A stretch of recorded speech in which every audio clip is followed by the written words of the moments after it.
云子饶昏昏沉沉躺在床上，只觉得浑身上下无处不疼，他无法分清自己身在何处，只记得临死前突如其来的爆炸，房门被一脚踹开。云子饶在浣衣局待了3年，你还没学到教训是不是？君儿牵挂着你的安危，每天担心的吃不下饭，睡不着觉，盼星宿盼月亮才把你盼回来，你就是这么对他的？云子饶被粗鲁的力道扯下混沌的脑子里一片茫然。君儿，浣衣局，这是什么东西？你给我起来，别装死！君儿好心好意来给你送点吃的，你不领情也就罢了，还把他推进湖里。云子饶，现在是秋天，你想把他冻死是不是？你简直就是个毒妇！云家怎么会有你这么恶毒的女儿？去你娘的！你再换我一下试试。屋子里的陈设布局是典雅的古色古香风格，只是看起来有点寒酸。云子饶收回视线，低头看向自己身上的穿着，是一身朴素单薄的古装长裙。就在此时，一股不属于他的记忆缓缓涌入脑海。这具身体原主也叫云子饶，是云丞相家嫡女，从小备受宠爱，享受了14年荣华富贵。他的父亲贵为丞相，一人之下，万人之上。他的未婚夫是当朝太子莫景林，可3年前丞相突然找回一个女儿，说是相府真千金，云子俊成了云家亲生女儿。云子饶转眼从真嫡女变成养女，爹娘对她的爱转移到了云子俊身上，他们处处补偿她，冷落云子饶。兄长对她的庇护也给了云子俊，对云子饶从冷淡变成厌恶，因为云子俊会演戏，会示弱。子饶，你为什么处处跟俊儿争宠？他在外面受了那么多苦，你就不能让让他？如果不是你跟俊儿被调包，这些年吃苦受罪的人应该是你，你为什么不能有点怜悯之心？我真是看错你了。云子饶被人冤枉，被人质疑，他受不了这么大的落差，跑去质问云子俊：我处处忍让你，不跟你争宠，你为什么一直害我？你不要总是装出一副受害者的模样行不行？我受够你了。可这番质问因声音太大，直接导致云子俊惊吓过度晕了过去，因此激怒了莫景林。他觉得云子饶不可理喻，他下令把他罚入浣衣局，以此来惩罚他的不乖。云子饶在浣衣局承受整整3年折磨，3年期满，他从浣衣局出来，回到家里，母亲见他如此憔悴苍白，短暂的愧疚片刻。可云子俊还是不放过他，看到母亲对他那一点点心软，自己下水淋湿一身衣裳，云泽轩又是心疼又是惊怒。丫鬟在旁边打抱不平，添油加醋，说他是被大小姐推下河里。云子饶眉头皱起，这个剧情怎么这么熟悉？有点像他看过的一本书中的剧情，他穿成了书里的女主云子饶。云子饶，该死！你竟敢打我！浣衣局3年惩罚，看来还没让你学乖，你就变得如此粗鲁，如此不可理喻。比起你，我还是差远了。这个蠢货云泽轩不是云子饶的亲兄长，而是云家庶长子。云泽轩身为云家长子，也真是蠢得让人觉得可怜，被一只跳梁小丑骗得团团转。你这些年读的书吃的饭都到狗肚子里去了。你说什么？云子饶，你敢这么跟我说话？你要造反吗？造反又如何？放肆！我作为兄长，真应该好好教训教训你。云子饶抬手攫住他的手腕，一巴掌扇到他脸上。云泽轩不敢置信地捂着脸：你敢打我？你们云家对云子饶做的一切，百死难赎其罪。你在说什么混账话？云家养你17年，14年，你是不是想说我在云家享受了14年荣华富贵，就该对云家感恩戴德，涌泉相报？那如果我告诉你，云子饶已经死了，死在浣衣局1000多个日子的折磨之中，死在日复一日的绝望之中，死在那个吃人的地方，14年的养育之恩，是不是可以一笔勾销？他显然没想到云子饶会变得如此难缠。还有，云家养我14年，供我吃，供我住的是云丞相和他的夫人，不是你。你一个姨娘肚子里出来的低贱庶子，有什么资格在我这里叫嚣？我是你的大哥，长兄如父。长兄如父是建立在父亲已经死了的前提之下。哼，你在诅咒自己的父亲？云泽轩脸色一变，正要说话，姐姐，我来的是不是时候？俊儿，你怎么来了？大哥，不是姐姐推我，你不要责怪姐姐，是我自己不小心。你不必替他辩解，狼心狗肺的东西。就算俊儿如此为你着想，你也永远不知感恩。云子饶面无表情地看着进来的这个罪魁祸首。云子俊，你说是我推你下河，我想问问你下的是哪条河？姐姐，我没有，不是我说的，我问你，你跌入的是哪条河？云子饶，你要干什么？子俊心善，但心善不是你欺负他的理由。哼，真是冥顽不灵。转过头，抬手给了云泽轩2个耳光。滚吧你！他抬脚狠狠一踹，直接把云泽轩这个大男人踹得跪趴在地上，对着他的胸腹又狠狠踹了2脚。姐姐，你这是干什么？你说我把你推下河了是吗？我没有，来人，快来人啊！你要喊谁？你素来不相信任何人，连身边的丫鬟都不相信，所以每次来找我想栽赃陷害我的时候，都是自己一个人来，是担心丫鬟被人收买之后会反口吗？你要是敢打我，父亲不会放过你的，姐姐，父亲不会放过你的，是吗？只是不知今日爹娘会相信你，还是会相信我？猛地抓着云子君的后颈，一路把他往湖边拖去。你干什么？救命啊！救命啊！喊吧，使劲喊，等你喊破喉咙，看有没有人来救你。一脚把他踹倒在地，然后把他整个人按进水里。你不是喜欢下河吗？我让你下个够！云子俊恐惧之下剧烈的挣扎，可惜他遇到的是穿书之后的恶女云子饶，直到胸腔几乎爆裂之际，云子饶才终于一把将他捞了出来。云子俊张大嘴，用力汲取着新鲜空气。云泽轩捂着胸口，踉跄着从屋里出来。见到这一幕，云子饶，你这是干什么？你疯了是不是？云子俊呛得心口剧痛，救命！救命！放开他！云子饶抬脚把云子俊踹进湖里，扑通一声。救命！救命啊！救命啊！君儿，别怕，我来救你了。云子饶站在湖畔，冷眼看着这对兄妹相亲相爱，忽然转身往外跑去。救命啊！救命啊！妹妹落水了！救命啊！快来人呐！云子饶一路跌跌撞撞跑到云夫人所在的静安院。母亲，妹妹被大哥推落湖里了。母亲，云夫人听到动静，匆匆从静安院走出来。饶儿，你说什么？你别着急，慢慢说。大哥他把妹妹推进河里，然后他下去救人。母亲，天这么冷，妹妹会不会冻坏了？您快去看看吧。你大哥不是最疼俊儿吗？他为什么会把俊儿推下河？我不知道，母亲，我什么都不知道。周嬷嬷，你赶紧带人去看一下，不管发生什么事，都不许声张。是。云夫人拉着云子饶进屋，把所有人都赶了出去。子饶，到底是怎么回事？你是不是有事瞒着我？母亲，我疼。抓过云子饶的手，先是看到了他粗糙皲裂的手。云夫人撩开子饶的手腕，看到他白皙手臂上纵横交织的伤痕，整个人怔住。饶儿，你怎么会受这么重的伤？这到底是怎么回事？饶儿，这些伤都是怎么回事？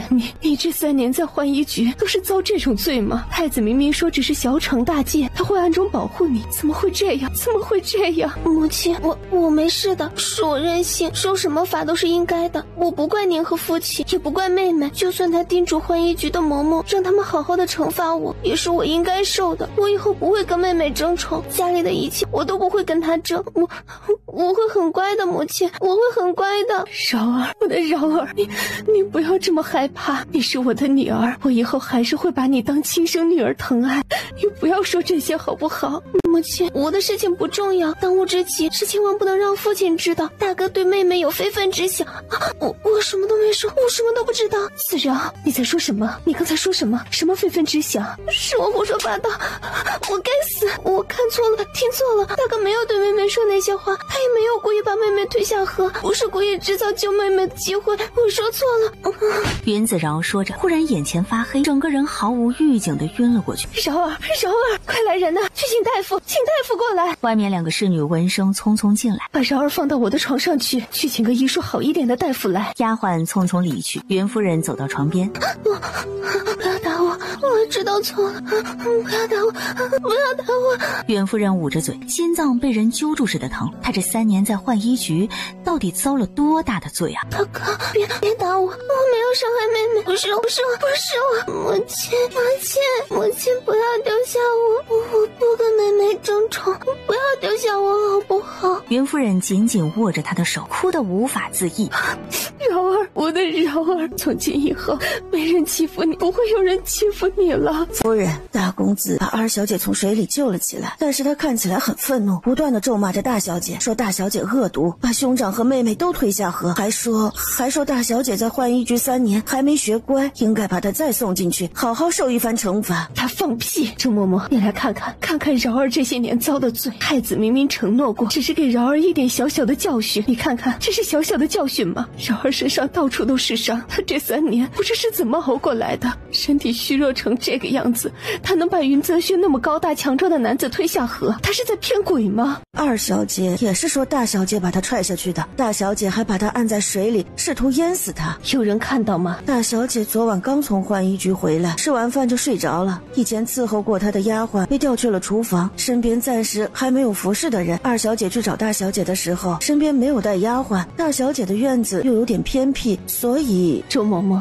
子俊贴身丫鬟就有4个，她去找子饶，为何1个丫鬟都不带？可能二小姐只是想找大小姐说说话，不想让丫鬟听到，所以就没带丫鬟。这个理由你不觉得牵强吗？你看泽轩和子俊双双落水，两人异口同声是子饶所为，但是没有人证。如果我相信他们的话，连给子饶证明清白的人都没有。可是二小姐就算带丫鬟过去，她的丫鬟也不会帮着大小姐啊。谁敢保证丫鬟就一定没有异心？或者有的丫鬟良心未泯，可能会拆穿主子的谎言呢？大小姐其实也挺可怜的，夫人疼了她这么多年，如今虽说是假的，可14年的感情怎么能说没就没了呢？不管当年发生过什么，子饶都是无辜的。子饶是我看着长大的，他虽然被宠得骄纵了一些，但生性善良，连小猫小狗都舍不得伤害，对府里的下人一直很好。他被送去浣衣局那年，府里很多嬷嬷丫鬟过来求情，让我去求太子，可是太子铁了心要为子俊出气。周嬷嬷，你还记得吗？老奴当然记得。袁夫人静静望着云子饶，没再说话。夫人，二小姐一直在哭，大公子请夫人过去一趟。这边你照看一下，不要让任何人来打扰子饶休息。说大夫稍后过来，让大夫给他好好诊脉看看，任何病根都要记清楚。是。云夫人转身出门，带着2个丫鬟往云子俊所在的听雨楼而去。俊儿，别哭了，云子饶如此恶毒，大哥一定会为你讨回公道。云夫人脚步微顿，恶毒？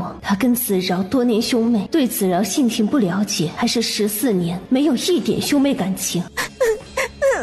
大哥冷，我冷，我好冷啊！我已经让丫鬟去准备热水，稍后泡个热水澡就不冷了。别哭，等父亲知道云子饶的所作所为，一定会狠狠惩罚他的。若是把他再送回浣衣局，才能改好他的恶毒心肠。到时候我会建议太子殿下把他再送回去，让宫里的嬷嬷整治他。让宫里的嬷嬷整治谁？母亲，母亲，女儿差点就没了，湖水好冷，母亲，女儿好冷啊！别怕，没事了。你们不是贴身跟着二小姐吗？怎么会眼睁睁地看着二小姐落水？真是一屋子的废物！明天就把你们全部都发卖出去。几个丫鬟脸色一变，瞬间齐齐跪下。夫人饶命！母亲，不怪他们，他们是你的贴身丫鬟，你落水不怪他们怪谁？真是一群饭桶！母亲，都是云子饶干的。他在浣衣局受罚3年，心里一直有怨恨，所以才迁怒俊儿，恶毒到把俊儿踹下湖。他还把俊儿的头按在水里，试图淹死他。你的脸是怎么回事？云子饶打的，他连兄长都敢打，真是胆大包天，毫无谦恭柔顺美德。先洗个热水澡，好好休息一下，稍后让大夫过来给你看看，当心别受了风寒。母亲，云子饶心肠毒了，一定要好好惩罚他。太子把他罚入浣衣局3年，原以为能磨一磨他的脾气，没想到反而变本加厉。泽轩，饶儿没有那么恶毒。母亲，云子俊神色僵住，不敢置信地看着他。俊儿，你觉得子饶是个恶毒的姐姐吗？当然不是，姐姐心地善良。俊儿，你现在还在替他说好话，他都把你踹下湖了。若不是我在场，你一个人落水了，该怎么自救？他是故意要把你淹死吗？云子饶就是个歹毒心肠、蛇蝎女子，你不必替她辩解，她根本不会留你的情。她是我的姐姐，是云家嫡女，从小备受宠爱，是我回来之后降了她的身份，我本就有错，怎么还能跟姐姐争宠？她就算对我不满，也是应该的，我不会怪她。俊儿，子饶到底有没有推你下河？母亲，这件事我会查清楚，若真是子饶的错，我一定好好罚他，好好休息，别再胡思乱想。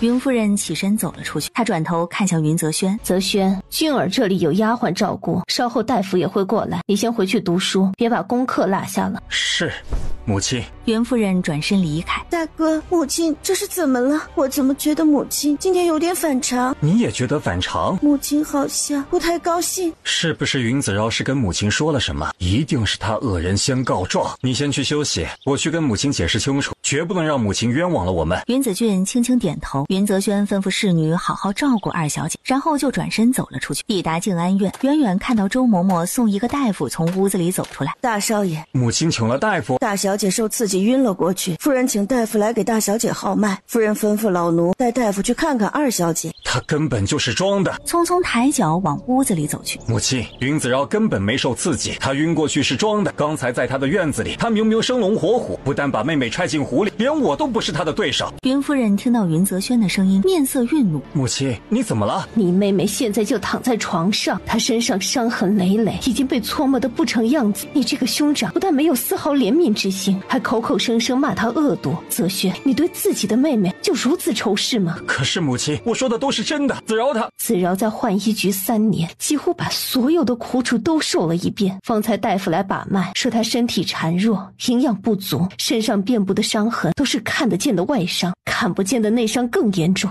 如今的子饶，别说踹人下湖和扇人巴掌，他连走路说话都需要耗费极大的力气。泽轩，你说的那个恶毒心肠的人，真的是我的女儿子饶吗？母亲，我说的都是真的。云子饶她真的是装的。够了，你回自己的屋子里去。这几天没有我的允许，不许再踏进听月楼一步。云泽轩脸色骤变，还待说些什么，云夫人已经不耐烦听下去，转身背对着他。他攥了攥手，转头看了一眼躺在床上的云子饶，朝母亲行了礼，告退离开。云夫人走到床沿坐下，想到大夫说的话，大小姐这个身体状况，若是不好好调养，只怕最多还能撑上3-5个月。就算精心调养，能活到什么时候，老夫也不敢保证啊。大小姐常年郁结于心，若不尽早解开她的心结，就算顿顿山珍海味，珍贵的补药当饭吃，也是无用。饶儿，我的饶儿，娘再也不让你受苦了。就算你不是为娘的亲生女儿，我们这么多年母女情，岂能说断就断？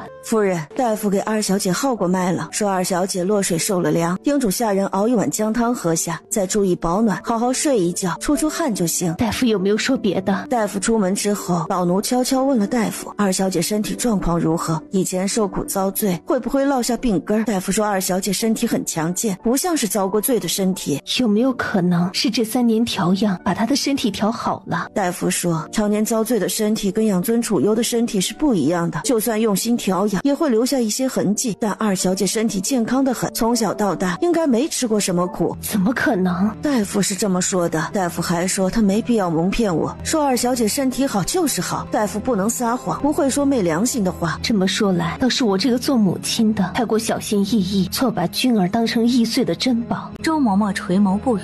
君儿这3年所用之物都是太医所开，说是温补的方子，那些药材极为名贵，价值不菲。既然她的身体根本不需要，就把这些方子先断了吧。大夫方才留下来的是给子饶的调养方子，你拿过来给我看一下。有些温补的药材以后调过来给子饶用，务必把子饶的身体调理好。丞相大人若是知道，给子俊的滋补方子都是从我的嫁妆里掏的，我要给谁用，他没资格过问。何况药材是给有需要的人的，不该随意浪费。是。另外，子饶这些天先住在我这里吧，他的院子太偏僻，靠湖太近，湿气重，对他的身体不好。夫人打算让大小姐日后住哪座院子？听雨楼既然给了子俊，也不好再要回来，就让子饶住在上雪居吧。你去跟管家说一下，从账房支出银子修缮上雪居，里里外外都全部重新布置。听雨楼里有的，上雪居里也必须有。是。云子饶闭眼躺在床上，并没有真的晕厥过去。袁夫人和周嬷嬷的对话，他都听得一清二楚。他这个从异时来的一缕幽魂，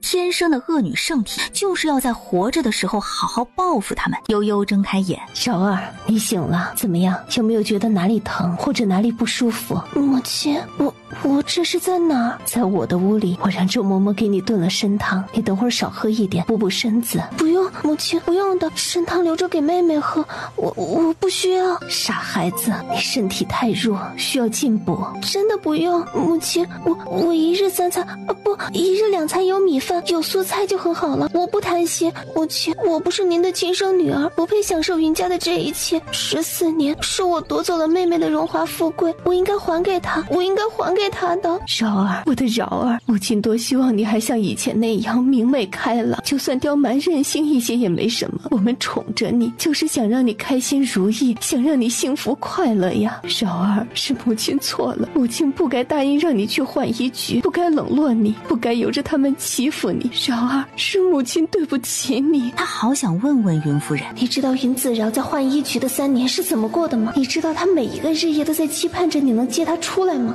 饶儿，以后就好好住在母亲这里，让母亲好好照顾你，好吗？妹妹会不高兴的，她身体不好，女儿不敢刺激她。子俊那边你不用担心。饶儿，母亲有话想问你。你昏迷之前跟我说泽轩对子俊有非分之想，母亲想知道这句话是什么意思。母亲，我不敢说。我会护着你的，不管今天你说了什么，我可以保证只有我们2个人知道。饶儿，云子饶闭上眼。母亲，大哥他说他喜欢妹妹，可是他们是亲兄妹啊，我怎么能听到这种事情？我吓呆了，只听妹妹说什么不行，然后大哥他就把妹妹推下河，还压低声音嘶吼，说他们反正不是亲兄妹。我看见妹妹被推下河，大哥赶紧下去救她，我害怕。母亲，我怕极了，就赶紧出来呼救。云夫人大受震撼，不是亲兄妹，云泽轩和云子俊不是亲兄妹。母亲，您可以当做不知道这件事吗？大哥若知道，他不会放过我的。你放心，我不会让任何人知道这件事的。谢谢母亲。这膏药对外伤有很好的效用，母亲在你手上涂一下，晚间你洗个澡，自己涂抹全身所有有伤的地方，好吗？这膏药是不是很贵？不贵，你是丞相府大小姐，多贵都用得起。夫人，大小姐的药熬好了，端过来吧。是，大小姐醒了。收嬷嬷，好久不见，我都想你了。我也想大小姐呀。大小姐身子虚弱，把这碗补药先喝了，虽然有点苦，但对身体好。多谢周嬷嬷。老奴不敢。周嬷嬷，你先出去，我跟饶儿单独聊一聊。是。饶儿太瘦了，以后要好好吃饭，好好补身体，把身体养得圆润一点。云子饶垂下头，又不说话了。慢点喝，当心烫。母亲，我自己来吧。妹妹落了水，母亲还是去看看妹妹吧。她见不到母亲，心里一定会不安，会委屈的。我刚才去过了，你不用替她操心。云子饶抿了抿唇，饶儿不要误会，我的意思是，你先管好自己的身体，其他的暂时不用操心。回到家就把浣衣局的日子忘了，以后好好做云家大小姐，过去的就让它过去，别再多想。女儿也想忘，可是一闭上眼就看到嬷嬷的藤条。对不起母亲，我不是故意提起的。若实在忘不掉，也不用勉强，以后母亲守在你身边，没有任何人敢伤害你。听雨楼里，云子俊听到丫鬟禀报，惊愕半晌。云子饶住在母亲的屋子里，母亲还亲自为他喝药。是，奴婢出去打听过了，虽然静安院下人守口如瓶，但周嬷嬷把药送进去之后就独自出来了，屋子里除了夫人和大小姐没有其他人。奴婢远远看了一会儿，担心被人发现，就赶紧回来了。云子饶把我吹下河，大哥应该告诉母亲了。母亲为何没有把云子饶家法处置，而是让他住在静安院，还给他请了大夫？母亲是不是对云子饶心软了？我不能让云子饶有翻身的机会。云家千金只有我一人，云子饶应该去死的，他凭什么还能留在云家？母亲应该把他送走的，不是吗？云子俊掀开被子起身，命人更衣。二小姐，大夫说您需要卧床休息，暂时还不能起身。少露，姐姐不是故意伤害我，我不能让母亲误会姐姐，我现在要去母亲面前说清楚。可是小姐，您的身体也很重要啊，管不了那么多了。云子俊穿好衣服，匆匆往外走去，抵达静安院。云子俊提着裙摆跨进门槛。母亲，母亲！听到外面传来云子俊的声音。他刚刚落水，不在床上躺着，擅自跑到静安院做什么？母亲，我还是回去住吧。你那个院子太简陋，不适合养病，在这里安心住下，等身体好了再说。云子饶没说话，看着他转身往外走去。云子俊，你擅长扮柔弱装可怜，我也擅长。如今第一步拼的是演技，看谁的演技和示弱手段更高一筹。母亲，母亲，不怪姐姐。姐，姐姐不是故意踹我下河。母亲，您不要责怪姐姐好不好？是我自己。我没有怪他，你刚刚落了水，应该好好在床上躺着，怎么能下床走动呢？万一吹了风，染了风寒怎么办？母亲说不怪姐姐，你姐姐也怪可怜的，她身上那些伤，我看了真是心疼。母亲不怪姐姐就好。大哥很生气，说一定要把事实真相告诉母亲，我拦不住他，还担心母亲生姐姐的气呢。事实真相，大哥没跟您说吗？他说了，但是说的有点可笑。他说饶儿把他踹下湖，这不荒唐吗？他堂堂一个大男人，饶儿怎么可能把他踹下湖？可是母亲，大哥没有撒谎啊。你说什么？你大哥没有说谎。我不是那个意思，我的意思是说姐姐不是故意的。子君，子饶到底有没有把你大哥和你踹下湖？你告诉我，我自会派人去查。我不怪姐姐，请母亲也不要责怪她好吗？所以你的意思，你姐姐真的把你踹下湖了吗？袁夫人眼底划过一抹失望之色。俊儿，你先回去休息。听说大夫让下人给你熬一碗姜汤，你稍后记得喝了。那姐姐，你姐姐就先住在我这里，等上雪居修缮好了，她再搬过去居住。上雪居？是啊，上雪居离我这里近一些，照看起来方便。你姐姐伤得太重了，大夫说她身体孱弱，需要好好调理，否则……俊儿，你以后一定要好好待你姐姐，知道吗？云子俊抿着唇，眼底划过一丝阴霾。我会的，请母亲放心。母亲，我想进屋去看看姐姐。去吧。受了点伤就让母亲心疼，云子饶，我倒是小看你了。不过你别以为母亲心疼你，你在云家的日子就能好过起来。我只需略施小计，就能让你在云家再无立足之地。姐姐，你没事吧？姐姐怎么突然病了？方才你在湖边踹大哥下湖的时候，明明还生龙活虎。什么？踹大哥？姐姐不记得了。妹妹说的话我听不懂，不是大哥把你推下去，然后跳下去救你上来的吗？我什么时候？只是敢做不敢认，还倒打一耙。大哥什么时候把我推下去了？妹妹是不是不想大哥受罚，所以才把罪名推到我的身上？但是我手无缚鸡之力，怎么可能踹得动大哥呀？明明就是你。俊儿，饶儿太虚弱，你别再刺激他。云子俊嘴角抿紧，冷冷盯着云子饶，终于后知后觉地反应过来，他在模仿自己的招数，真是可笑。姐姐身子不好，我不该说那些刺激姐姐。姐姐好好休息吧。对不起，我不是故意跟妹妹抢母亲的宠爱，若妹妹不喜欢我立刻搬回自己的院子。不是，若妹妹不喜欢我留在家里，我可以回到亲生父母那里去。母亲，我离开云家这3年里，我的亲生爹娘有来找过我吗？他们过得好不好？我可以回去看看他们吗？袁夫人眸心微暗，这3年来抚养云子俊长大的那对夫妻根本没来找过子饶。俊儿，3年前你刚被送回来的时候，提到你的养父母，你就恐惧害怕，我不敢多问。但是3年过去了，你现在是不是能跟我们说一说你的养父母，也就是饶儿的亲生父母是谁？他们住在什么地方？为何一直没有来接饶儿回去？云子俊被接回来是丞相做的主，并且丞相说子俊才是他们的亲生女儿。当年稳婆接生之后生了歹意，想把亲生女儿留在云家做千金大小姐，所以才偷偷把子俊抱走。母亲怎么又问起这个？你是云家的亲生女儿，时隔14年得以回到亲生父母身边，俊儿，这是你的幸运。可子饶到现在还没有见过他的亲生爹娘，那样的爹娘不认也罢。不管子饶想不想去认祖归宗，他都有权知道自己的爹娘是谁。我也想要弄清楚当年到底发生了什么。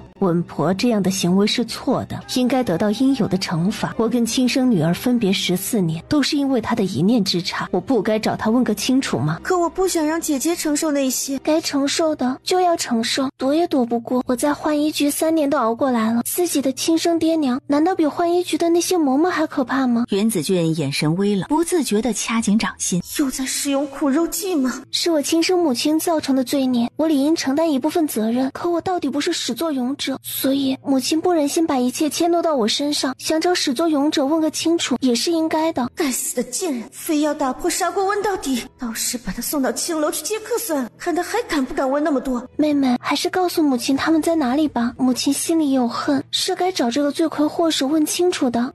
妹妹已经回云家3年，应该能从阴影中走出来了。我想知道他们是谁，是什么样的人，年纪大了之后有没有人伺候在身边，当年为何抱走你却不善待你，还是这其中有什么隐情？妹妹，不仅我这么想，母亲心里也是这么想的，你能不能跟我说一说？我想对自己的亲生母亲有个了解。云夫人一旁听云子饶一口一个亲生母亲，心里着实不是滋味。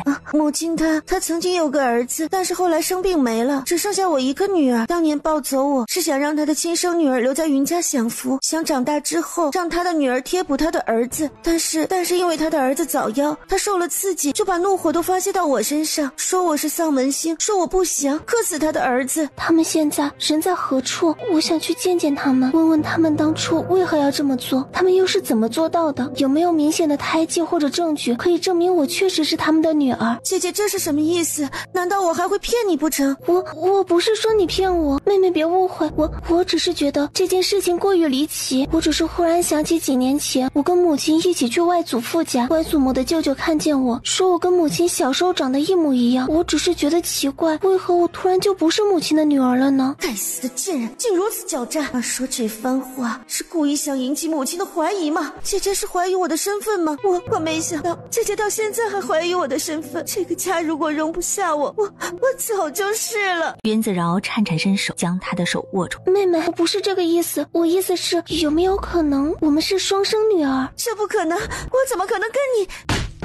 云子饶被他突然抽手的动作带到，云子俊脸色一变，没想到他会来这一招。饶儿，你姐姐只是猜测这种可能性，你突然这么激动干什么？母亲，我不是故意的。行了，你先回去吧，这几天不必过来请安了。云子俊心头一沉，怨恨的眼神落在云子饶脸上，朝母亲行了礼，黯然转身往外走去。贱人，到底吃错了什么药？怎么突然变得这么会做戏？该死的云子饶，我绝对不会让他得逞。我现在就是个病秧子，母亲日理万机，长府中钟馗，还是让我回去住吧，住在这里会打扰母亲，女儿又会心有不安。饶儿，别这么说，我是你的母亲，照顾你理所应当，怎么能说是打扰呢？云子饶低着头沉默不语。此时他对云子俊的来历已经生出一些怀疑。事情真相我已经调查清楚，子俊确实是我们的女儿，那对夫妻日子过得不是很好，我已经给了他们惩罚，你就不必再多问了，免得勾起子俊不愉快的回忆。云夫人平复好情绪，起身喊周嬷嬷进来。夫人，您叫我。周嬷嬷，你安排2个可靠的人照看听雨楼那边，二小姐落了水，最近身子不适，不要让她到处走动了。是。相爷每天天不亮就上朝，还要辅助皇上处理朝中各种繁杂之事，家里的事能不烦他就尽量不要去烦他，让泽轩也注意着点，别动不动就去打扰他父亲。这是连大少爷也要一并盯着了。是，老奴记下了。另外，太子是外男，以后若是再来府里见子俊，你务必提前通知我，不允许他们私底下见面。以前是因为丞相想让太子和子俊熟悉一些，所以来往不避讳。如果是大少爷带着相见呢？内宅女子不该随意抛头露面，养好身体之前别让二小姐出门。太子殿下身份尊贵，若是过了风寒给他，云家担不起这个责任。老奴明白。太子和子饶原本是有婚约的，但子俊回来之后，丞相对子俊补偿之心强烈，想把这桩婚事让给子俊。太子就提出让子俊做太子妃，等日后登基必定给子饶留一个贵妃位子。他柔声叮嘱子饶好好休息，然后就转身走了出去。云子饶独自靠在床头，嘴角勾起一抹淡漠嘲弄的弧度。至于那个渣男主莫景林，他想登基为帝，享其人之福，做梦。所以还是找个靠谱的男人做靠山，最好能去父留子的。云子饶从原主的记忆中搜索合适的人选，战王莫苍兰，这可是个大反派。云子饶谋心微亮，反派好啊，这样的男人唯一的缺点是不太好靠近。云小姐，云小姐。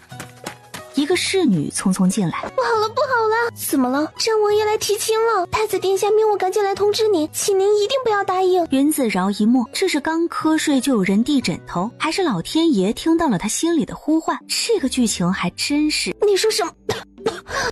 云小姐，您没事吧？大小姐，对不起，奴婢该死，他是太子殿下的人，奴婢不敢阻拦。奴婢扶着姑娘，还是我们来吧。大小姐，夫人让您好好休息，说您不想去可以不去的。情况紧急，需要云姑娘出面呢。赵王爷亲自来提亲，相爷和夫人都不好拒绝，所以太子殿下才让大小姐出面。云子饶眼底划过一抹冷笑，莫景林无非是看她身体不好，又是云家养女，所以才找出这个借口让她出去应对。我亲自去跟赵王爷说。奉命而来的侍女见她如此配合，不由露出得逞的笑意。云子饶如今身子骨孱弱，走2步喘3喘，这点时间他正好可以用来回想书中对这位战王的描述。莫苍兰，当今昭武帝排行第9的弟，封号战王，年25，少年成名，齐国战神。云子饶一边想着，不知不觉就到了前厅。父亲安好，母亲安好。莫景林沉着脸，不发一语。子饶，云丞相淡淡开口，战王爷今日来提亲，说是想要娶你做王妃，不知你意下如何？我女儿跟太子不是尚有婚约在身，太子跟我解除婚约了吗？饶儿，你不是云家亲生女儿，所以你爹做主把你的婚约让给了子俊，太子殿下也同意了。夫人现在说这个干什么？莫景林表情也有些难看。虽然太子妃之位给了子俊，但姑对饶儿的感情不变，以后一定加倍补偿。所以女儿现在没有婚约在身，请父亲如实告知我即可，女儿什么结果都可以接受。你跟太子的婚约确实已经结束，但既然如此，女儿是否可以答应嫁给战王爷？战王爷，你是真心想娶臣女吗？莫景林面色微变。子饶，云子饶没理会他，只是一瞬不瞬地看着莫苍兰。子饶，太子殿下虽与你解除婚约，但他承诺会给你一个名分，既然来提亲，自然是想娶你。如果有人给战王爷施压呢？云子饶，你最好知道自己在说什么。偌大的齐国，暂时还没有人能给本王施压。莫景林脸色阴沉下来。既然如此，臣女愿意嫁给战王爷，多谢王爷厚爱。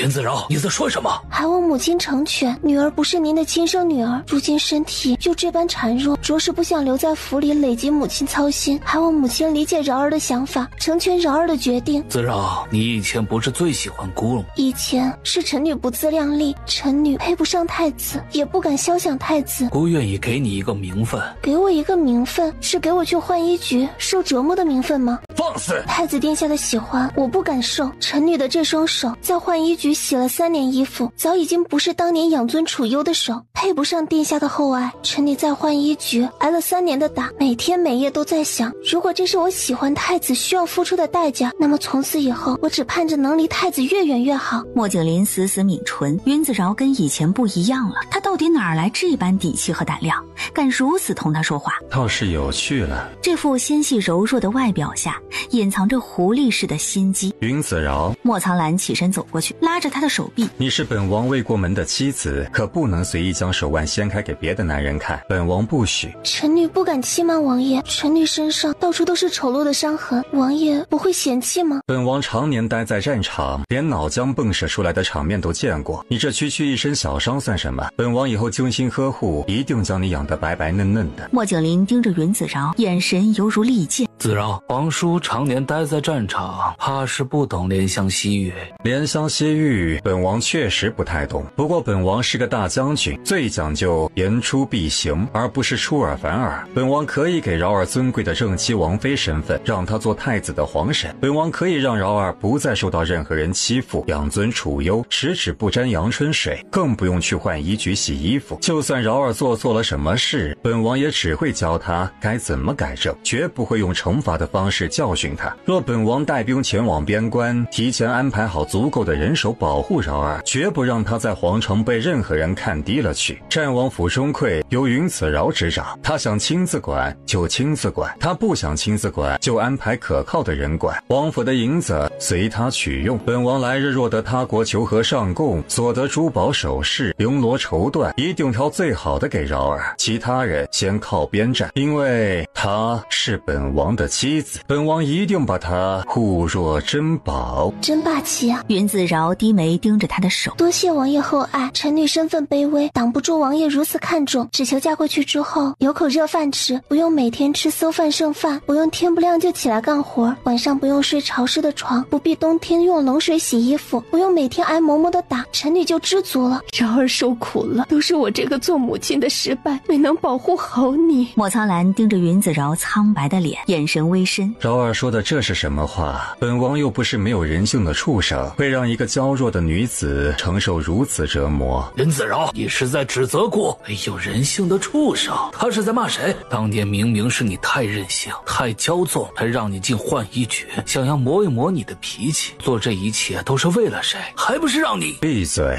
从现在开始，云子饶是本王的未婚妻，是你的皇婶。莫景林，你再对她吼一句试试。莫景林脸色僵住。皇叔，你如此抢夺自己侄儿的未婚妻，你们已经解除婚约。莫景林，你再敢胡乱攀扯，本王就要以不敬皇婶之罪处置了。我是储君，是齐国太子，我苍兰到底有没有把这个太子放在眼底？冒犯皇婶儿，简直就是笑话。兵权在手，就如此藐视皇权。既然是子饶心甘情愿，我们做父母的自然尊重。婚姻大事应当遵从父母之命，媒妁之言，从未听说可以由儿女自己做主的。方才闯进母亲院子里的侍女说是奉太子之命请我出来，我以为太子是要尊重臣女的决定。子饶跟子俊是姐妹，若子饶嫁给战王，以后跟子俊岂不是乱了辈分？她们姐妹该怎么称呼还怎么称呼，本王不介意。若丞相在意这个，本王麾下还有不少优秀将领尚未成婚，许云子俊一个正妻之位不算难事。这倒不用，多谢王爷厚爱。丞相，既然本王和王妃都没意见，这桩婚事就此定下。本王会很快找人算好良辰吉日，若有人蓄意破坏本王和王妃的婚事，本王绝不会放过他。小饶儿，别怕，谁要是敢欺负你，派个人告诉本王，本王连夜踏破他的府邸，摘下他的脑袋。我不值得。值不值得我说了算，你安心待嫁即可。云子饶咬着唇，轻轻点头。本王择好日子会尽快下聘，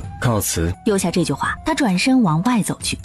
云子饶，没想到你有这么深的心机，我真是对刮目相看呢。太子殿下，战王来提亲，子饶没有婚约在身，答应战王提亲合乎情理，并未有行为不周之处，还望太子殿下尊重子饶的选择。孤跟子饶多年感情，夫人不是不知啊。如今因为战王手握兵权，夫人就觉得他才是良婿。太子殿下，子俊是臣父的亲生女儿，依着规矩，他的婚事才应该由臣父和相爷全权做主。子饶虽然在云家养了14年，但自从知道她并非臣父亲生女儿之后，臣父和相爷就没有办法把她当成亲生女儿对待，否则3年前我们不会让她去浣衣局遭罪。既然我们失去为人爹娘的资格，婚事自然由着子饶选择。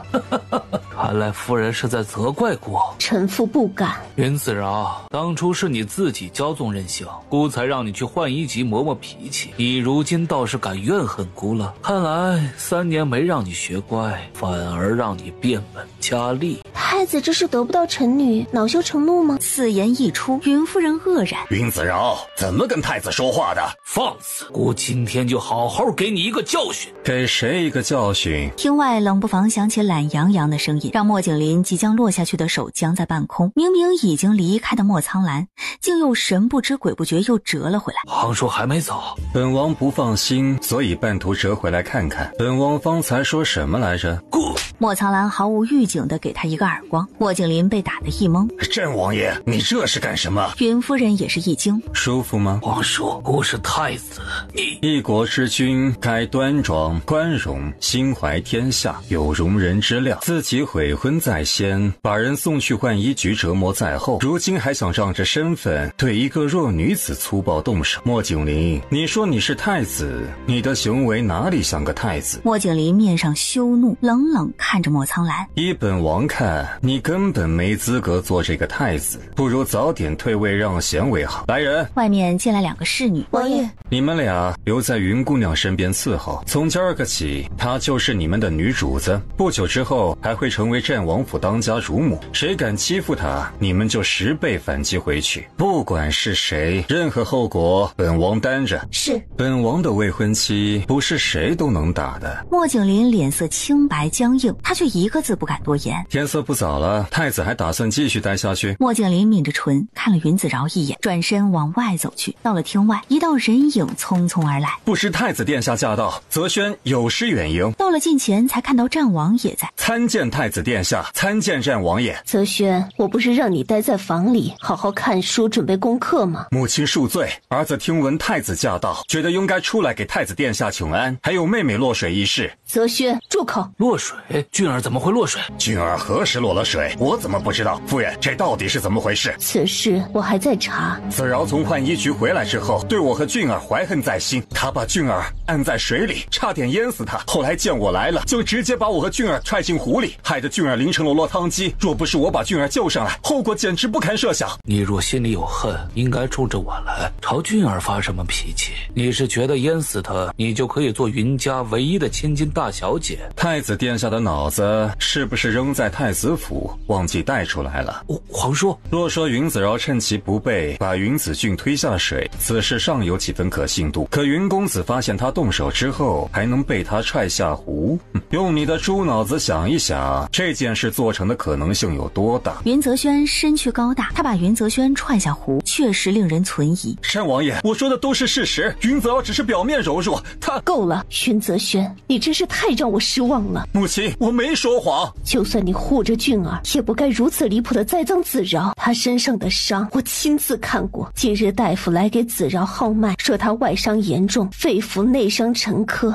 严重营养不良。别说踹一个男人下湖，就是走路快一点都会气喘无力。云泽轩，我以前一直以为你只是偏心俊儿，心疼俊儿在外面受的苦，可是你今日所言着实让我感到心寒。云泽轩面色震惊，不敢置信地看着他。你们看看饶儿的手，他这3年在浣衣局过的是什么样的日子，我根本不敢细想，一想起来就觉得自己这个当母亲的当得真是失职。云子饶眉眼微垂，不管饶儿的生母做过什么，也不管饶儿有没有真的针对俊儿，他在浣衣局这3年吃尽了苦头，哪怕犯了天大的错，也该一笔勾销了。以后在这个家里，谁要是再栽赃陷害，随意欺负他，我绝不轻饶。饶儿柔弱，不能吹风太久，我先带他回去休息。莫景林不发一语地盯着他们母女的背影，眼神晦暗。父亲，我说的都是真的，子饶他只是表面虚弱，实则他在浣衣局3年，练了金刚不坏之功，上天入地，无所不能。哼。云泽轩，你若当真无能到了如此地步，依本王看，不如找个没人的地方撞死，一了百了，省得留在世上丢人现眼，让天下男人都因为你而蒙羞。云泽轩一僵，随即面上浮现难堪之色。为什么我说的话谁都不相信？我根本没有撒谎，撒谎的人是云子饶。太子若想留下师范，就请便吧。莫苍兰转身往外走去。若再有人敢欺负本王的未婚妻，本王让他全家鸡犬不宁。未婚妻？云泽轩一怔，谁是他的未婚妻？竟有人对太子动手？谁这么大的胆子？不会是云子饶吧？战王今天是来提亲的，他要娶子饶为妻。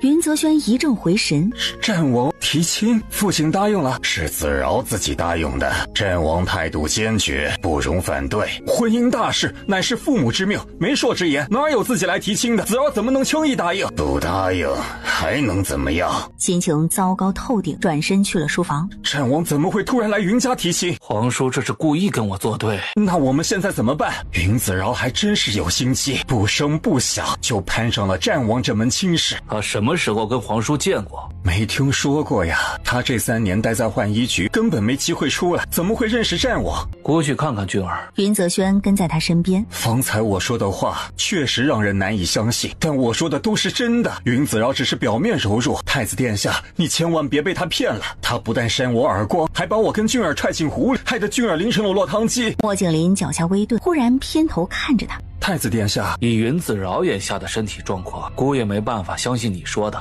确实难以置信，他在那一瞬间爆发出来的力量惊人，根本不像原来的他。不像原来的他。莫景林微微眯眼，奴婢参见太子殿下。姑要去听雨楼。回太子殿下，二小姐身子骨不适，夫人吩咐好好静养，不让任何人打扰。夫人还说男女授受不亲，为了保护大小姐和二小姐的名声，往后不能让外男轻易踏足两位小姐的院子。你说什么？梧桐低着头，恭敬且一字不漏地把方才的话重复一遍。放肆！这是太子殿下跟二小姐有婚约在身，听说俊儿身体不适，太子特意过来探我，你们两个贱婢也敢阻拦？大公子，周嬷嬷听到动静，从内院走出来。梧桐和落叶是夫人安排过来的侍女，你骂他们贱婢，是有怨气要朝夫人发作吗？周嬷嬷，我没有这个意思。他们说了是奉夫人之命，守着内院门，保护两位小姐的名声，大少爷却不依不饶，谩骂之言脱口而出，不就是对夫人的安排表示不满？大少爷虽是庶子，可一直记在夫人名下，享受嫡子的待遇。夫人一直以来可曾苛待过大少爷？当然没有，母亲对我……若夫人的教导出了差错，导致大少爷心生怨怼，老奴可要好好跟夫人说说，否则来日若传出相府长子不孝嫡母、顶撞嫡母的罪名，被哪位官员抓了把柄，弹劾相爷教子无方，不知大少爷能不能担起这个后果？云泽轩一张脸彻底僵住。我没有这个意思，泽轩深受母亲教导之恩，一直敬重母亲，感激母亲，万万不敢有冲撞忤逆之心，还望周嬷嬷莫要误会。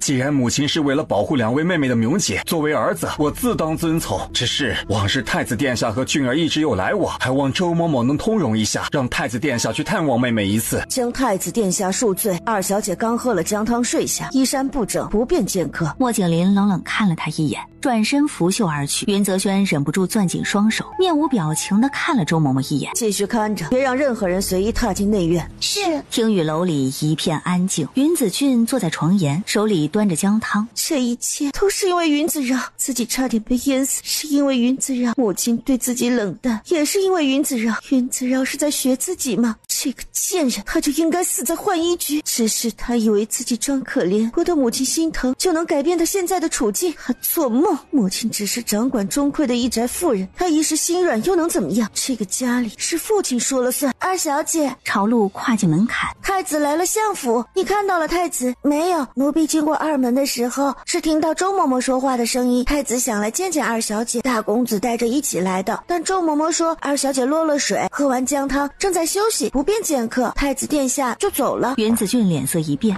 连忙喝完手里的姜汤。你赶紧去前院拦住太子，就说我受了惊吓，正哭个不停，请太子殿下务必过来一趟。是。朝露领命而去。云子饶，你讨得母亲心疼有何用？我竟决定不了你的命运，太子和父亲才是掌握话语权的人，太子妃的位子是我的，你拿不回去，这辈子你都必须屈居于我之下。我不但要做太子妃，还要让你做太子妾室，每天让你跪在我面前，晨昏定省，坐小伏低，看你能熬到几时。云子俊转头看向窗外，太子对云子饶余情未了，自己这么做既能彰显贤惠大度，还能名正言顺地搓磨云子饶那个贱人。反正太子登基之后嫔妃无数，多一个云子饶不算多。等我坐上皇后之位，等以后有了身孕，就让云子饶替自己顾宠，笼络住太子的心。只要他生下皇族嫡长子，云子饶就失去了利用价值，到时候还不是任由自己捏圆搓扁。朝阳站在一旁，太子最疼二小姐，若他知道此事，大小姐一定吃不了兜着走。云子饶，你以为在母亲面前摆出一副可怜兮兮的模样，就能得到母亲的怜惜，重新拿回云家大小姐的身份？丞相府只能有一位嫡出的千金大小姐，那就是我。3年浣衣局没能把你整死，是你命大，但你不会永远这么幸运。云子饶，你不是喜欢装柔弱吗？稍后太子知道你的恶行，看他是相信你还是相信我。二小姐匆匆跨进门槛，出不去了。你说什么？二门那边有嬷嬷守着，说夫人交代过，大小姐身上有伤，二小姐刚落了水，都需要好好静养，这几天不许擅自出去，需要静养。母亲莫不是想把我关在听雨楼，不想让我去太子面前告状？她想干什么？看见云子饶身上的伤，勾起了她的一片爱女之心。你们都出去。是。云子望着窗外暗下来的天色，眼神降至冰点。云子饶，你为什么还要回来？你应该去死的，应该去死的。云夫人跟云子饶一起回了静安院，母女二人一路无话。饶儿，你跟战王认识吗？以前战王回京时，我曾远远看过他一眼，私底下未曾见过。真是奇怪，不知战王为何突然来提亲？我也不清楚。但是女儿愿意嫁给他，母亲不必担心。你对战王不了解，嫁给他之后，万一后悔怎么办？母亲，我没有别的选择，我继续留在云家，处境会很尴尬。我知道母亲心疼我，可妹妹才是您的亲生女儿，我不想夺走属于她的宠爱。云夫人正要说话，我跟太子的婚约取消之后，以后不会有更好的婚事。今日战王亲自来提亲，我若是拒绝，岂不是把战王也得罪了？世家公子谁敢娶太子被退了婚的女子？云夫人心头浮现愧疚。战王愿意娶我，我就愿意嫁给他。可是万一……母亲，我没有别的选择，我不想做太子的妾室，不想跟妹妹共侍一夫，还望母亲成全我。云夫人沉默良久，说边关有战事，战王会镇守边关，你嫁过去就意味着聚少离多，而且战王他军功显赫，对太子来说是个威胁。威胁？哼，就莫景林那样的蠢货，还不配把堂堂战王当威胁。不管原作者为何把莫景林这种没品的渣男设定成男主，也不管保家卫国的战王会成为反派，在云子饶看来，男主根本不足以跟战王相提并论。战王保卫国家，是个顶天立地的男子，女儿心甘情愿嫁给他，不管以后过得怎么样，都绝不会后悔。唉，既然你心意已决，我答应你，嫁给战王至少是正妻。子饶跟战王定下亲事，太子不能再逼他为妾。不期然又想到了子饶说的那句话，如果云泽轩和云子君不是亲兄妹，那么他们二人之中到底谁的身世有问题？他必须查清楚这个问题。顾及云子饶身子虚，云夫人没跟他聊太久，让他在床上躺着休息。云夫人带着周嬷嬷和侍女往厨房而去，途径柴房。贱蹄子，还不劈得快点！今天的柴火若是不够用，把你劈进去当柴烧。你以为你还是3年前伺候大小姐的1等丫鬟？是不是眼看着大小姐从浣衣局出来，以为你的机会又来了？小贱蹄子，做梦吧你！大小姐就算回来，在云家那也比不过二小姐尊贵。二小姐掉一滴眼泪，那都是大小姐的错。周嬷嬷，那个丫鬟以前伺候过子饶，她是大小姐的贴身丫鬟陈瑜。大小姐被送去浣衣局之后，陈瑜就被发配到了柴房做事。这个陈婆子曾是大少爷院子里的粗使嬷嬷，也是3年前被调到了厨房帮忙。仗着年纪大，资历老，一般不怎么做事，就负责监督底下的丫鬟和杂役。应该是调来监督陈瑜的吧？周嬷嬷没说话，算是默认。你胡说！大小姐心地善良，是相爷和夫人的女儿，你有什么资格说的？反了你！丫鬟被他一巴掌打得踉跄，嘴角破裂，手里的斧子就这么毫无预警地飞了出去。夫人小心！粗使婆子看见云夫人，吓了一跳。夫人，您怎么来了？陈婆子，这是怎么回事？奴婢该死，奴婢该死！老奴不知夫人会来，厨房柴火不太够用，那个贱婢做事慢手慢脚，最擅长偷奸耍滑。老奴不是在教训他吗？云夫人没理他。你是子饶身边的侍女陈瑜。夫人，她不叫陈瑜。夫人问你了吗？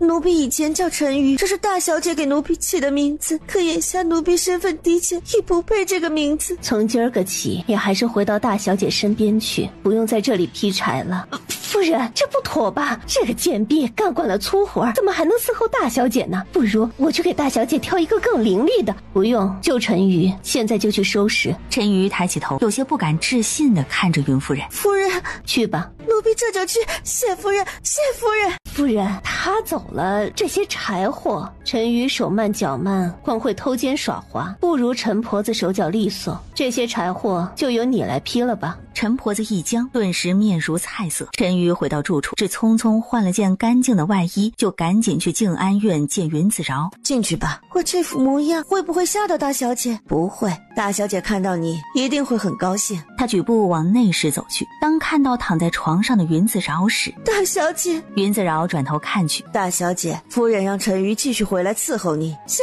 姐，您终于回来了，奴婢担心死了。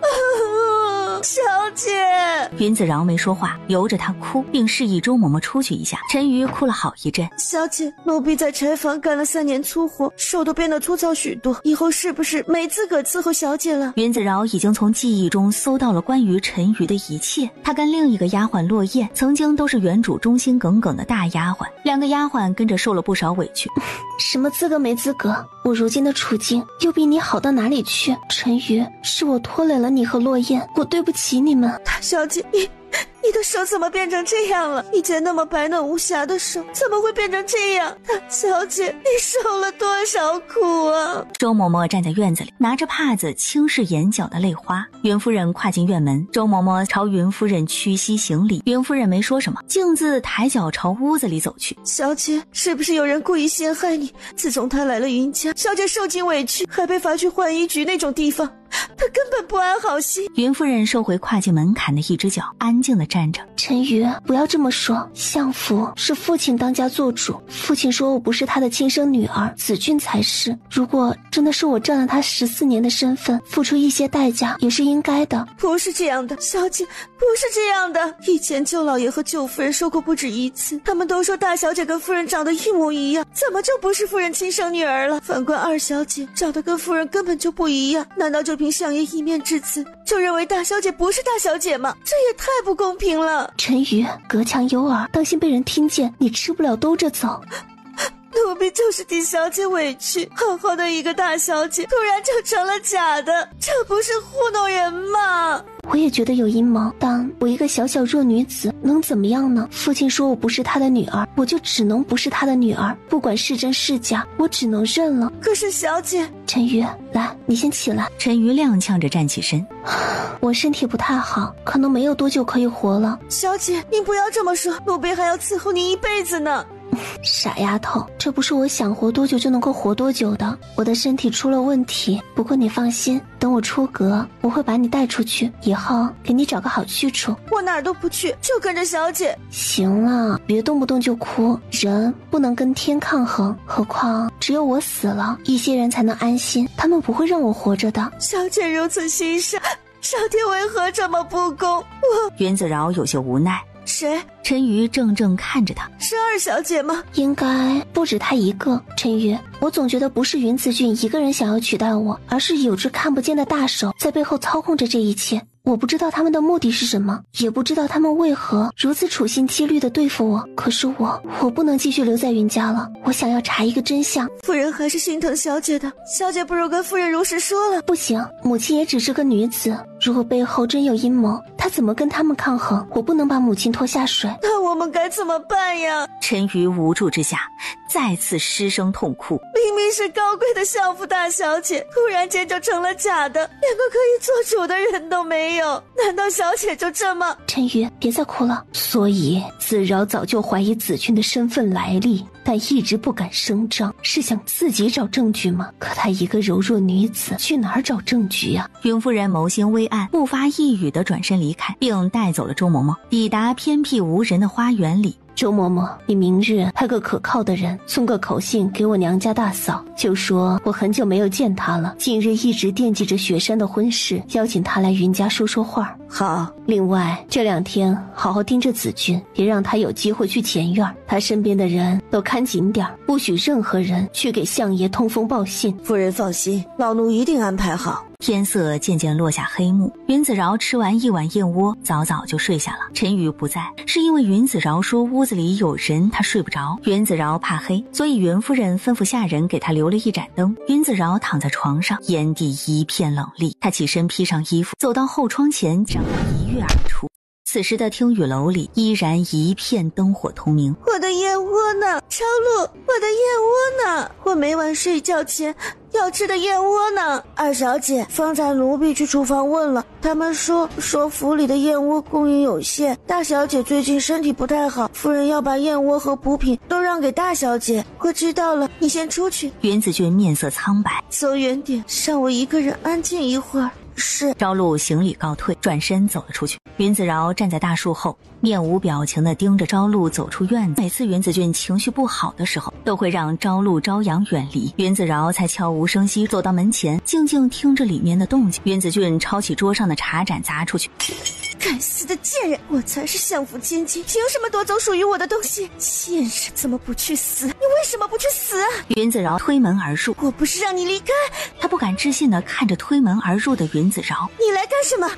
这就装不下去了。云子饶果然是装的。你以为你在母亲面前装柔弱、扮无辜，就能重新让母亲心疼你，确保你在云家的地位？你做梦！你以为谁稀罕相府千金这个身份？你说什么？我今晚过来，只是想要告诉你，往后日子长得很。你若是现在就装不下去了，往后啊，怕是会输得很难看。云子饶，我才是云家真千金，你这个家伙，早晚要被人扫地出门。你等着，我一定会让你死得很难看。云子饶抬手给他一耳光。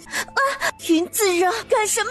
你放肆！云子饶眼神狠厉，薅着他的头发，动作利落且狠辣地把他往床上一摔，掐着云子俊的脖子，对着他的脸来个左右开弓。不大一会儿，云子俊一张脸就肿成了猪头。以前懦弱无能的云子饶已经死了，死在你恶毒的算计之下。从浣衣局出来的云子饶，将是你再也惹不起的煞星。你的噩梦来了，做好准备吧。说完这句话，他抬手又狠狠甩了他一巴掌，转身离开。云子俊捂着脖子。来人啊！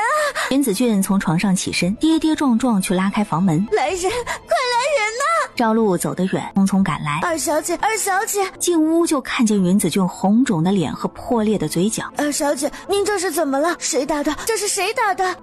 快去告诉母亲，就说云子饶来打我，快去！大小姐，是他，就是他，他现在应该还没回到静安院，你们赶紧去拦着他，抓到他，把他送到母亲面前，我一定要拆穿他的真面目。朝露和朝阳面面相觑，大小姐过来打了二小姐，这可能吗？你们还愣着干什么？快去啊！快去告诉母亲！二小姐别激动，奴婢这就去。尚未睡下的云夫人听到外面响起激烈的争执声。周嬷嬷，怎么回事？夫人，听雨楼丫鬟传来消息说二小姐被人打了，打她的人是大小姐。什么？下意识地转头朝正屋方向看去。子饶不是早早就睡下了，怎么会打她？老奴不清楚情况，是听二小姐的贴身丫鬟朝露过来禀报，让我务必转达夫人，二小姐脸都被打肿了。你要那个丫鬟先回去，我稍后就到。是。转头去了正屋，屋子里静悄悄一片，内室燃着一盏灯，但足以看清床上躺着个人。云夫人走到床前，子饶，云子饶骤然惊醒。不要打我，我这就去洗衣服，我这就去。我衣服呢？子饶，云夫人连忙在床沿坐下。别怕，是我，没有别人，也没有人让你洗衣服，别怕。云子饶怔怔抬头。母亲，是我只是过来看看你睡得怎么样了，会不会认床？你别怕，没事的。母亲，我今天一整天都在做梦，吃得好，穿得好，睡得好，没有认床，只是容易惊醒。女儿是不是太没用了？不会，这不是你的错。子饶这么虚弱的身体，瘦得只剩下皮包骨，弱不禁风，风一吹就能够把他吹跑似的。他能躲过静安院嬷嬷和丫鬟的视线，在不惊扰任何人的情况下，悄无声息抵达听雨楼，把云子俊暴打一顿，然后还能不被任何人发现，悄无声息返回屋子里躺下。真是笑话。他有三头六臂吗？到底是谁在撒谎，谁在装柔弱，扮可怜，不是一目了然吗？没事了，你继续睡，我会吩咐不许任何人来打扰你。母亲也早些休息，别太累着了。云夫人点了点头，起身带周嬷嬷离开。云子俊，你不是会演戏吗？我正是期待看你接下来的表演呢。云夫人带着周嬷嬷走出静安院。子饶方才没离开过屋子。虽然晚间当值的侍女较少，但大小姐身体弱，脚程慢，从静安院走到听雨楼至少需要一盏茶的功夫，这么长时间不可能没人发现。而且从朝露方才禀报的语气可以判断，应该是大小姐刚打过二小姐，她就赶紧来告状了。按理说朝露脚程一定是比大小姐快的，可朝露来禀报时，大小姐却好好的躺在床上，根本没没出过门的样子，总不可能是因为大小姐有飞天遁地之术吧？子俊太着急了，我刚对子饶好那么一点点，他就坐不住了，迫不及待的要搞事陷害子饶。可他真当我是蠢的吗？这种空口无凭的伎俩，着实拙劣。抵达听雨楼，他脚步一顿，不知怎么回事。以前听到云子俊哭，他多少都会有些心疼，眼下却只觉得烦躁。二小姐，别哭了，夫人一会儿就来了。云夫人抬脚跨进房门。俊儿，怎么了？夫人，1天之内状况频出，你们是怎么伺候二小姐的？夫人恕罪。云子俊轻轻抬起头，一道道充血的指印已经泛起青紫。云夫人和周嬷嬷都被吓了一跳。俊儿，你的脸。母亲。周嬷嬷走到朝露和朝阳面前。两个小贱蹄子，身为二小姐的贴身婢女，却连自己的主子都保护不好，你们俩是干什么吃的？云子俊一怔，随即站起身。周嬷嬷，不是朝露和朝阳的错，二小姐您就是太心善了，这种不用心护主的贱婢就应该打死了事。母亲。袁夫人转头吩咐侍女拿来药膏，拉起云子俊坐下，亲自给云子俊脸上抹上药膏。周嬷嬷，问问这2个丫鬟，二小姐脸上的伤是怎么回事？若胆敢有一句谎话，明日一早就拿着他们的卖身契把他们发卖出去。你们听到了没有？二小姐脸上的伤是谁打的？母亲，朝露和朝阳他们不知情。他们是你的贴身侍女，晚间至少应该有1人当值，怎么能不知情？俊儿，你是主子，不必处处为下人着想，你心善，只会纵容他们养成偷奸耍滑的坏习气，不把主子放在心上。今晚就让周嬷嬷好好教教他们规矩。奴婢真的不知情，今晚是朝露值夜，奴婢忙完手上的工作，刚要睡下，就听着二小姐喊着来人，奴婢就赶紧穿好衣服赶了过来，求夫人明察，周嬷嬷明察。你过来的时候可曾看到了别人？只有二小姐和朝露在，奴婢没有看到其他人。你呢？朝露下意识地看向云子俊。二小姐说想一个人静静，命奴婢走远一点，奴婢就到院门外候着，然后就听到二小姐大喊来人。所以你们2个人都没有看见是谁动的手，你们这2个贴身侍女是怎么当的？夫人饶命，夫人饶命！母亲，他骂人确实不知情，母亲别责怪他们了。你就是太心善，才惯得他们一点规矩都没有。周嬷嬷，把他们拖出去，各打10个板子，小惩大戒。是，母亲。下人犯错，该罚就罚，不能纵容他们没规矩。云子俊咬着唇，眼睁睁看着朝露和朝阳被粗使婆子拖了出去。方才听朝露说，是子饶把你打成了这样。母亲，姐姐她记恨我，以为是我害她去换衣局，可当初我明明跟太子求了情的，是太子一心想要惩罚姐姐，不是我所使，姐姐误会我了。母亲。云夫人看着他良久，眼神复杂。母亲，我没有，真的不是我，姐姐去换衣局是太子殿下做的决定，我跟太子求情，太子不允，可姐姐认定是我的主意，所以他才对我。子俊，你姐姐身子虚，晚上吃了点粥，早早就睡下了。云子俊缓缓抬头，睁着一双泪眼看向云夫人。母亲，方才你的婢女去静安院禀报你挨打一事，我特意去屋子里看了一眼，子饶在床上睡得好好的，身上穿的是白色里衣，足以证明你挨打这段时间他没有离开过屋子。子君，你对子饶应该是有些误会。云子俊僵住，无意识地攥紧双手。母亲不相信我。3年前你刚回来时，在家里没有安全感，我心疼你，所以处处让子饶退让一步。但是3年过去了，子君，我带你出去见世面，让你跟世家贵女们来往，连宫中的宴会都参加过不止1次，并且太子也成了你的未婚夫，你着实没必要再跟子饶较劲。母亲，我没有跟姐姐较劲，你相信我，方才我说的都是真的。我脸上的伤，母亲不是已经看到了吗？如果不是姐姐打的，还能有谁？可是子饶正好端端待在我床上，子君，我不知道你的脸到底是谁打的，但你自己一定清楚。如果你不说实话，我也没有办法为你做主。母亲，我才是您的亲生女儿，你为什么处处维护云子饶？他把我按在湖里差点淹死，你不相信大哥的话，他把我的脸打成这样，你还是不相信？到底要怎么样你才能相信我说的话？云夫人看着他歇斯底里的样子，一阵寒心。如果我真的处处维护子饶，3年前就不会让他去换衣局，不会让他被人搓磨成那样。子君，子饶是你的姐姐，你就不能跟他好好相处吗？我没说谎，我今天差点死在他手里，可母亲不相信我，母亲不相信我。袁夫人见他一口咬定子饶，心中失望至极。天色不早了，你好好歇着吧。丢下这句话，袁夫人转身离开。母亲就这么走了，自己挨了这么重的打，一张脸肿得几乎无法见人，母亲就一点都不心疼自己，就这么狠心走了。看着母亲跨出房门，终于忍不住起身追上去。母亲，我说的都是真的，我没撒谎。云子饶的柔弱都是装出来的，他都是装的。够了，子君，子饶从未有过害你之心，你为何这么容不下他？云子君脸色刷白，一句话说不出来。云夫人下令让他禁足休息，听雨楼里下人亦不得踏出院子一步。云丞相作为朝中百官之首，每天早上天不亮就起身上朝，晚上踏着月色回来，所以并不知道云子君被打一事。云泽轩被人看管在自己的院子里，但数日过去，云子饶气色肉眼可见的好了起来。3月初6，骠骑将军府的长媳徐氏乘马车而来，从云家后门进入内院，被人带到静安院前厅里。大嫂，多日不见，什么风把大嫂吹来了？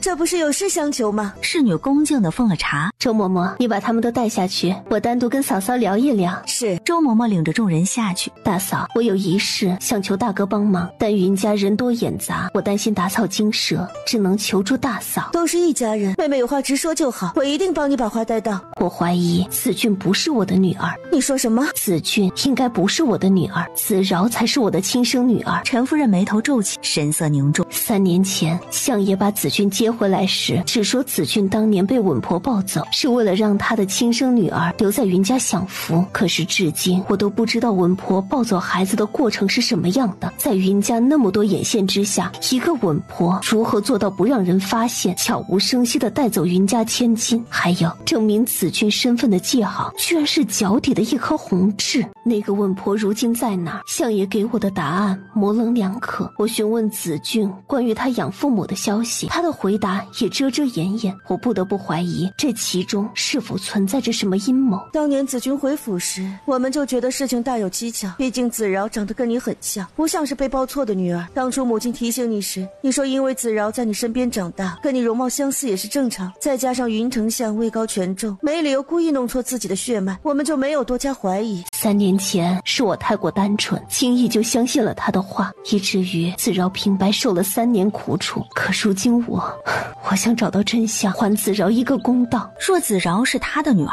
那么子俊又是谁？最近边关安稳，战王和将军都在京城，我回去之后让他查一查，看此事是否另有隐情。不过在此之前，你对子君的态度不要有太大改变，也别去质问丞相，当心打草惊蛇。那就麻烦大嫂了。我们之间说这些干什么？只是没有确定真相之前，我觉得子君的婚事是不是也该慎重考虑。太子妃的身份应该是属于云家嫡女的，若子君是假冒的身份，她就没资格嫁给太子。这个不重要，前天战王来提亲了，子饶已经答应嫁给战王为妻，以后不会跟太子再有什么牵扯，他爱娶谁就娶谁。战王，虽然不知战王为何会来提亲，但他确实比太子更适合子饶。陈夫人没逗留太久，很快站起身。那我先回去了。袁夫人送她到门外。雪山的婚事，还请妹妹多多上心。嫂嫂放心，雪山还小，我定给她相一个世家和人品并重的好公子。陈夫人再三道谢之后，告辞离去。云夫人目送着她离开，她才转身往静安院走去。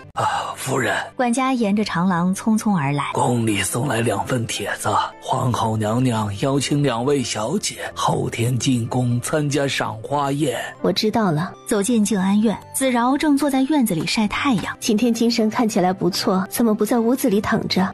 女儿想多晒晒太阳。皇后娘娘命人送了帖子过来，说后天宫中举办赏花宴，请你和子俊一起去参加。你如今身体不好，要不要我替你回绝了皇后？皇后邀请进宫参加赏花宴？云子饶微微眯眼，说是邀请，其实就是一纸召见。若是不去，会不会让皇后以为云家不把她放在眼里？你身体虚弱，皇后应该能够理解。母亲，我身体无碍的，皇后突然举办赏花宴，或许跟太子有关。我也是这么想的，所以我才不想让你去。太子应该是不想让子饶嫁给战王，所以才请皇后举办了这次赏花宴。母亲放心，不是还有妹妹在吗？我跟她一起去，应该没有问题的。就是因为有她在，我才更不放心。为什么？子饶，在我面前还用掩饰吗？子俊从回来之后对你就不友善，你为何一直不告诉我？云子饶缓缓垂眸，沉默不语。告诉他，我敢告状吗？我就算告状，云夫人会相信吗？就算云夫人真的相信，我们母女二人能够抗衡得了太子和云丞相吗？不可能。3年后的今天才是查清真相的最佳时机。母亲，子俊在外面受了14年苦，被父亲找回来之后才享了3年福，而我享受了14年不属于自己的幸福，在浣衣局也才受了3年苦。子饶，比起妹妹，我是幸运的，她心里有不平也是正常，我不怪她。你这个孩子真傻，明明早就怀疑子俊身世有问题，为何一点口风都不漏？我若早知道真相，就算是拼上这条命，也绝对不会答应太子把你送去浣衣局呀。唉，你刚从浣衣局回来，身上也没有几件新衣裳，3年前的新衣裳都旧了，我让人去铺子里先给你买几件来，明天叫人来给你量身，定做几套好看的新衣裳，还有发钗首饰什么的也该添置一些了，免得出门参加个宴会，头上连件像样的发钗都没有。母亲，我怎么了？新衣裳有没有都可以，我想让落雁回来。落雁是子饶以前的贴身丫鬟，跟陈瑜一样。夫人，长侍嬷嬷匆匆而来。二小姐今天早膳没吃，午膳也没吃，看起来有绝食的意思，请夫人过去看看吧。云夫人眉头一皱，好端端的，绝什么食？母亲，我去跟妹妹谈谈吧。子饶，妹妹可能是见我回到云家，担心我抢回她的身份和待遇，所以才没有安全感。我去跟她谈一谈，当面告诉她，她的东西永远都是她的，我不会跟她抢。云夫人沉默片刻，没查到结果之前，确实不宜打草惊蛇。行，那你小心一些。云子饶转头看向站在不远处的2个女子，一个叫宝琴，一个叫宝琪，是战王留下来保护她的侍女。陈瑜跟我一起去吧。是。主仆2人起身往听雨楼走去，宝琴和宝琪什么也没说话，安静无声地跟在身后。抵达听雨楼，大小姐，听说妹妹不吃饭，我来劝劝她，你们辛苦了。老奴不敢。云子饶穿过院子，抬脚跨进房门。妹妹，这是怎么了？大小姐。云子饶看了2人一眼，走到床沿坐下。妹妹怎么了？好端端的，怎么不吃饭啊？是饭菜不合胃口吗？听到他的声音，云子俊骤然一僵。你来干什么？此时看到云子饶，他的眼神像是见到了不共戴天的杀父仇人。听说妹妹心情不好，我来探问一下妹妹。云子俊瞳眸骤缩，他想也没想，抬手就往云子饶脸上扇去。你这个贱人！小姐，二小姐不可！不要！一道身影急速闪过，请二小姐自重，放开我！知道妹妹不想见到我，只是母亲听说你绝食，难免担心紧张，所以才让我过来看看。妹妹，云子饶，这个恶魔，别在我面前装无辜！我听不懂妹妹在说什么。你这个表里不一的贱人！新仇旧恨涌上心头。你以为母亲会被你蒙在鼓里吗？早晚有一天你会露出真面目！宝琴眼疾手快，闪电般把云子饶拉过来，云子俊扑了个空。二小姐，你没事吧？妹妹，你怎么这么不小心啊？云子饶，你为什么不去死？宝琴走上前，抬手给了他一巴掌。放肆！这个贱婢敢打我！大小姐如今已经是战王的未婚妻，你以下犯上，辱骂于他，就是对战王不敬，我们有权替王妃教训你。云子俊不敢相信自己听到了什么。你说什么？大小姐也是战王的未婚妻，你若对她不敬，就是对战王不敬。我跟宝琪有权替王妃教训你，这不可能！云子俊不敢置信地看着云子饶，这不是真的。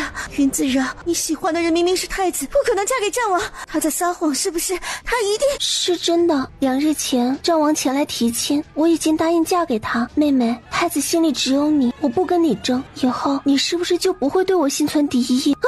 滚开！云子俊抬手挥开他。云子饶，你是来炫耀的，对不对？云子饶狼狈地摔在地上。子饶匆匆跨进房门，就看到云子饶摔在地上的一幕。子饶，你怎么样？母亲，云夫人转过身，抬手给他一个耳光。云子俊，你真是太让我失望了。母亲，妹妹不是故意的，母亲别打她。子饶听说你绝食，担心的不行，眼巴巴的来探望你，想要劝你想开点，你就是这么对待他的。云子饶都是装的，本性恶毒，虚伪自私，他根本不是来劝我，他是来看我笑话的。住口！好，你看看你现在这副癫狂的样子，哪里还有一点相府贵女的端庄高雅？妹妹，你真的误会我了。新热皇后派人送来2份帖子，邀请我们参加宫里的赏花宴。我过来就是想跟你说这件事。你好好吃饭，好好养精神，后天我们一起进宫好不好？哼，我看她不必进宫了，应该待在家里好好反省。皇后的赏花宴，不，她必须参加。她要见到太子，要见到皇后，她还要见父亲。她必须离开听雨楼。母亲，是我的错，我不该跟姐姐争宠，都是我不好，求母亲原谅我。你真知道错了？是我的错，请母亲不要生我的气。既然如此，你是否可以告诉我，2日前打你的人到底是谁？当然是云子饶那个贱人。然而话到嘴边，却忽然对上云子饶那双充满嘲讽的眸子。云子俊很快意识到，他就算把真相说出来，也不会有人相信。是我自己，我想让母亲多关心关心我，我嫉妒姐姐能睡在母亲的屋子里，所以才一时冲动，做出不理智的事情。云子饶听他言不由衷的认错，嘴角微勾。明天好好休息，后天跟子饶一起进宫参加皇后举办的赏花宴。我们先出去吧，让子俊好好休息。云子饶点头。被云夫人挽着手走出房门那一瞬，云子俊心头愤怒。云子饶跟以前不一样，变得如此狡诈阴险，还有暴力倾向，根本不是之前那个柔柔可亲的云子饶。这到底是怎么回事？云子俊不安地坐在床沿。云子饶在浣衣局3日夜遭受折磨，饭都吃不饱，身体早就孱弱不堪，怎么会有那么大的力气？日复一日的虐待，他应该如惊弓之鸟般胆小怯弱，怎么会有如此深沉的心计？不行，不能由着云子饶继续活着，一定会坏了自己的大事。后天宫中的赏花宴，自己要想个法子让云子饶消失。不行，让他消失不太可能。堂堂相府养女，羞辱嘲讽都可以，唯独不能莫名其妙死了，更不能死在宫里。可是战王来提亲，云子饶想嫁给战王做王妃，哼，他做梦！云子饶绝不能嫁给战王，只能给太子为妾，这辈子都是个坐享伏低的命，别指望能凌驾于自己之上。所以让他失身给太子是最好的选择。回到太子府3天，一想到云子饶答应嫁给战王那一幕，他就气得恨不得把他再送去浣衣局。莫景林不发一语地望着窗外。罢了，女孩子到底还是要哄一哄的。来人，请太子殿下吩咐。后天宫中有赏花宴，你从库房挑2套首饰，明日一早送去丞相府，1套给云子饶，1套给云子俊，挑款式不同但价值相似的，不必区别对待。是，只希望他往后能温顺一些，乖乖取消跟战王的婚约。翌日一早，太子府女官带着4名侍女抵达相府，云夫人亲自迎出门，双方互相见礼之后，太子殿下为2位姑娘准备了头面，并叮嘱我务必亲自交到2位姑娘手上。请进。进了厅，云夫人命人去把2位小姐喊出来。云子饶和云子俊在主院厅外相遇。妹妹，云子俊眼神阴沉。姐姐，妹妹看起来不太高兴啊。母亲说太子差人送来2套头面，让我们来挑一挑。稍后姐姐先挑吧，我的装匣里首饰太多，不在乎这一套，但是姐姐的衣裳和首饰都是3年前的旧款，明天进宫若没有像样的衣服和首饰，怕是会丢了相府脸面。光有头面也不行，要不姐姐稍后去我的屋子里挑一挑，看有没有合适的衣裳适合姐姐。姐姐若是喜欢，我就送你1套。云子饶挑眉，正要婉拒，这倒是不用。2人一愣，就转头看去，一个身着深绿色衣裳的嬷嬷目光威严地走来，身后跟着8名侍女。走到近前，她朝云子饶行礼。我家王爷得知王妃明日要进宫参加赏花宴，特命老奴送来4身衣裳和4套头面、4双鞋子，请王妃笑纳。话音落下，云子俊表情骤然僵住。待在厅里的云夫人听到动静，匆匆起来走出来。云夫人，我家王爷准备的聘礼清单有点长，所以还需要一点时间，但这门亲事已是板上钉钉，王爷非王妃不娶，请夫人尽管收下。饶儿，你觉得呢？母亲，姐姐不是喜欢太子殿下吗？战王跟姐姐没名没分。谁说没名没分？我家王爷已经上门提过亲，大姑娘也答应了这门亲事，并且王爷正在紧急张罗聘礼，这还叫没名没分？她是从宫里出来的嬷嬷，什么事情看不明白？我多谢嬷嬷亲自前来，这些衣服和首饰我很喜欢，替我谢谢王爷。我家王爷对大姑娘真心实意，还望大姑娘莫要辜负了这份心意。我明白。饶儿，那太子送来的头面，你还要挑吗？云子俊双手攥紧，心里恨得几乎滴血。母亲，我跟太子已无婚约，他送来的东西应该是给妹妹的，2套都应该给妹妹，我有战王送来的首饰衣裳就足够了。云子俊抬眸，他这是什么口吻？施恩吗？云大姑娘，太子殿下命我送来的这2套头面，您和二姑娘一人1套，并且太子特意交代，2套头面除了款式不同，在价值上不分上下，您若是喜欢哪一套，还可以优先挑选。作为太子府女官，她聪明且擅长察言观色，自然知道昨晚太子吩咐这件事时不必区别对待的意思。云子饶可以优先挑选，凭什么？母亲对云子饶偏袒就罢了，太子也要偏向他吗？不用了，我跟太子非亲非故，没有理由接受他的东西，请回去转告太子，就说他的心意我心领了。既然如此，就让子俊挑1套即可，余下的1套还望诸位带回太子府。嬷嬷随我去静安院吧，子饶暂时跟我住在一块儿。长侍嬷嬷颔首回礼，带着侍女跟随云夫人一起往静安院而去。太子府女官愕然望着他们离开。妹妹，战王送来的衣裳足足有4套，我可能穿不完，若是妹妹想要，稍后过去挑1套吧。云子俊脸色发青，正要冷声拒绝。王妃，战王送给您的衣裳都是今年的新款，且用的都是价值千金的好料子，只能您自己穿，其他人是没资格的。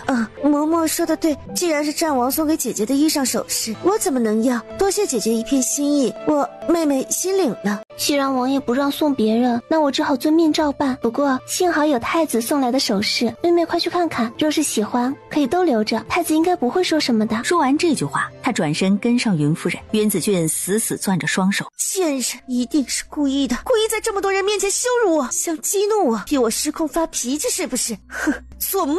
我一定要忍到明天赏花宴上，看看这个贱人身败名裂，看他万劫不复，今日所受之辱都要从云子饶身上百倍千倍的讨回来。云子饶，你给我等着！到了静安院，嬷嬷吩咐侍女上前伺候着。4套头面是按着衣裳搭配的，每1套都价值不菲。蓝色的锦缎长裙飘逸若仙，红色的裙子搭配金色发钗，整个人显得高贵而又奢华。鹅黄色裙子衬得她轻盈灵动，一套淡紫色裙装衬得她腰肢纤瘦。长侍嬷嬷站在一旁看着，真心觉得自家王爷眼光是真好。大姑娘果然不愧是京城第1美人，这些衣裳就像为大姑娘量身定制一样，如此合身且衬托出了大姑娘的气度，明日进宫定能艳压其他女子。袁夫人看着，面上浮现几分担心。嬷嬷，明日赏花宴上，子饶若是打扮得过于奢华，会不会引起一些不必要的麻烦？夫人不必担心，有战王在，没人惹大姑娘。云子饶眸子微敛，没人敢惹多无趣。原主受了那么多折磨，不能白受。太子府女官带着首饰回去复命时，莫景林的脸色冷得像是腊月寒风过境。女官跪在地上，诚惶诚恐地请罪。云子饶的不识趣出乎他的意料，战王同一天送东西过去，且价值远远凌驾于他之上，更是没把他这个太子放在眼里。既然他如此不识相，那不必勉强了。是，只要有他在一天，云子饶就不可能有机会嫁给战王。今日丞相下朝较早，太阳刚刚落山，他就回到了府里。他吩咐夫人晚间把云泽轩、云子饶和云子俊都叫过来，一家人一起吃个晚膳。云丞相膝下还有另外2个儿子，都是家中庶子，一个9岁，一个7岁，正在南院跟着老师读书。作为百官之首，云丞相的后院妻妾和子嗣都不算特别多，但他隐瞒外事，算计自己的妻子和亲生女儿，只这一点就足以证明他是个毫无人性的人渣。数日未见的云泽轩一看见他，子饶，你太过分了。云子饶看见站在他身侧的云子俊，心里明白这是终于逮着机会哭诉了。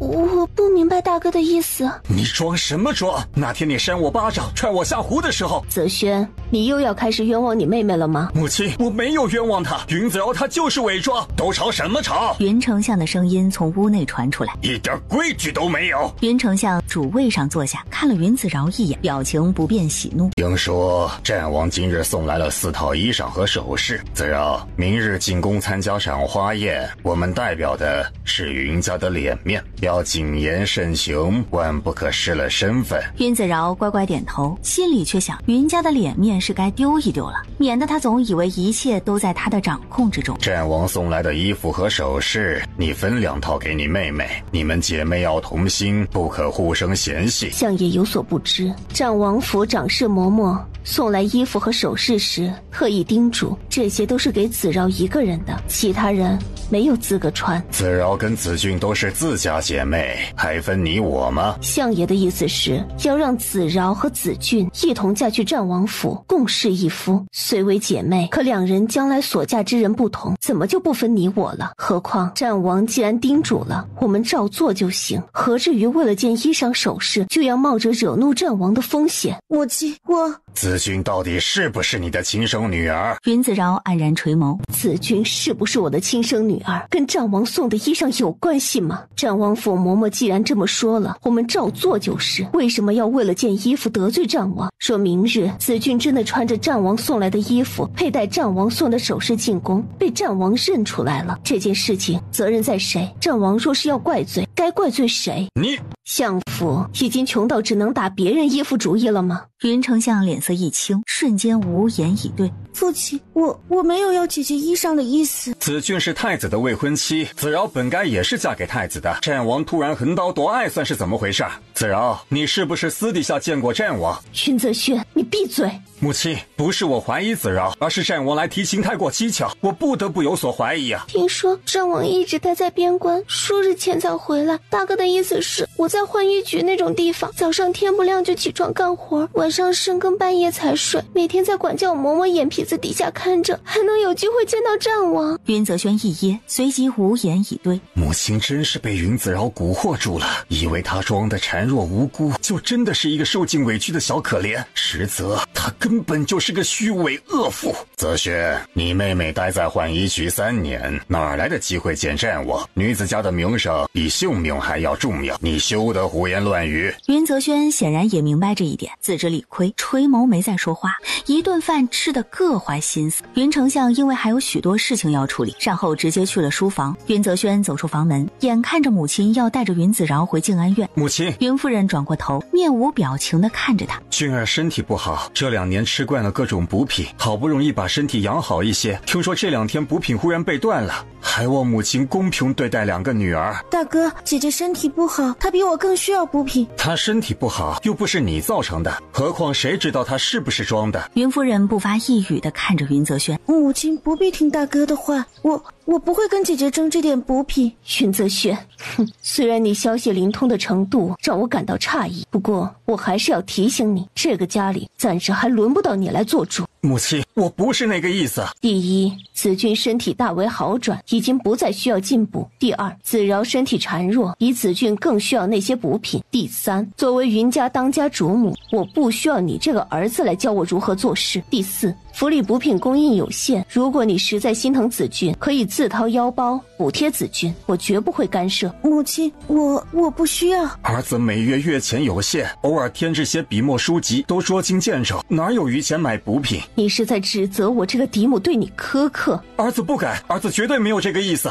不敢？哼！我看你最近翅膀硬了，我这个母亲说的话对你已经不起作用，你想听就听，不想听就阳奉阴违，只怕要不了多久就该学着忤逆母亲了吧？大哥绝没有要忤逆母亲的意思，还望母亲息怒。儿子忍母亲不快，请母亲责罚。回你自己的院子里去，跪2个时辰，抄写《孝经》20遍，禁足半个月，未经我的允许，不许踏出墨香阁半步。是，儿子谨遵母亲吩咐。另外，你院子里那个叫落雁的丫头，曾是子饶贴身丫鬟，稍后就把她还给子饶。是。母亲，我想先去看看落雁，让周嬷嬷跟你一起去。好。云子饶和周嬷嬷一起抵达墨香阁，院子里打扫的丫鬟纷纷行礼。落雁何在？丫鬟们面色纷纷一变。子饶，云泽轩走到云子饶面前。落雁最近身体不好，还是让她在墨香阁住几天再回去吧，我会好好照顾她的。大哥，母亲不是让你罚跪2个时辰吗？你还要抄写《孝经》20遍，哪里来的精力照顾落雁呢？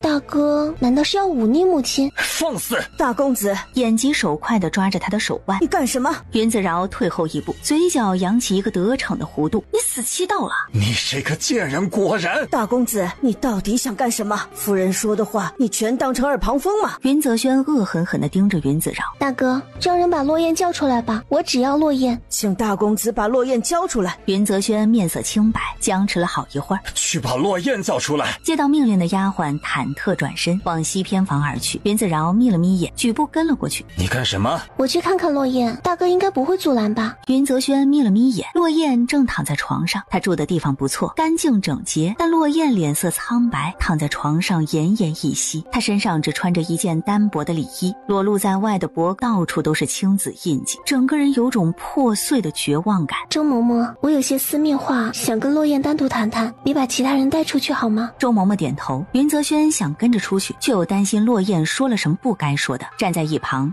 眼神阴冷地看着落雁。子饶来接你回去，你自己好好考虑考虑。话音未落，他整个人被一股巨大的力道控制着，毫无反抗之力。他蜷缩在地上，抱着要害处惨叫出声。云子饶对着他那个地方狠狠踹了一脚。你这个人渣，就该进宫做个太监。云泽轩疼得眼前发黑。你这个毒妇！云子饶勾唇一笑，抬脚踩在他要害处，狠狠碾压下去。我确实是个毒妇，可惜没人相信你。偏房外，周嬷嬷和势力的丫鬟们随即匆匆举步进屋。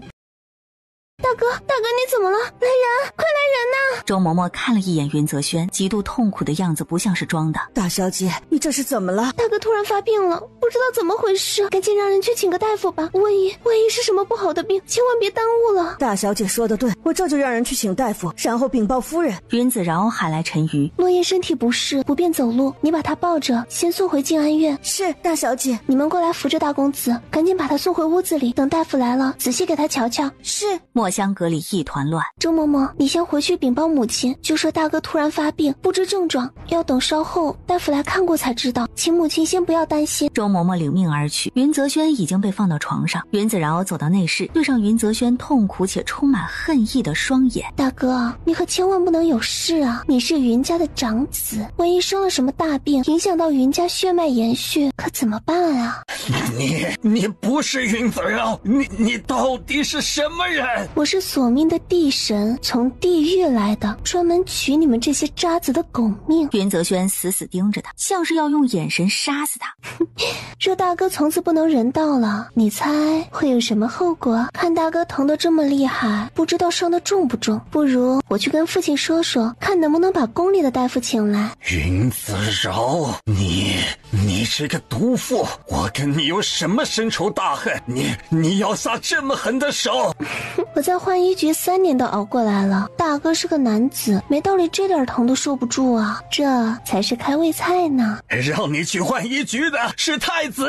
放心，太子我也不会放过的，这3年所受的苦，我定是要讨个公道的。云泽轩轻轻闭眼，你的身手是怎么回事？无可奉告。你是云家女儿，你这样做是想让云家支离破碎吗？当年你帮着云子俊欺负我的时候，可没有过这样的顾虑，怎么苦楚到了自己身上，你突然间知道顾全大局了？云泽轩咬牙，大夫来了，快，大夫来了！大哥在床上威风凛凛，我相信这点疼对你来说算不得什么。云泽轩忍着痛恨，艰难地从床上坐起身。大哥突然疼得不行，请大夫给他好好看看，一定要检查得仔细些。大夫提着药箱走进内室。云公子，其他人都出去，大夫一个人留在这里就行。云子饶笑了笑，转身往外走去。云泽轩思索再三，还是乖乖配合，让大夫给他做了检查。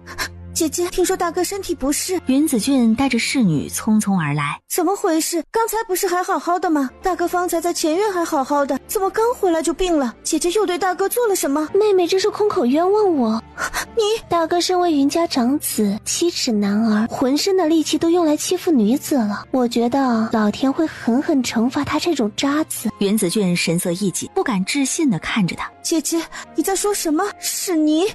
云子饶和云子俊同时转头看去，大夫提着药箱走了出来。大夫，大哥怎么样了？在下医术不精，没看出云大公子有何病症，另请高明吧。医术不精，云子俊狐疑地转头看向云子饶，转身进了屋。大哥，你哪儿不舒服？大哥，你这是怎么了？云泽轩脸上苍白无色。大哥，你到底怎么了？方才子饶去看落雁，我跟他起了点争执，情绪激动之下，不小心磕到了桌角。磕到了桌角，云子俊眸色微深。大哥是故意瞒着我什么吗？云泽轩有些烦躁，方才大夫的话回响在耳边。虽然不知大公子得罪了什么人，但情况有点严重，我无能为力。云泽轩轻轻闭眼，心里恨毒了云子饶。大哥，你先回去吧，我休息一下就好。云子俊攥紧帕子，大哥是在维护云子饶吗？云子饶没理会墨香阁的事情，此时已回到静安院。他得了什么病？云子饶在旁边坐下来。大夫说医术不清，请另请高明。这是什么意思？妹妹去了墨香阁，有他陪着大哥说话，我就先回来了。莫不是想要逃避我给他的责罚，故意装病？云子饶不置可否。母亲，我去看看落雁。落雁在你大哥那儿受了苦，这也是我的失职，没有替你看顾好他。你往后只管补偿他，需要什么跟周嬷嬷说就行。云子饶乖巧的道了声谢，起身往落雁所在的耳房走去。陈瑜正在陪着他。小姐从浣衣局回来了，以后没有人会欺负我们了，以后放宽心。落雁安静地躺在床上，两眼望着屋顶，不知道心里在想些什么。陈瑜，云子饶从外面走进来，走到床前。落雁怎么样了？始终不发一语的落雁突然从床上起来，云子饶坐在床沿，笑看着他。这是什么眼神啊？小姐，落雁忽然嚎啕大哭。奴婢本来都不想活了，但是今天看到小姐，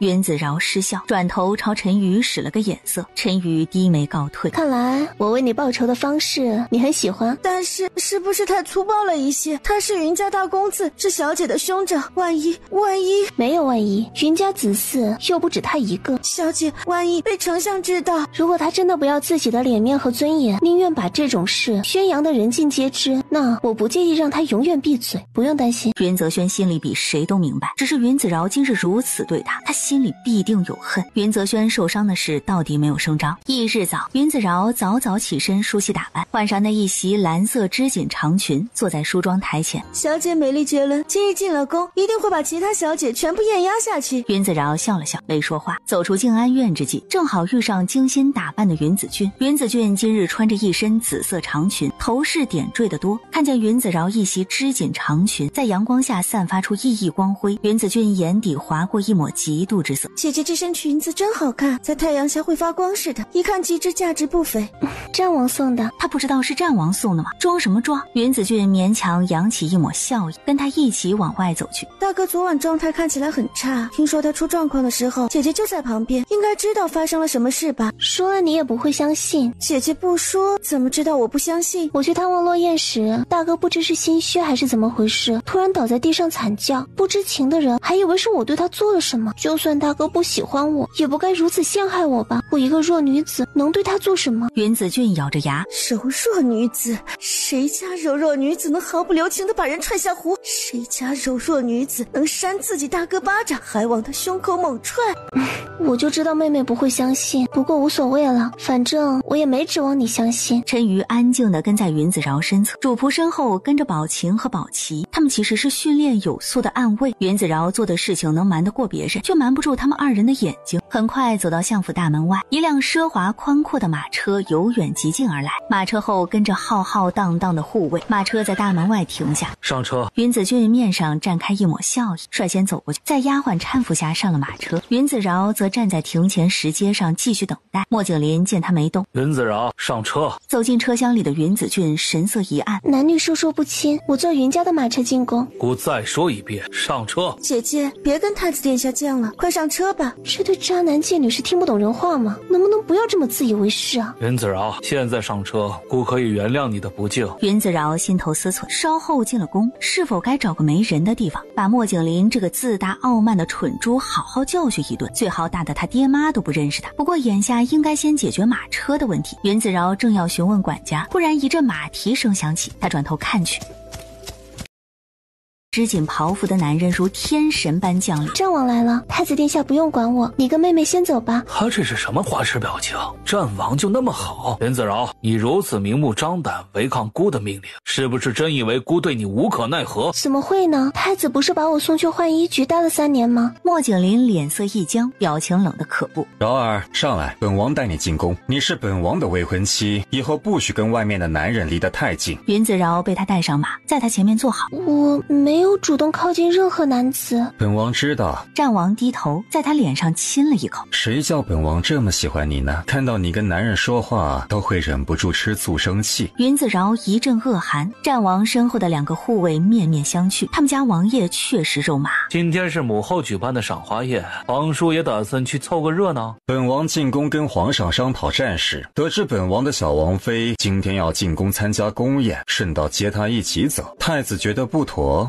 当然没什么不妥。太子能来接你的未婚妻，本王自然也能来接我的未婚妻。另外，本王记得之前警告过太子，不许对自己的皇婶言语不敬。太子似乎没放在心上。云子饶尚未正式踏进战王府大门，应该还算不得正式的皇婶。太子这句话提醒我了，稍后给云丞相递个帖子，明日本王登门下聘，跟丞相商议成亲事宜，请他明日务必告假。是。莫景林脸色一变，嘴角抿成阴沉的弧度。他还有没有一点廉耻之心了？大庭广众之下，毫不避讳地缩在一个男人怀里，把女儿家的矜持和名节置于何地？驾！莫苍兰一甩缰绳，瞬间带着云子饶疾驰而去。清明，你把王妃的丫鬟带上，宝琴、宝琪自己进宫。宝琴和宝琪跟着疾掠而去。云子俊肺腑几乎被妒火焚烧殆尽。云子饶这个贱人，凭什么得到战王如此青睐维护？他就是一个表里不一的贱人。太子殿下，我们现在进宫吗？姐姐不明白太子殿下的心意，是他无福，太子殿下不必生气。莫景林听到他的声音，才忽然想起他在车厢里。方才是不是吓到你了？我知道太子殿下不是对我发脾气，姑只是给了他一点小小的惩罚，他竟敢就此记恨上了，没有一点女儿家该有的柔顺谦恭，哪里比得上俊儿识大体？云子俊听到这句话，无声地松了口气。是啊，姐姐自打从浣衣局回来，就像所有人都欠她似的。这几天大哥在她面前吃了好几次鳖，还因此被母亲说忤逆不孝。这么严重？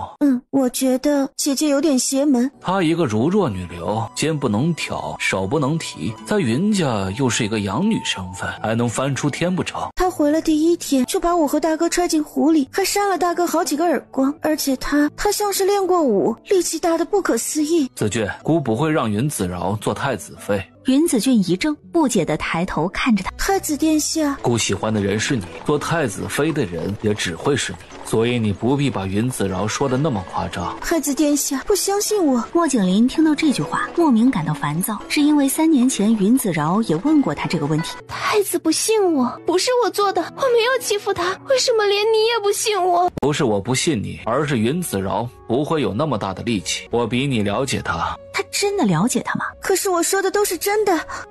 行了，稍后进宫，在母后面前好好表现。敏锐地察觉到他的不耐，云子俊心头慌乱骤然袭来。我说的都是真的，太子殿下，姐姐她真的跟以前不一样了。别再说了，你可以说她骄纵任性，说她不懂事儿，说她不讨喜，我都相信，但她只是一个手无缚鸡之力的柔弱女子，哪来的暴力行为？云子俊闭了嘴，脸色苍白。莫景林越发烦躁，他不知道自己到底在烦躁谁。莫苍兰带着云子饶抵达宫门，是何朝上下唯一一个可以在宫里纵马的王爷。饶儿跟浣衣局的饶儿应该不是同一个人吧？臣女不明白王爷的意思。没人比你更明白本王的意思。云子饶沉默不发一语。本王喜欢带着利爪的猫，眼下来说，你只是一只带有利爪的猫，还远远没有成为老虎。周遭太多大型猛兽虎视眈眈，不过有本王在，你的利爪可以肆无忌惮地挥向任何一个人。云子饶还是没说话。前面内门处已经聚集了几个官家贵女。本王不勉强你，宝琴和宝琪都是久经训练的暗卫，有他们在，你任何时候都不必忍受刁难你的人。王爷为什么对我这么好？本王是个肤浅的男人，饶儿长得好看，说是皇城第一美人也不为过。男人好色还需要理由吗？云子饶知道这不是真心话。莫苍兰停下马，抱着他一跃而下。你自己进去吧，宝琴和宝琪跟在你身后，你不用担心有人会对你不利。多谢王爷。你还是个小姑娘，不必对自己要求太高。莫苍兰翻身上马，转身离开。宝琴和宝琪脚程很快，这会儿已经追上云子饶。宫门处有嬷嬷和宫女在守着，负责将今日进宫的贵女们引至宫宴所在的御花园。院子里百花盛开，穿着明媚裙装的贵女们已经到了。云子饶府一进来就引起了众女的注意。这个女人是谁？一个浣衣局出来的贱婢，竟然也能来参加皇后娘娘举办的赏花宴。云子饶抬头朝着声音来源处看去，见到一个身着深绿色对襟羽纱长裙的女子。云子饶本来没打算跟人起冲突的，但既然莫苍兰说谁都不避审，他自然就不客气了。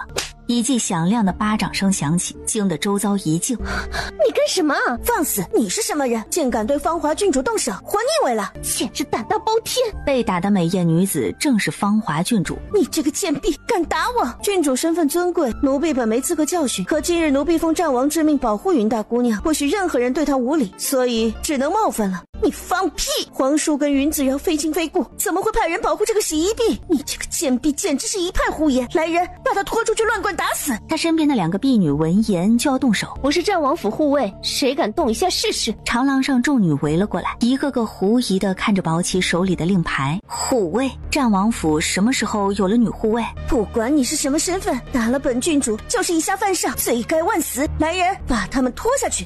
郡主息怒。围观的一名女子赶紧走过来。若她真是战王府护卫，你她是战王府护卫，就有权打我？是郡主出言不逊在先，她在浣衣局洗了3年衣服，本郡主骂她是个洗衣婢，难道骂错了？怎么了？发生了什么事？哼，你们都过来说说。云子饶当年不知羞耻，天天缠着太子不放，丞相府真嫡女回来之后，被他一而再再而三欺负，所以太子才下令将她送去浣衣局，让她学乖一点。这是不是事实？云子饶在浣衣局做了3年洗衣婢，这是不是事实？我骂他一句贱婢，有错吗？众人闻言，目光不约而同地落在云子饶脸上。云子饶脸眸不发一语，像是被吓到了似的。不管有错没错，郡主出言不逊就是该打。我奉王爷之命保护云大姑娘，就不允许任何人欺负她。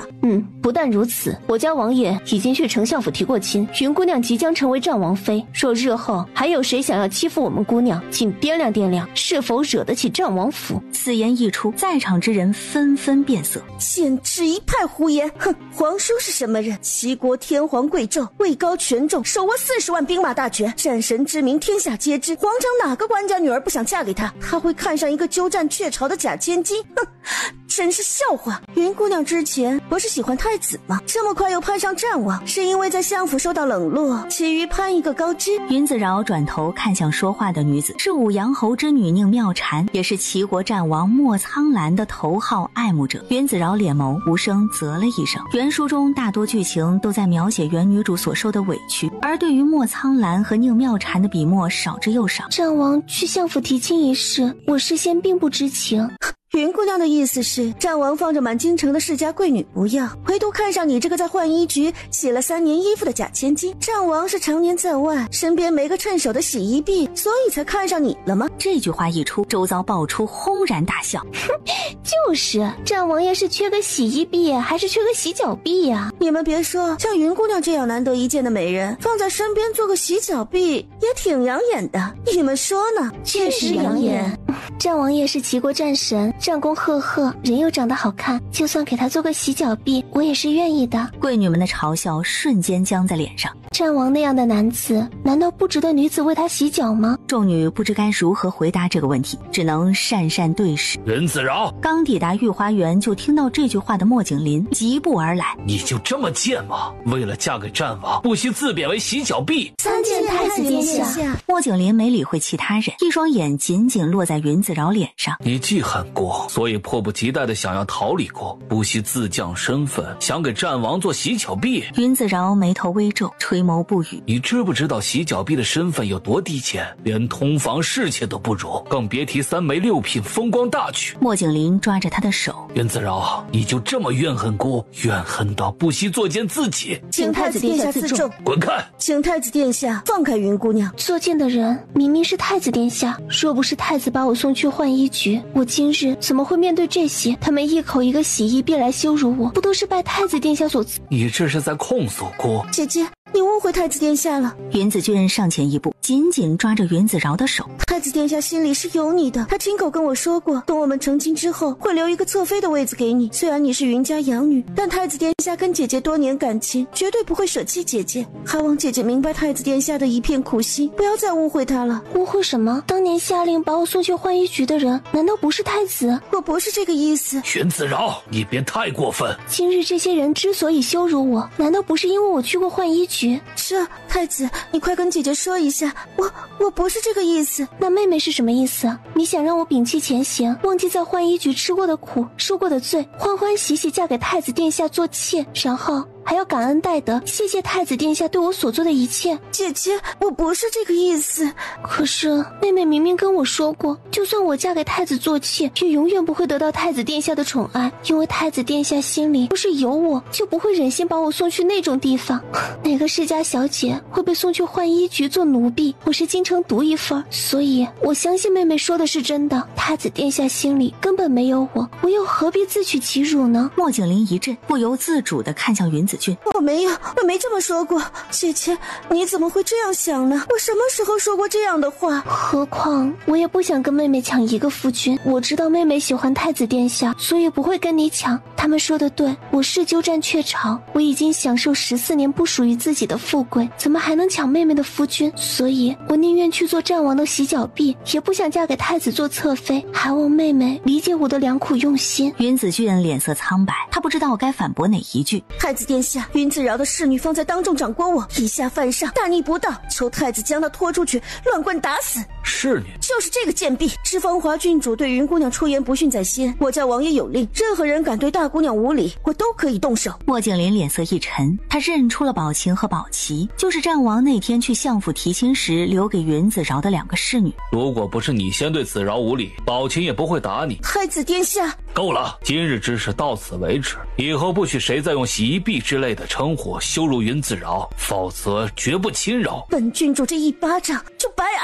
了吗？莫景林眉头微皱，他看向云子饶。宝琴作为奴婢，长乖郡主是以下犯上，虽死罪可免，但活罪难逃。子饶，你让他自扇20个耳光，全当是给芳华郡主赔罪。宝琴是战王府的人，我无权这么要求他。宝琴和宝琪沉默站在一旁。他长乖芳华郡主是因为你，所以我更不能让他这么做。若太子殿下坚持让我给芳华郡主赔罪，不如把我拖出去乱棍打死得了。云子饶，当众违抗太子殿下的命令。云子饶，你真是好大的胆子！看来有些人已经以战王妃自居了，所以才不把太子放在眼里。姑再给你一次机会，让宝琴给芳华郡主赔罪。云子饶垂在身侧的手缓缓攥成拳，好想一拳把他送到西天去。皇上驾到，皇后娘娘驾到，战王爷到。参见皇上，参见皇后娘娘，参见战王王爷。一身龙袍的皇帝和雍容华贵的皇后相携而来。今日皇后设下赏花宴，邀请诸位进宫来热闹热闹。你们不去园子里逛逛，都聚在这里干什么？贵女们低着头，谁也不敢吭声。当今皇帝排行第2，战王爷排行第9，两人相差17岁。禀皇上，皇后娘娘，芳华郡主走出几步，侄女被一个婢女打了，求皇上和皇后娘娘为我做主。婢女打你？皇后眉头一皱，像是不可思议。哪个贱婢如此胆大包天，竟然连郡主都敢打？宝琴不发一语地走出来，跪下请罪。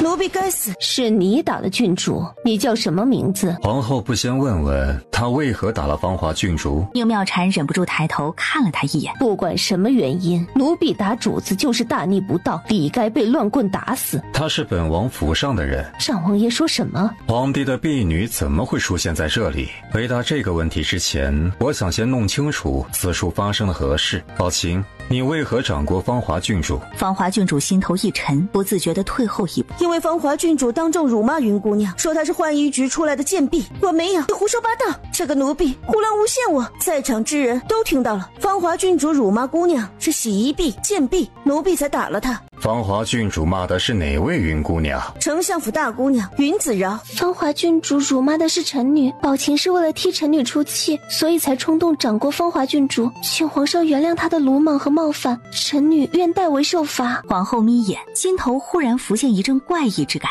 云子饶确实是从浣衣局出来的洗衣婢，我这是骂她吗？我只是在陈述一个事实，但这个婢女不分青红皂白就打我，是真正的以下犯上，求皇伯父立刻发落她。你说的是丞相府大姑娘，那个被弄错了身份的相府嫡女，现在是相府养女。你既然是丞相府女儿，为何会去浣衣局？父皇，皇上，臣弟刚从边关回来，就听说丞相府嫡女被送去浣衣局，被人搓磨了3年，也是前几天刚刚被放出来。崇武帝诡异地沉默着，几乎以为自己听到了天方夜谭。堂堂高官之女，娇生惯养的千金小姐，为何会被送去浣衣局那种地方，还待了长达3年？这是谁的决定？把云丞相给朕叫过来。莫景莲脸色微白，不自觉地攥紧双手。皇上，不怪父亲，是臣女惹了太子殿下不悦，太子才把臣女送去浣衣局接受惩罚，是臣女活该。你说什么？臣女不该惹怒太子，是臣女该死。莫景林抬头看向云子饶，眼神阴沉森然。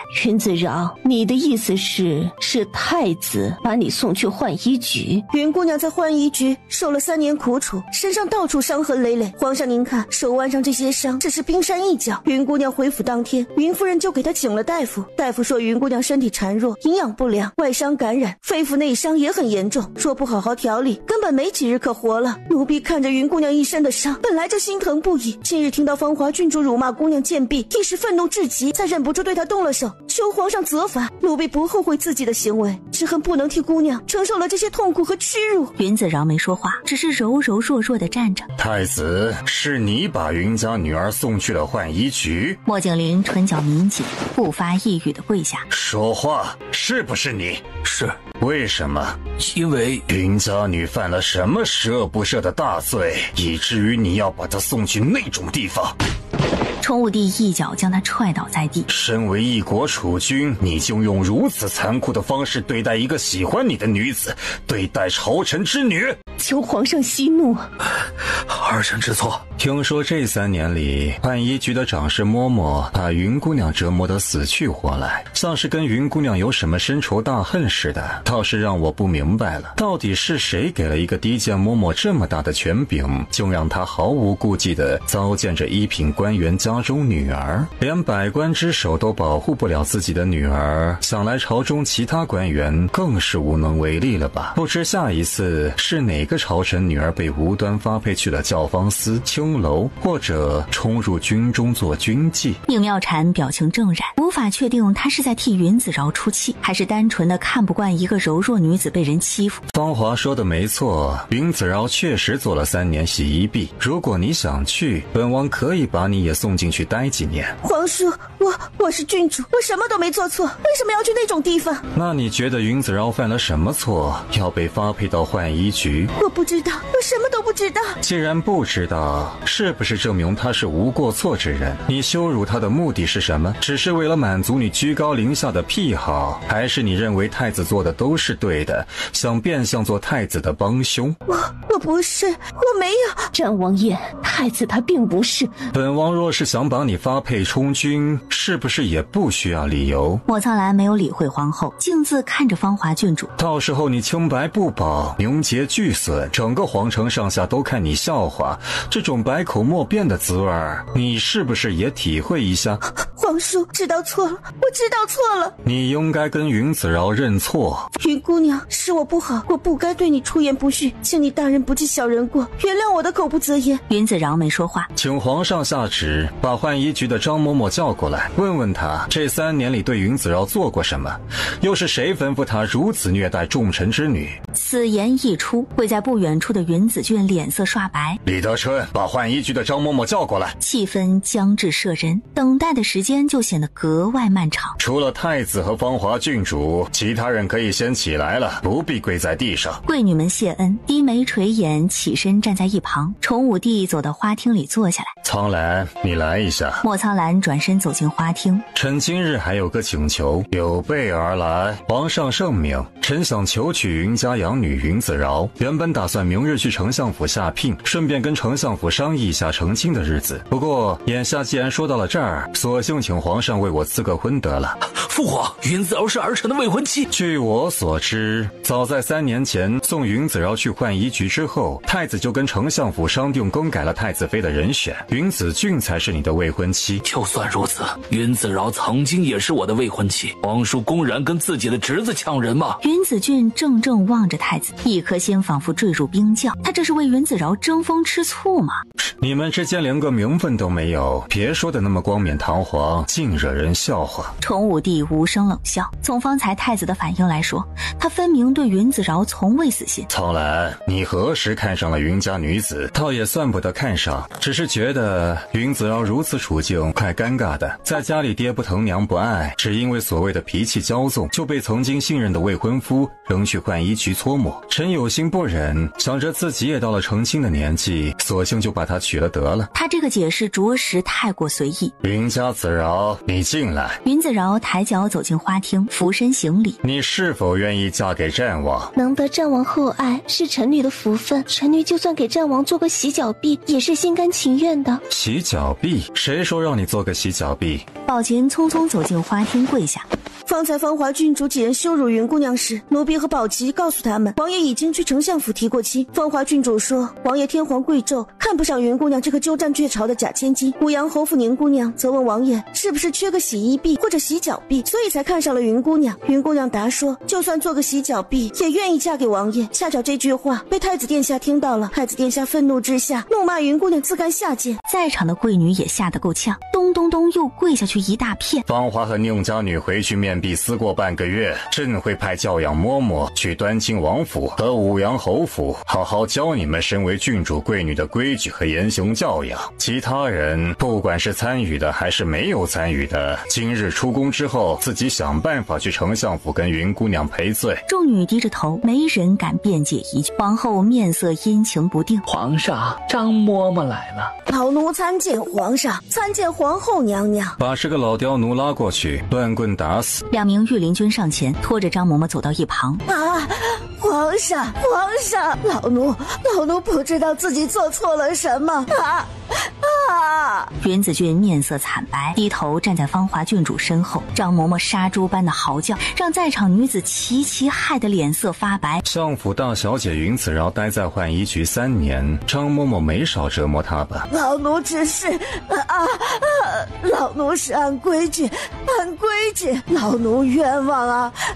既然如此，就直接打死吧。战王爷饶命！战王爷饶命啊！老奴说是云家二小姐。莫苍兰抬手示意御林军停下。是云二小姐，她前后给了老奴200两银子，再三叮嘱老奴要好好招待云大小姐。云子俊双腿一软，直接跌跪在地。还有吗？太子殿下来过浣衣局几次，看见老奴管教云姑娘，没有开口阻止。老奴以为太子殿下是默许的。莫景玲跪在地上不发一语。杖毙！战王爷饶命啊！老奴都是奉命行事。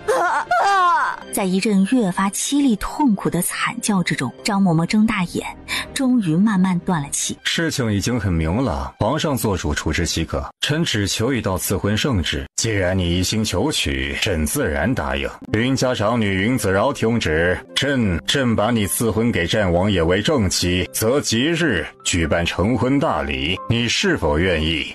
你方才回答过了，愿意。是，臣女愿意。臣先告退，往后云子饶就是本王的未婚妻，谁若羞辱欺负她，本王绝不轻饶。挽着她的手告退离开。云子饶沉默地跟着他一起离开，无视莫景林投来的愤怒眼神，无视皇后阴沉肃杀的目光，无视宁妙婵投来的嫉妒和不甘，一步步走出御花园，远离是非。是臣妾对太子教导无方，以至于他对云家女做出不该做的事情，臣妾失职，请皇上责罚。崇武帝坐在桌前，看着御花园里跪了一地的贵女。丞相之女被送去浣衣局3年，朕却一无所知。这件事涉及到太子，涉及到丞相，可朕却能被蒙在鼓里3年。皇后，这是不是说，只要太子不想让朕知道的事情，丞相定会配合他一起瞒着朕？皇后脸色刷白。皇上，太子从没有欺瞒君父的想法，他只是在儿女私情上太过糟糕，自以为是，以至于做出伤害云家女儿之事。或许他自己也知道这件事是不对的，所以才不敢告诉皇上。他有错，臣妾不敢为他辩护，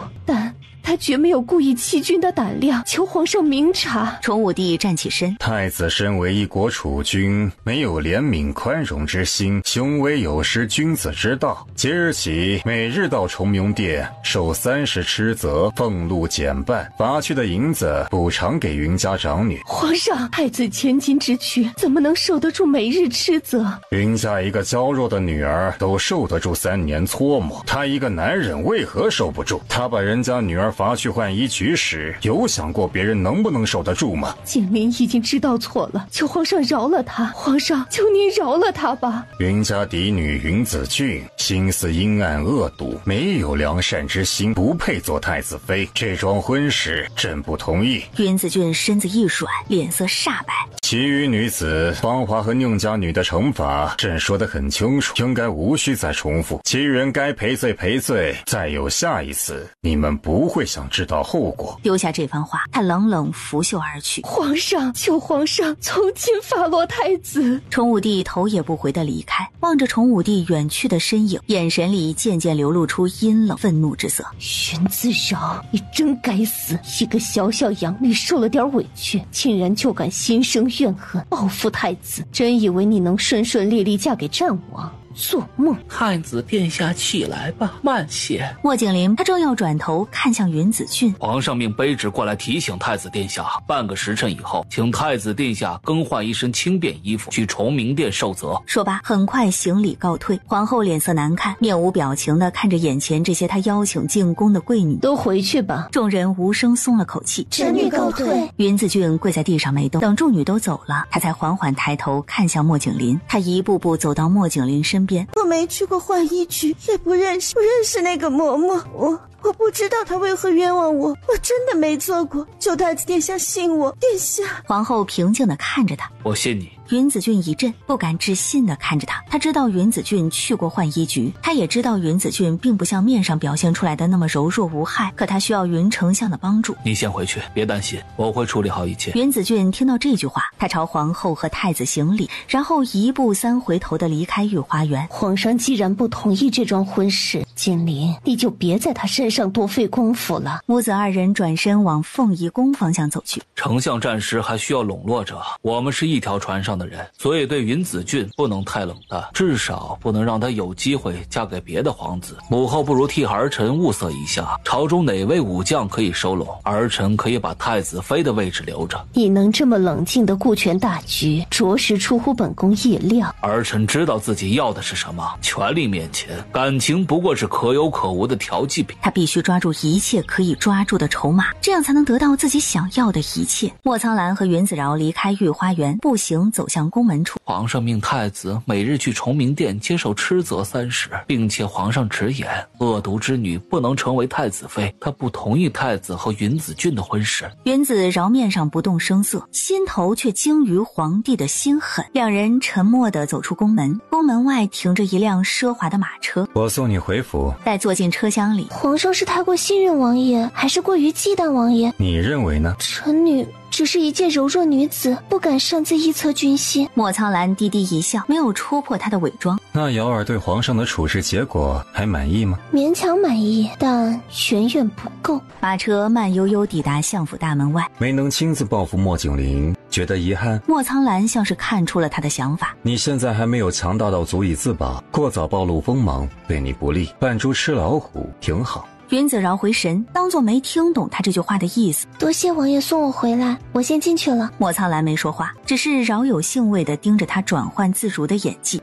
云子饶下了马车。宝琴和宝琪今天表现不错，想要什么赏赐，可以让清明传达。谢主子。然后转身跟上云子饶，跨进相府大门。云子饶面上流露出几分焦灼之色，不由自主地加快脚步往内院而去。静安院里，云夫人望着香炉里燃起的火焰，眼神明明灭灭。云子饶跨进房门。母亲，怎么了？母亲，怎么回事？子饶不是进宫参加赏花宴了吗？为何会哭着回来？回禀夫人，小姐今天受了天大的委屈。我们刚到御花园，那些管家女子就羞辱小姐。芳华郡主骂小姐是个洗衣婢，是宝琴和宝琪姑娘护着小姐，跟芳华郡主争执了几句。正剑拔弩张时，太子殿下来了，说小姐自甘下贱，场面一度紧张。再然后，皇上、皇后娘娘和战王爷驾到，战王爷威风凛凛，一来就为大小姐撑腰，训斥了芳菲郡主，还让人把浣衣局的张嬷嬷带了过来。张嬷嬷就是那个天天打骂小姐还不给小姐饭吃的浣衣局长侍嬷嬷。战王爷下令杖责，逼问他为何要虐待大小姐。那个张嬷嬷一开始还咬死不承认，后来疼得受不了，才招出了背后主使之人。夫人一定想不到张嬷嬷说了什么，她说是云家二小姐给了她200两银子，命她好好虐待大小姐，不许让大小姐好过。这句话一出，在场之人都惊呆了。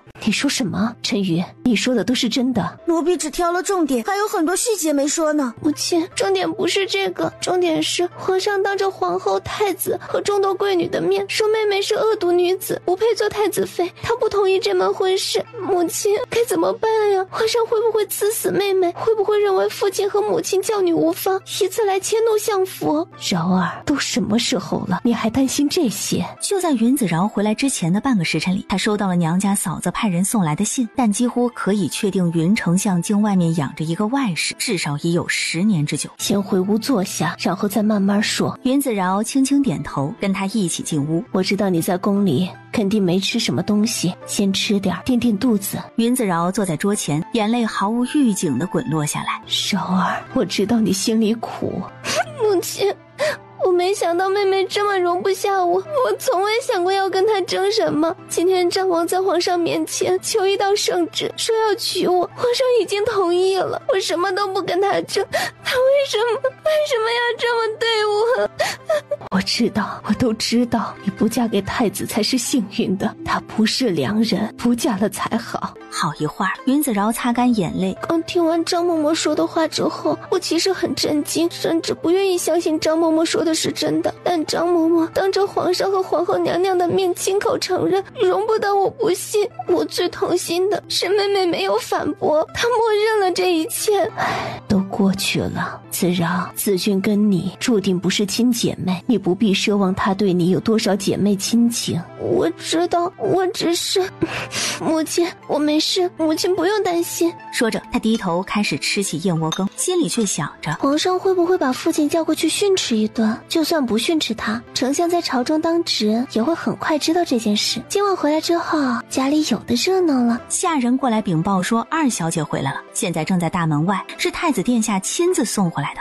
让他到静安院来。周嬷嬷领命而去，走到前院，正好见到云子俊进门。二小姐，夫人让你去静安院。啊，我知道了，我先回去换个衣服，请周嬷嬷禀报母亲一声，夫人让二小姐现在就过去。啊，好。跟着周嬷嬷一起抵达静安院，跨进门槛，母亲跪下。云子俊脸色一白，母亲跪下，我有话问你。云子俊咬着唇瓣，心里已认定是云子饶告状所致，那个卑鄙无耻的贱人终于让他抓到自己的把柄。云子俊垂眸跪了下来，女儿知道母亲生气什么，可我是冤枉的。那个张嬷嬷不知受了谁的指使，一口咬定是我唆使，不管母亲信不信，我都要说，我从没有唆使谁虐待姐姐，我不是那么恶毒的女子。周嬷嬷，拿藤条。周嬷嬷应是，转身命人取了藤条过来。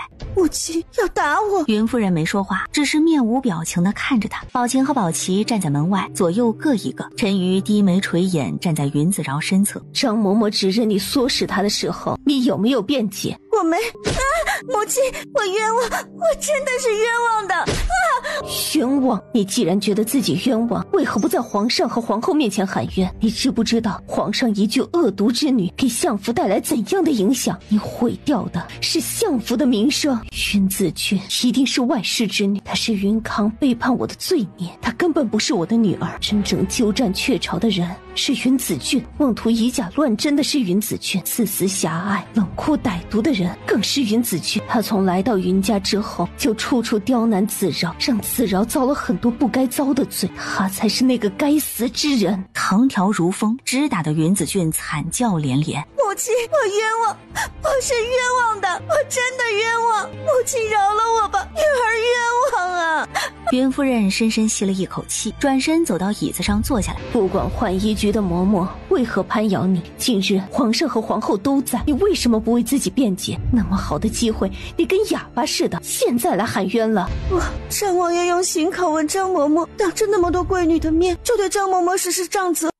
我被吓到了，张嬷嬷被用刑之后突然咬住是我，母亲，我真的吓呆了，根本没有时间反应。张王爷很快下令将张嬷嬷杖毙，女儿还没有来得及为自己喊冤，张嬷嬷就断了气，死无对证。母亲，女儿不知道如何为自己辩解。云夫人盯着她哭泣时的眉眼，怎么看都看不出她有哪一点点像自己的女儿。不管你是不是真的冤枉，既然张嬷嬷亲口指控了你，这件事就是你的错，容不得你推脱逃避。云子俊咬着唇，抬头望着云子饶，都是这个贱人，若不是他，自己怎么会被人当众指认是凶手？怎么会担下恶毒之名？又怎么会被皇上当众宣布取消婚约？云子饶一定是故意的，这一切都是贱人的阴谋诡计。女儿虽百口莫辩，可此事因我而起，我心甘情愿接受母亲责罚，只求母亲息怒，我要气坏了身子。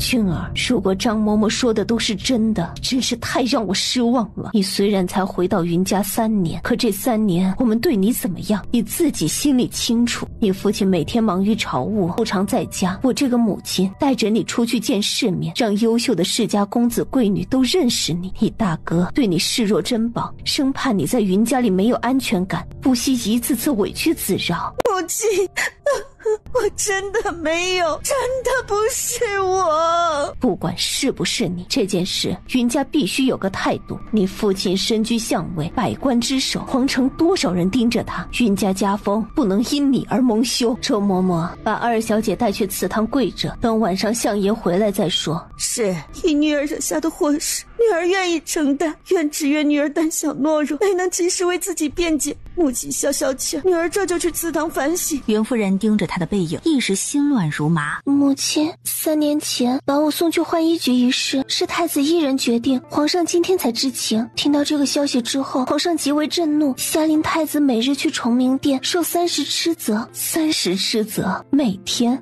皇上还真是狠得下心呢。他是一国储君，威望和名声皆不能有损。皇上这样罚他，满朝文武只怕会抗议。云子饶没说话。满朝文武会不会抗议，暂时还不知道，但我那个对太子忠心耿耿的父亲肯定会抗议的。傍晚时分，云丞相阴沉着脸回来，一回来就命人把云子饶叫去书房。云夫人陪着云子饶一起去的。逆女，你给我跪下！云夫人瞳眸骤缩。父亲，我做错了什么，以至于父亲要发这么大的怒火？你还敢问？你们出去。战王爷命我们保护好王妃，但王妃也是丞相的女儿，所以我们尊重相爷，但相爷若还是对王妃动粗，我们就不客气了。说罢微微颔首，然后转身走了出去。相爷看来是打算把饶儿砸死。你知不知道他闯了什么祸？相爷不说，我怎么会知道他闯了什么祸？云子饶，我问你，今天战王逼供张嬷嬷，是不是你的主意？父亲说笑了，女儿哪有那么大的本事，既能指使战王做事？那你为什么不替你妹妹辩解？父亲的意思是，妹妹指使张嬷嬷虐打我3年，我还要宽容大度地为她解释。你们是姐妹，既然是姐妹，她为什么对我那么狠毒？云子饶，你放肆！父亲心里只有妹妹，根本就没有我这个女儿，我还能说什么？妹妹是亲生的，我不是，所以我不奢望父亲对我跟对妹妹一样。但就算是对待一个陌生人，他做出这般狠毒的事情，也没有道理强迫受害人原谅他，除非父亲动用私权，逼迫受害人原谅。云丞相被他说得恼羞成怒，同时又有些心虚。云子饶，今天在御花园里，我被那么多人羞辱，他们都骂我是浣衣局出来的洗衣婢。可3年前我做错了什么？就因为太子滥用职权，我就要承受莫名的羞辱。父亲，是战王看到我孤立无援，才把浣衣局的长侍嬷嬷叫来逼问。说到这个，女儿不由想起自己在浣衣局的3年，受了那么多磨难，父亲却从未想过要为我讨回一个公道，反而是战王这个毫不相干的王爷愿意为我伸冤抱不平。浣衣局长侍嬷嬷供出妹妹的那一瞬，我以为自己听错了，我不敢相信自己3年所受的苦难居然是他受益所致。父亲不去责问妹妹，反而怪我。皇上3年来被蒙在鼓里，他问太子我犯了何错，为何要把一个重臣之女送去浣衣局？太子答不出来，皇上都觉得这件事荒唐，可父亲当年却什么都没有说，眼睁睁看着我去受苦，3年不闻不问。如今有人为我打抱不平，父亲就觉得是我错了。父亲为何不去问问妹妹，他为何要这么对我？我跟他何仇何怨，他要如此报复我？云丞相被他问得哑口无言。你不能相信浣衣局嬷嬷的一面之词，这是有人故意挑拨，想从内部离间你们姐妹的关系。是不是一面之词，子饶如何分辨？相爷若想让子饶相信子俊无辜，应该亲自去查一个真相，让子饶相信子俊确实无辜。子饶只是一个柔弱女子，大门不出二门不迈，他还打算让子饶为云子俊翻供不成？你是子俊的母亲，难道还不相信子俊的为人？书房里静默良久，云丞相缓缓在椅子上落座。子俊应该不会这么对你，常嬷嬷的一面之词不可信，我会查清此事的真相，但在此之前，为父还是希望你能暂时放下成见。云子饶没说话。太子殿下被皇上责罚一事，在朝中引起了轩然大波。这件事固然是皇上为了表示善待朝臣之女，体现君王的严明公正，但太子毕竟是太子，尊严不能折损。云夫人面无表情地看着他，开口维护云子俊，闭口担忧太子，从始至终就没有关心过子饶一句。责罚太子的命令是皇上下的，我又能做什么？你可以去跟战王求情，听说皇上已经为你跟战王赐了婚，你去他面前说几句好话，让他放太子一马。战王只是个王爷，还能决定太子受罚与否吗？皇上对战王倚重得很，只要战王开口，皇上多半会给战王这个面子。太子让饶儿平白受了3年苦，饶儿还要去给他求情，走遍天下也没有这样的道理。他是太子，君臣尊卑别忘了，他就算有错，身为臣女也不能记恨，否则就是大逆不道。云夫人气得脸色铁青，有心反驳，又担心隔墙有耳。母亲息怒，父亲说的对，身为相府之女，我应该以大局为重。饶儿，母亲别担心，只是去战王面前替太子求个情罢了，又不会少了一块肉。你愿意去找战王？愿意，但我有一个条件。你说。云家子女的教养一直由母亲负责，我希望父亲不要插手。从小我就是母亲教导着长大的，妹妹既然回到云家，理该由母亲全权教导。她若犯错，母亲应该有责罚她的权利。你罚了子俊，他捅下这么大的篓子，让皇上当众指责他恶毒，不罚他如何跟皇上交代？相爷在朝为官，虽算不得权倾朝野，却也是文臣之首，多少人盯着你。今日宫里之事一出，幸灾乐祸等着看云家笑话之人不在少数。我若不给他一点责罚，只怕皇上还以为相府不服呢。太子都受了罚，相府女儿没道理轻飘飘接过，否则皇上和皇后娘娘那儿没法交代。父亲不用担心，虽然我不会跟妹妹记仇，但皇上金口玉言，确实给妹妹定了罪，宫中没有其他责罚。回来之后，母亲定然是要有所表现的，否则让皇上和皇后娘娘知道了，岂不是更确定云家教女无方？云丞相看着云子饶，不知是不是他的错觉，他只觉得子饶有些不一样了。教导女儿确实是嫡母的责任，我不会插手。你明天一早就去找战王，不可拖延，否则太子会吃更多的苦头。云子饶很干脆地答应下来，回到静安院。你父亲真是越活越糊涂了，明明是你受了委屈，还要去给罪魁祸首求情。外人都羡慕相府女儿尊贵，可他这些年给了你什么？一次次让你受委屈，从来不为你撑腰。母亲，我不是父亲的亲生女儿，这些年却在云家享受了不属于自己的荣华富贵，受些委屈也是应该的。如果是你父亲弄错了呢？母亲，如果你就是我们的亲生女儿，那他这个做父亲的是不是失败透顶？云子饶垂眸沉默良久，算了，先先不说这个，你明天真的要去找战王求情？母亲不用担心，我知道该怎么做。袁夫人点了点头，脸色却并不好看。翌日一早，天还没亮就乘马车去了战王府。下马车之后，她直接在大门外跪了下来。臣女求王爷开恩，去皇上面前为太子殿下求个情。战王府外守卫面面相觑，个个一脸懵。随即有侍卫转身告知了管家，管家接到消息不敢耽搁，很快进去禀报自家主子。云家大小姐跪在大门外。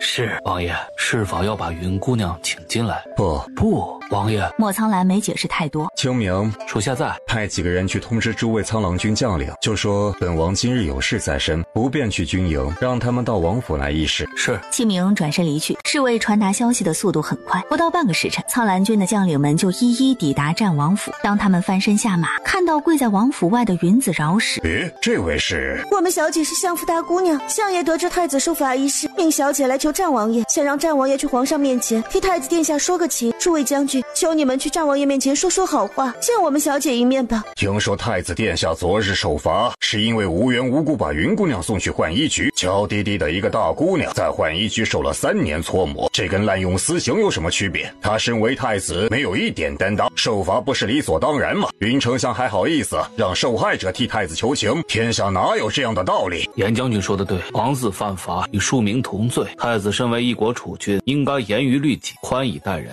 对女子更应该尊重。可他滥用私权，把一个无过错的朝臣之女送去浣衣局，绝不是储君该有的行径。云姑娘受了3年苦，云家没有一个人去皇上面前求过恩典，如今还来给加害者求情，真是苦了云姑娘。太子昨天才受罚，云丞相今天就让女儿来求情，真不知道他效忠的人到底是皇上还是太子。就是惩罚太子是皇上亲自下的旨意，云丞相这是对皇上的旨意不满吗？几人议论间，又一阵马蹄声由远及近而来。陈将军来了。一个身着戎装的中年男人勒住缰绳。四饶，你跪在这里干什么？快起来！舅舅，您去战王爷面前求求情好不好？太子殿下他一国储君，若日日受责，威严何在？大臣们会怎么看？还望舅舅能够劝劝战王爷。他都这么对你了，你还为他求情？云子饶面色一白，垂眸不语。算了，这也不是你的错，要怪只能怪你父亲。我想见王爷，可是王爷一向铁面无私，应该不会答应这个要求，何况皇上亲自下旨惩罚太子，王爷怎会轻易干涉呢？陈将军，王爷确实铁面无私，但是我们几位将军可以进宫求情。子饶，要不你先回府，我们几个进宫替你求一求这个情。真的，多谢舅舅，多谢几位将军。陈将军、严将军和另外2位将军商议之后，齐齐翻身上马，往皇宫方向疾驰而去。云姑娘，在下林依晨，听闻皇上昨日已把云姑娘赐婚给王爷，云姑娘今日来为太子殿下求情，不觉得不太合适吗？是我不好，这件事我们会替云姑娘办妥，只求云姑娘别再为难王爷，早点回去吧。说罢，追着前面4位将军策马离去。云子饶抬头看去，嘴角细不可察地扬了扬，心下已猜到他们的突然到来应该跟莫苍兰脱不了关系。陈瑜，我们回去吧。小姐慢点。待坐进车厢里，嘴角扬起一抹幽冷的笑意。给太子求情，我会让太子万劫不复。马车缓缓驶离战王府，听到他离开的消息，莫苍兰才从王府大门走出来。参见王爷。刚才让你去传的几位将军怎么还没来？清明知他明知故问。回王爷，陈将军、严将军、林将军都来了，方才看见云姑娘跪在这儿，几位将军询问了原因之后，齐齐进宫去了。侍卫很快牵来他的坐骑，莫苍兰翻身上马，驾！马儿瞬间如离弦之箭般疾驰而去。陈将军几人进宫时，崇武帝正召见几个重臣在殿内议事，听到几位将军求见。陈将军，回禀皇上，是陈将军、严将军、赵将军和凌将军，让他们进来吧。是。陈将军一行人进殿，卑职等参见皇上，吾皇万岁万岁万岁！云丞相一见眼前这架势，心头骤生不祥之感。平身。皇上，臣要弹劾云丞相。此言一出，殿内顿时一静。不知陈将军为何要弹劾于我？皇上，卑职等人方才去战王府议事，没想到却在王府外遇见了子饶，就是云丞相的女儿。天还没亮，她竟然就在战王府大门外跪了好一会儿啊！云子饶为何要跪在战王府外？他去求见战王，请战王进宫跟皇上说情，饶过太子殿下。卑职不如文臣们读书多，却也知道皇上金口玉言，一言九鼎。云丞相想为太子殿下求情，不敢来皇上面前说，就逼自己的女儿去战王府求情，这算什么道理？子饶3年前被罚去浣衣局，云丞相作为他的父亲，可曾为他求过太子一句？他一个手无缚鸡之力的柔弱女子，身子骨尚未恢复，丞相就逼他天不亮就去战王府外罚跪，你跟这个女儿有仇是不是？我什么时候让他去战王府外面罚跪？丞相大人不必否认。严将军跟着开口，云姑娘确实跪在战王府求见王爷，只是王爷向来铁面无私，言出必行，知道圣旨不可违，自然不会因为一个女子而改变原则，所以一直没见云姑娘。林丞相不心疼自己的女儿，我们却看不惯一个柔弱女子受到这般逼迫，不如我们几个来替太子殿下求情。云丞相一张脸涨成了猪肝色。云子饶这么蠢，竟然一大早就跪在了战王府外求情，他是想闹得人尽皆知吗？皇上，臣只是觉得太子殿下身份尊贵，不该受每日斥责，这样有损储君威仪。若云丞相真的在乎太子殿下的威仪，早在3年前就该阻止太子不正确的行为。不管子饶是相府养女还是嫡女，都不是太子殿下随意折辱的理由。丞相身为百官之首，不及时劝阻太子的错误决定，还帮着太子瞒住皇上。说小一点这叫不作为，说大一点就是助纣为虐。陈将军慎言，事情远远没到那个地步，皇上还在呢。陈将军注意自己的态度。皇上自登基以来，一直兢兢业业治国，恩威并施，赏罚分明，从不苛待功臣，以善待臣民百姓，所以何朝上下都对皇上敬仰有加，真心觉得皇上是千百年来少有的明君。可太子做的这件事，不但有损他自己的气度，更有损皇上英明，臣深感痛心，所以言辞才激烈了一些，请皇上恕罪。陈将军所言亦是臣心中所想，云姑娘或许是因为身世问题，所以不得云丞相重视，也无人庇护。在臣看来，她跟手无寸铁的百姓毫无区别，因此越发显得太子有欺负弱小的嫌疑。太子殿下凭着自己的心情想罚就罚，来日登基为帝，是否可以凭着自己的心情对任意一个没有过错的臣子、嫔妃或者百姓想杀就杀，手掌生杀大权，却凭自己心情而实行生杀之权，会让臣民时刻处在惶恐不安之中，随时担心着自己的性命安危。大臣们还如何一心辅佐皇上？只恐暴君之名远播，国家必将岌岌可危。严将军，一位大臣急急开口，你过于严重了。严将军看了他一眼，臣方才见那云家女子独自跪在战王府外，身形单薄，纤细瘦弱，心中不由生出一点怜悯，对云丞相这种父亲生出极大的愤懑，所以才激动了一些，还望皇上恕罪。崇武帝看着跪在殿上的几个人，面上看不出喜怒情绪。云丞相脸色难看，不自觉攥着双手。诸位爱卿，你们对此事怎么看？皇上，礼部尚书宋明山恭敬开口，虽然严将军和陈将军情绪激动，言语激烈，但他们有句话说得对，若一国之君凭着自己的心情就能随意处置朝臣之女，确实无法让人相信他会成为一个英明的君王。来日登基之后，太子会不会凭着喜好随意处置一个他看不顺眼的人？无论这个人有错与否，如此行为都大为不妥。不过为君者也不是圣人，无法做到事事公正，每日处理繁杂朝政，总会有行差踏错的时候，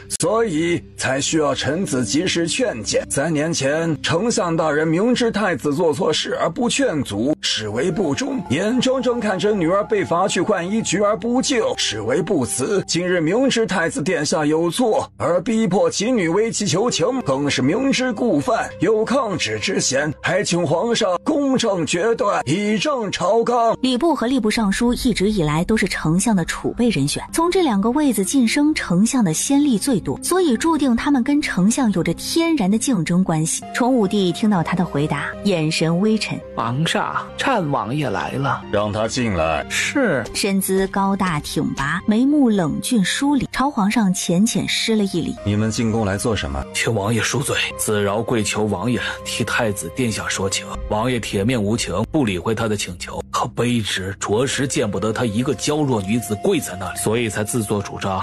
稍后卑职愿意接受军法处置。陈将军好歹是云姑娘的舅舅，卑职就算跟云姑娘非亲非故，也心疼她一个弱女子如今的处境。卑职会忍不住的想到，若自己的女儿被人逼到这个份上，卑职就算豁出命去，也绝不会由着她被人这般欺负。严将军，子饶在家中处境如何，你一个外人如何清楚？就因为他在战王府求情，你就认定他处境不好，未免过于武断。哼，云姑娘在家里处境好不好，我确实不清楚，毕竟她3年前就进了浣衣局。若云丞相非要逼云姑娘求情，不如卑职等人来替电子殿下求这个情，还请云丞相回去之后别再逼迫云姑娘。她一个手无缚鸡之力的柔弱女子，着实左右不了皇上的决定。就是皇上责罚太子，是体现了皇子犯法与庶民同罪的公正。若昨日下旨，今日就收回成命，岂不是成了朝令夕改之君？云丞相是想让皇上做一个出尔反尔的皇帝吗？放肆！当着皇上的面，你们就如此吵闹叫嚣，可还有一点君臣尊卑的规矩。崇武帝不发一语地靠坐在龙椅上，一国之君的脸上甚至没有流露出一丝被冒犯的不悦。几位将军说得对，一国之君若凭着自己的喜好随意处置他人，如何让人相信他是一个圣明公正的君王？太子所谓大错特错，云丞相包庇，类同助纣为虐，若不罚，着实无法服众。殿内一片压抑的沉寂。云家女受了3年委屈，这件事是太子不该。太子虽受了罚，但云家女的委屈尚未得到补偿。李德春，奴才在。传朕旨意，封云家女儿云子饶为清平郡主，赏赐黄金1000两，京郊良田100亩。奴才遵旨。崇武帝看向云丞相，丞相对太子的错处没能及时劝谏，放任他滥用私权，着罚俸半年，回府思过1月，好好筹备子饶的大婚，尽一个父亲该尽的责任。云丞相一颗心如坠冰窖，丞相1个月不在朝，就意味着属于丞相的责任和权力要下分给其他人。臣领旨，谢皇上恩典。几位将军为子饶抱不平的心情，朕能理解，但今日所言确实有几分大不敬。着罚俸半月，请战王日后加以约束。起来吧。陈将军几人领旨谢恩，对这个处置勉强满意。传太子。李德春领命离开。昨日挨了一顿打的太子，这会儿正躺在床上养伤。宫中太监来传旨时，这才什么时辰？父皇这么早就下朝了？是，皇上在崇明殿跟大臣们议事呢，战王和几位将军都在。战王也在？是。崇明殿里发生了什么事？陈将军、严将军、赵将军和林将军进宫弹劾丞相大人，说丞相大人逼迫云姑娘为太子殿下求情。求情？是。听说云姑娘一大早天还没亮就跪在战王府外，求战王进宫觐见皇上，为太子殿下说情。云子饶跪在战王府外，求战王为他说情？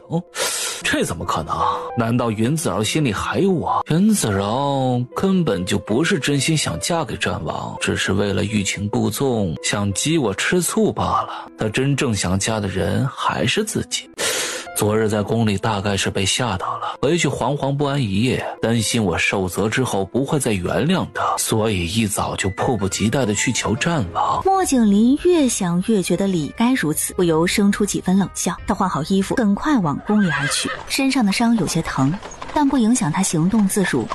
毕竟斥责用的是薄的竹板，再加上工人们手下放水，自然不伤筋不动骨。进了宫，很快抵达崇明殿。莫景陵恭敬地跪地行礼。陈将军盯着他的身体，太子殿下昨日受了责，今日还能行动自如，看起来比云姑娘利索多了。莫景林脸色一变，很快明白他这句话的意思。他方才应该装一下的。不是储君，就算身上有伤，也该维持着储君该有的风骨。难道姑要像个奄奄的病秧子一样吗？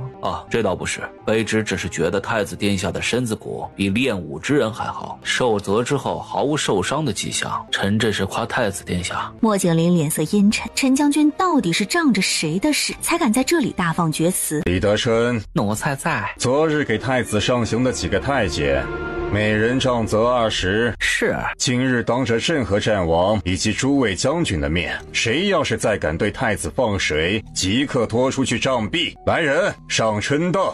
父皇，你不服？3年前你滥用私权的时候，可曾想过别人服不服？莫景林无言以对，可心里确实不服气。他们凭什么弹劾他？在场众人都看出了莫景林的不服，却无一人为他求情。替太子求情，就等于是跟战王作对。2个太监很快搬来春凳。你还愣着干什么？以后再想滥用私权的时候，好好想一想今天的教训，自然会谨慎行事。莫景林面色僵硬，在春凳上趴了下来。另外2个太监站在左右两侧，朝着太子的臀腿部位抽了下去，跟昨日放水的力道不同。不大一会儿，莫景林额头就开始渗出冷汗，宫里到处都遍布着后宫主子们的眼线。有太监悄悄把消息送到了凤仪宫。皇后此时卧在榻上，2个宫女跪在旁边给她捶着腿。娘娘，皇后娘娘，慌慌张张干什么？天塌了！皇后娘娘，不好了！太子殿下一早就被传至崇明殿，皇上下令斥责，错点执行施行的几个太监因为对太子放水，全部都被杖罚20。皇后娘娘，皇上这是铁了心要狠狠地责罚太子呀！你说什么？皇后娘娘，来人，摆驾崇明宫！皇后娘娘息怒，宫门处有御前侍卫守着，他们不会放行的。崇明殿里战王和他麾下的几位将军都在，皇上已下旨，不许任何人替太子求情。战王也在。是。他捏着手里的帕子，缓缓坐回榻上。战王这是铁了心要跟太子作对吗？到底是为什么？就是为了给云子饶出气。云子饶，他什么时候跟战王勾搭上的？袁海，你去浣衣局问一问，云子饶那3年里跟谁来往密切，务必给我查清楚。是。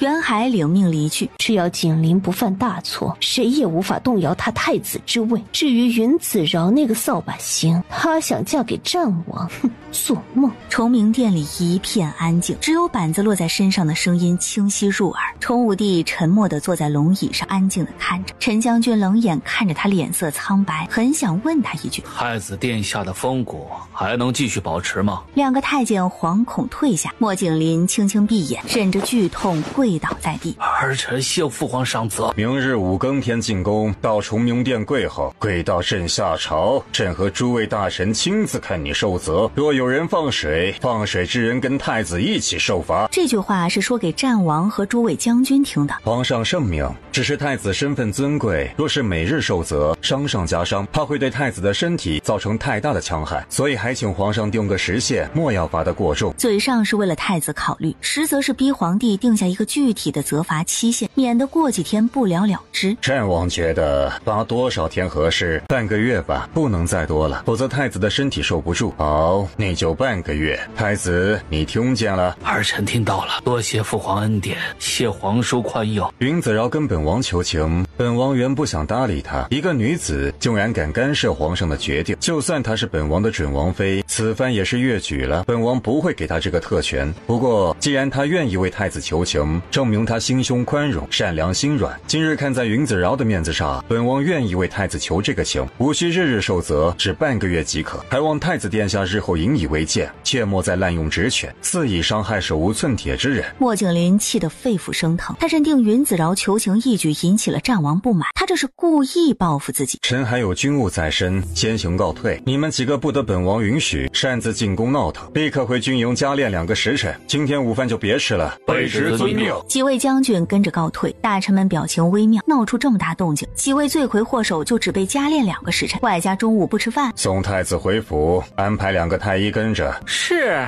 4位将军跟在莫苍兰身后出宫，回到战王府，陈将军跟进了莫苍兰的书房。王爷，卑职以为子饶应该是相府的亲生女儿，云子俊的身世很可疑啊。这件事本王会派人查清楚，你不必插手，免得打草惊蛇。是，王爷为何想娶子饶为妾？她身上是有什么值得王爷高看的地方？她长得美，只是如此。这个还不够，本王肤浅，只看得上美色。卑职告退。清明，属下在。安排几个探子，把云丞相3年前接触过的可疑之人全部查出来，尤其是跟云子俊有关的事情。是。相府内院此时很热闹，云夫人和云子饶正忙着招待女客。芳华年纪小，不懂事，平时被我们惯坏了。昨日说了些不好听的话，还望子饶大人有大量，别跟他一般见识。端王妃说着，转头示意侍女呈上一个锦盒，这是我的一点心意，还望子饶莫要嫌弃才好。哎呀，这个万万不能收，凤钗只有皇后才可以戴，子饶若是收了，就是僭越，还请荣王妃拿回去吧。皇后戴的是9尾凤钗，这是7尾的，庆王妃和贵妃都可以戴。等子饶嫁给战王那一天，这个正好配得上子饶的身份。芳华不懂事，回去之后，王爷已经狠狠责罚了他。这件礼物还请子饶务必收下，否则我们于心不安。夫人，长侍嬷嬷从外面走进来，相爷回来了，说是要见大小姐啊。丞相大人应该是有话要跟子饶说，我就不打扰了，就此告辞。其他几位夫人跟着起身，云夫人送他们到前院，目送着荣王妃和几位夫人离开，她才转身跟子饶一起去见丞相。端王妃送来的那只凤钗务必收好，别轻易拿出来。唉，这么贵重的东西，我们是不是不该收啊？芳华郡主出言不逊，端王妃替她赔罪，这是他们表达诚意的方式。若我们不收，她大概会以为我不愿意原谅芳华郡主。云夫人想了想，觉得他说的有道理。子俊昨夜在祠堂跪了半夜，心情不好，你最近别往他跟前凑。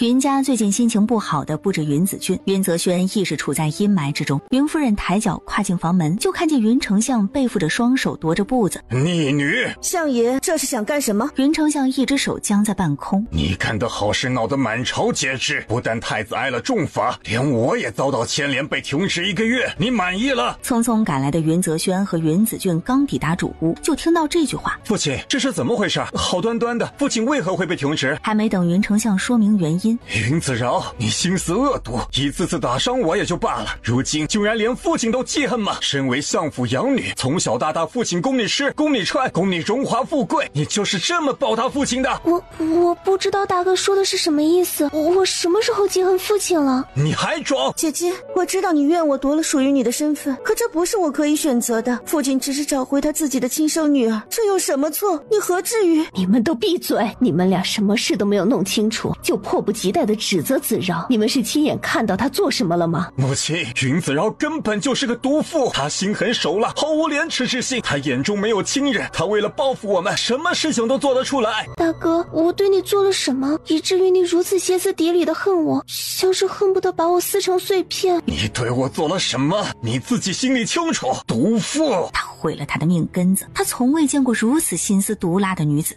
大哥为了赶我走，当真是煞费苦心。明明我什么都没有做过，可是从大哥这副咬牙切齿的语气中，却能够听出我仿佛是犯了十恶不赦的大罪。罢了，等战王过来商议婚期时，我会求他把婚期提前一些，最好3天之内就大婚，这样我就可以早点离开，不必留在云家碍你们的眼了。若战王知道你是如此恶毒的一个女人，他绝对不会娶你。住口！云泽轩，你真是越来越过分了。相爷，我能不知道子饶到底做错了什么？就算她不是云家嫡女，你们一个个至于都把她当成仇人吗？她是杀人了还是放火了？我让他去给太子求情，他直接跑到战王府跪着，把事情闹得人尽皆知。战王麾下几位将军进宫告状，不但太子被重罚，连我也受到了牵连。去战王府外跪着？战王不是要娶姐姐为妻吗？姐姐去跟他说一声，他难道不会同意姐姐的请求？我去求见战王，王府侍卫说王爷军务繁忙，不让我进去。我想到父亲的叮嘱，心里着急，只能跪求在王府外，直到王爷愿意见我为止。没想到那几位将军突然来到王府。你根本就是居心叵测，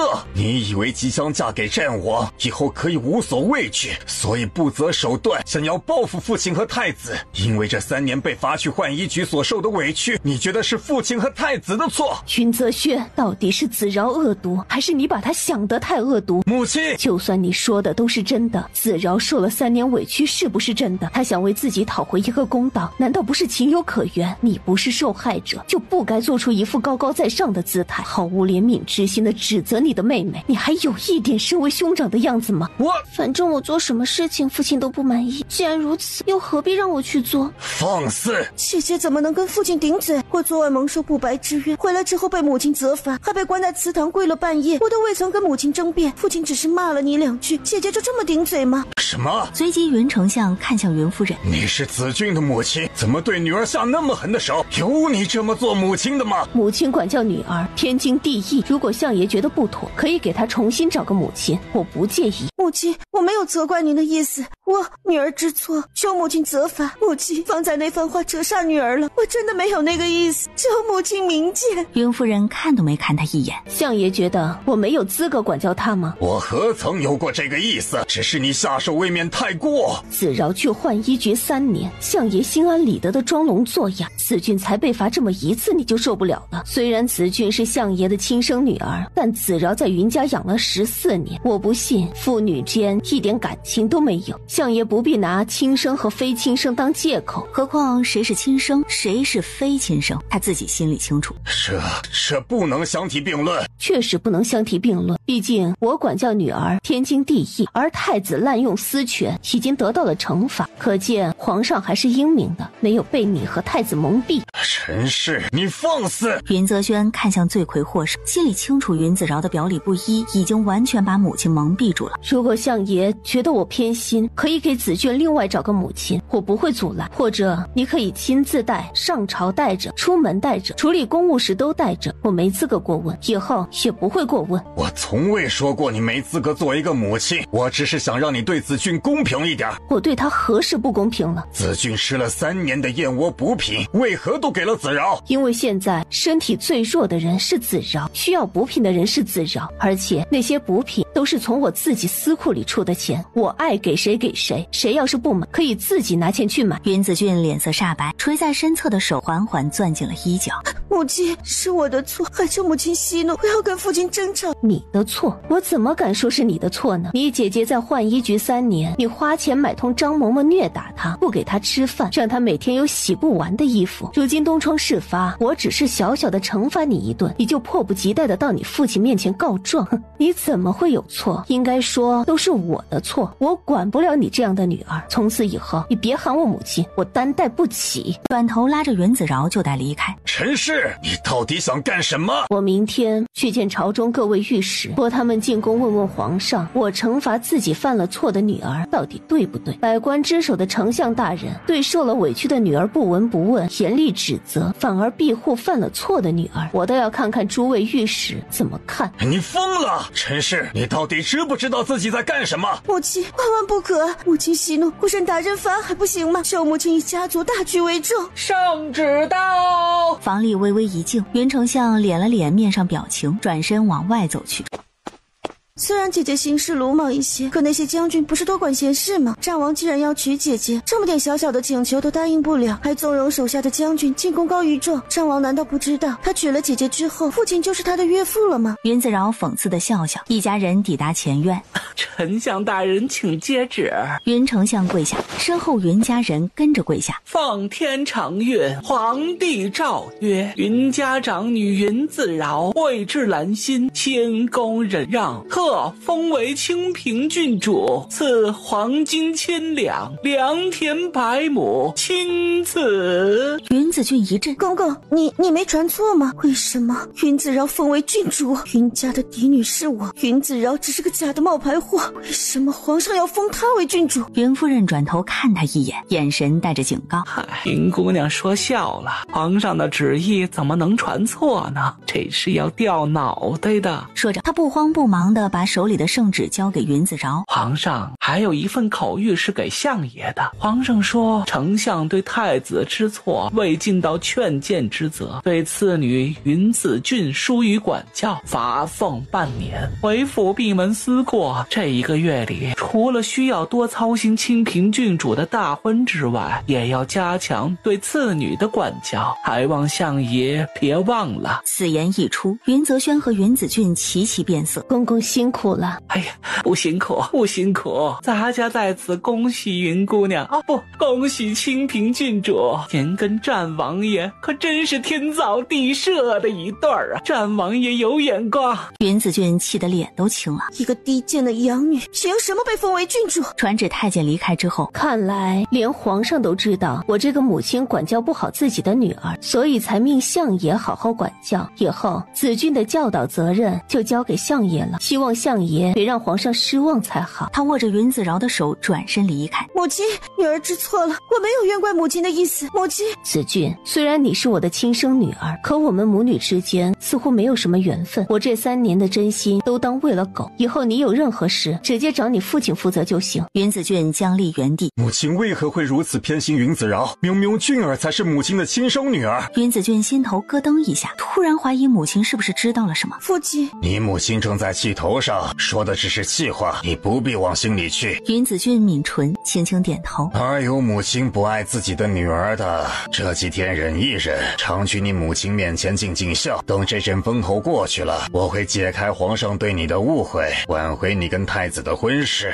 女儿先告退。云丞相目送着他离开，然后转身去了书房，并把云泽轩也叫了过去。你说子饶恶毒是有什么依据？说出来父亲可能不太相信。子饶刚回到云家那天，就把子俊按进了水里，差点淹死子俊。之后听到我的呵斥，他直接把子俊推进河里，转身就变了副面孔，惊慌失措的去找母亲，说子俊落水了。我当时只顾着救起子俊，不知道子饶跟母亲说了什么，只知道我去找母亲说清真相，母亲已完全不相信我，还说子饶身体孱弱，手无缚鸡之力，身上到处都是伤，说我这个当大哥的没有一点大哥的样子。我觉得母亲是看到子饶身上的伤，勾起了14年母女之情和她的愧疚自责，认为自己没保护好女儿，所以这几天才态度大变。云丞相听完悄悄松了口气，至少他没有发现子饶和子俊的身世真相。这几天相府处在风口浪尖上，尤其是子俊和子饶在家里的待遇不同，已经引起了朝中官员的注意。你切不可再去找子饶质问，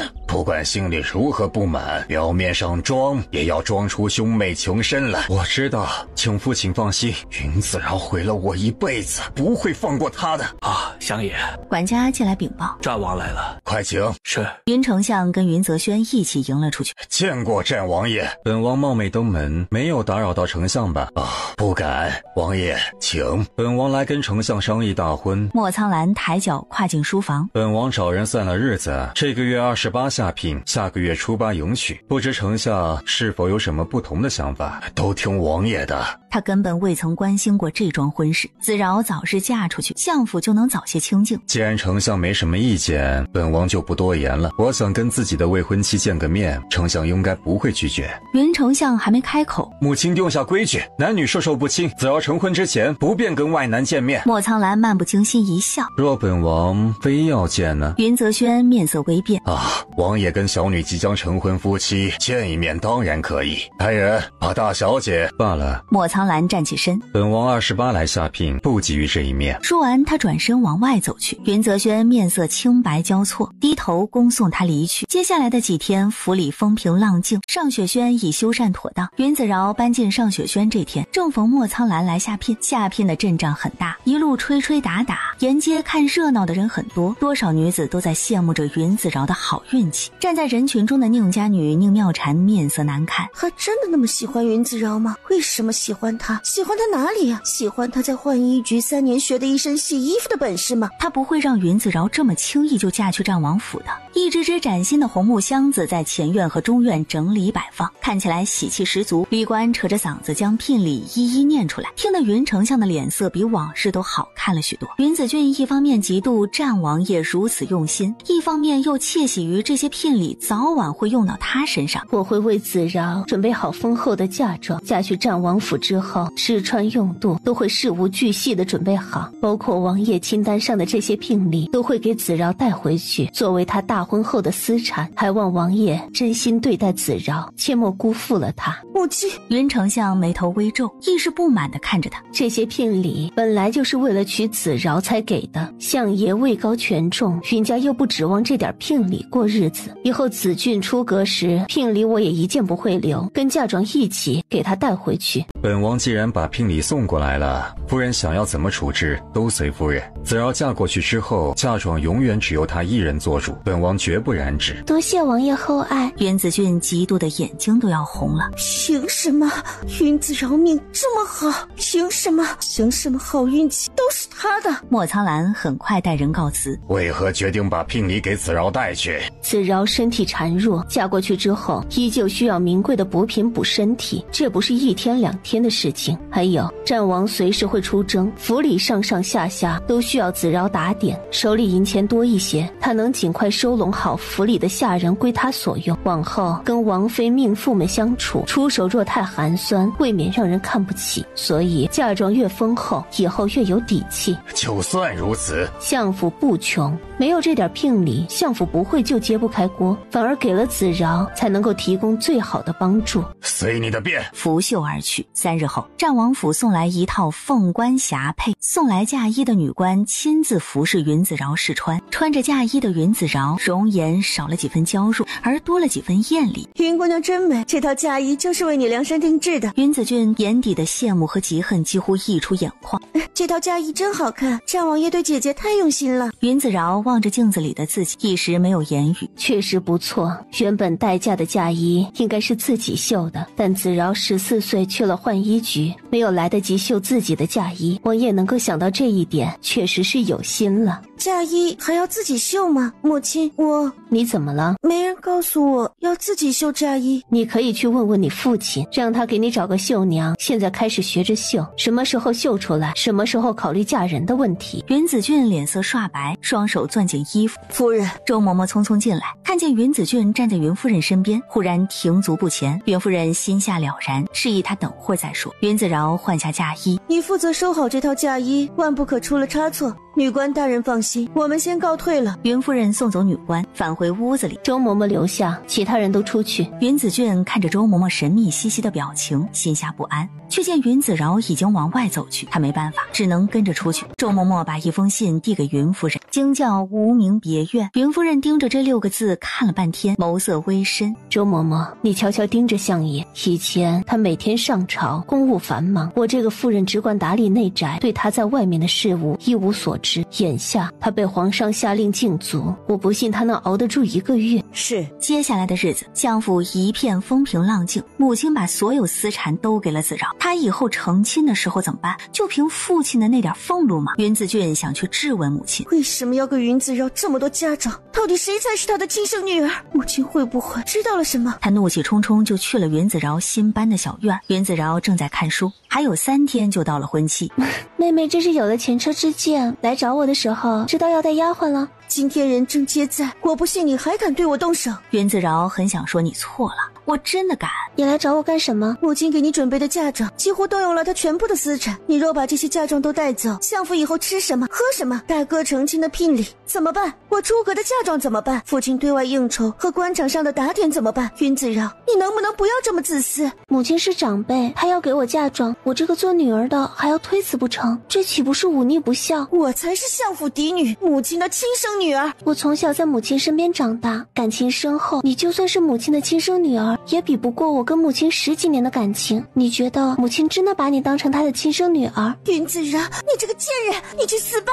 云子饶右脚一伸，云子俊冷不防被他的腿绊倒，摔了个大马趴。二小姐，你没事吧？云子俊趴在地上，扶着2个侍女的手站起身，抬手朝云子饶脸上扇去。云子饶抓着他的手腕，大小姐，松手啊！云子饶薅着云子俊的头发，大力把他朝后一推，云子俊毫无反抗之力地摔倒在地上，摔得他头晕目眩。陈瑜站在一旁，满脸震惊崇拜地看着他的小姐，这是他家柔弱不能自理的大小姐。妹妹怎么这么不小心啊？走个路都能摔跤。朝露、朝阳，你们快把妹妹扶起来呀！眼前的大小姐一脸担心，看起来那么柔弱无害，哪有方才露出的半点力气？你们还愣着干什么？快把妹妹扶起来呀！云子饶，你以前都是装的，今天露出真面目了吧？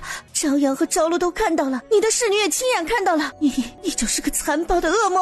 二小姐，你在说什么？大小姐根本就没有碰到你，你自己上来就想掌掴大小姐，却不小心摔倒在地，怎么能把罪名都推到大小姐头上？方才你亲眼看到了真相，是打算替云子饶掩护吗？奴婢不敢，可大小姐真的什么都没有做呀，二小姐不能平白无故冤枉人吧？宝琴和宝琪两人站在门边，不发一语的听着他们吵架。你们两个方才看到了，云子饶根本就是个表里不一的贱人，战王爷被她柔弱无辜的外表骗了，她本性恶毒凶残，根本不配做战王妃。云二小姐，你失态了，相府嫡女应该端庄高雅，知书达理，而不是如你此时这般歇斯底里，状若疯妇。云子饶她打了我，你们方才明明看到的，她打了我。宝琴和宝琪怜悯的看着他。云子俊，云子俊猝然转头看去，云夫人面无表情的从外面走进来。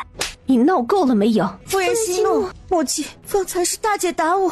为了那点嫁妆，你亲自找到上雪居来闹，还要造谣，子饶打你。我告诉你，云家子女的聘礼嫁妆都由我来安排，我愿意给谁就给谁。子饶是我的女儿，我给她准备嫁妆，需要得到你的允许。母亲，我也是你的女儿啊！你为什么这么偏心姐姐？你把嫁妆都给了她，我以后怎么办？女儿，你真的是我的女儿吗？一个不知从何处被带来的冒牌货，害得他亲生女儿遭受3年磨难。你们来说，方才大小姐有没有打二小姐？夫人，方才真的是大小姐。你们若是再敢帮着二小姐撒谎，即刻找个人牙子发卖了出去。我赵露，你如实告诉夫人，你如实说呀。夫人，大小姐没有打二小姐。朝阳磕了个头，先一步开口：是二小姐不满夫人对嫁妆的分配，怒气冲冲的来找大小姐质问，说大小姐不该要那么多嫁妆。然后二小姐想要打大小姐的时候，因为太冲动，自己把自己绊倒了，求夫人明察。你说什么？夫人饶命，奴婢不敢帮着二小姐撒谎，大小姐确实没有动手，是二小姐自己不小心磕在桌上，把额头磕了个包，想要嫁祸于大小姐。奴婢虽然是服侍二小姐的侍女，可是绝无陷害大小姐的心思，求夫人明察。你胡说！云子俊抬手抓着他的衣服。赵雅，你为什么撒谎？你是我的侍女，你为什么要帮着云子饶？方才打了我，你眼瞎了吗？云二姑娘，宝琴皱眉，你今天是抱着什么目的而来？我们在场的都清楚，你也不必因为朝阳说了句实话而恼羞成怒。朝阳和朝露虽是你的侍女，可他们身份低微，没有任何保护自己的办法。主子犯错，最多责骂一句，关个禁闭；奴婢犯错，却是发卖出去，或者被打死。你也不忍心他们因为替你撒谎而被发卖出去吧？不是的，母亲，他们都在撒谎，真的是姐姐对我动的手，他们都看见了，他们亲眼看见了。母亲，够了！朝露、朝阳，你们二人把二小姐带回听雨楼关起来，不许任何人见她。大小姐出阁之前，不许放她出来。是。她要是再敢闹，你们二人一起受罚。朝露和朝阳死里逃生，赶紧带着云子俊离开。母亲，我是冤枉的，我是冤枉的。姐姐她都是装出来的，他们明明看见了，他们亲眼看见的。母亲，云夫人脸色如挂了霜似的冰冷，然后才走到云子饶面前。别理她，这2天好好休息，等着做个美美的新娘子。云夫人又交代了几句，很快转身离开，像是有什么急事在等着她似的。云子饶若有所思地盯着她的背影，出了尚雪轩的院门。夫人，马车准备好了。云夫人点了点头，带着周嬷嬷往后门走去。马车很朴素低调，跟云夫人身份不搭。委屈夫人了。不委屈，外面眼线众多，低调一点才不会惹人注意。小半个时辰之后，马车驶进一条狭窄的巷子，在门口有2棵高大梧桐树的院子外停下。周嬷嬷下车，悄悄走到墙后，探出头，安静地盯着那个无名宅子的方向。晌午将至，夫人，相爷出来了。云夫人下了马车，走到周嬷嬷身后，看到了那个同床共枕20年的男人，正转头对着门里的人说了些什么。大门里忽然冲出一个女子，从身后抱住他。相爷，别露脸，当心被人看到。云夫人那一瞬间依然看到了女人那张脸，是她。怎么会是他？周嬷嬷面色愤恨，一副捉奸在床的表情。云丞相很快安抚好那女子，赶紧带着小厮离开了。云夫人看到他的马车出来之后，等待马车走远的时间里，云夫人整个人犹如被抽走魂魄的行尸走肉。夫人，要进去看看吗？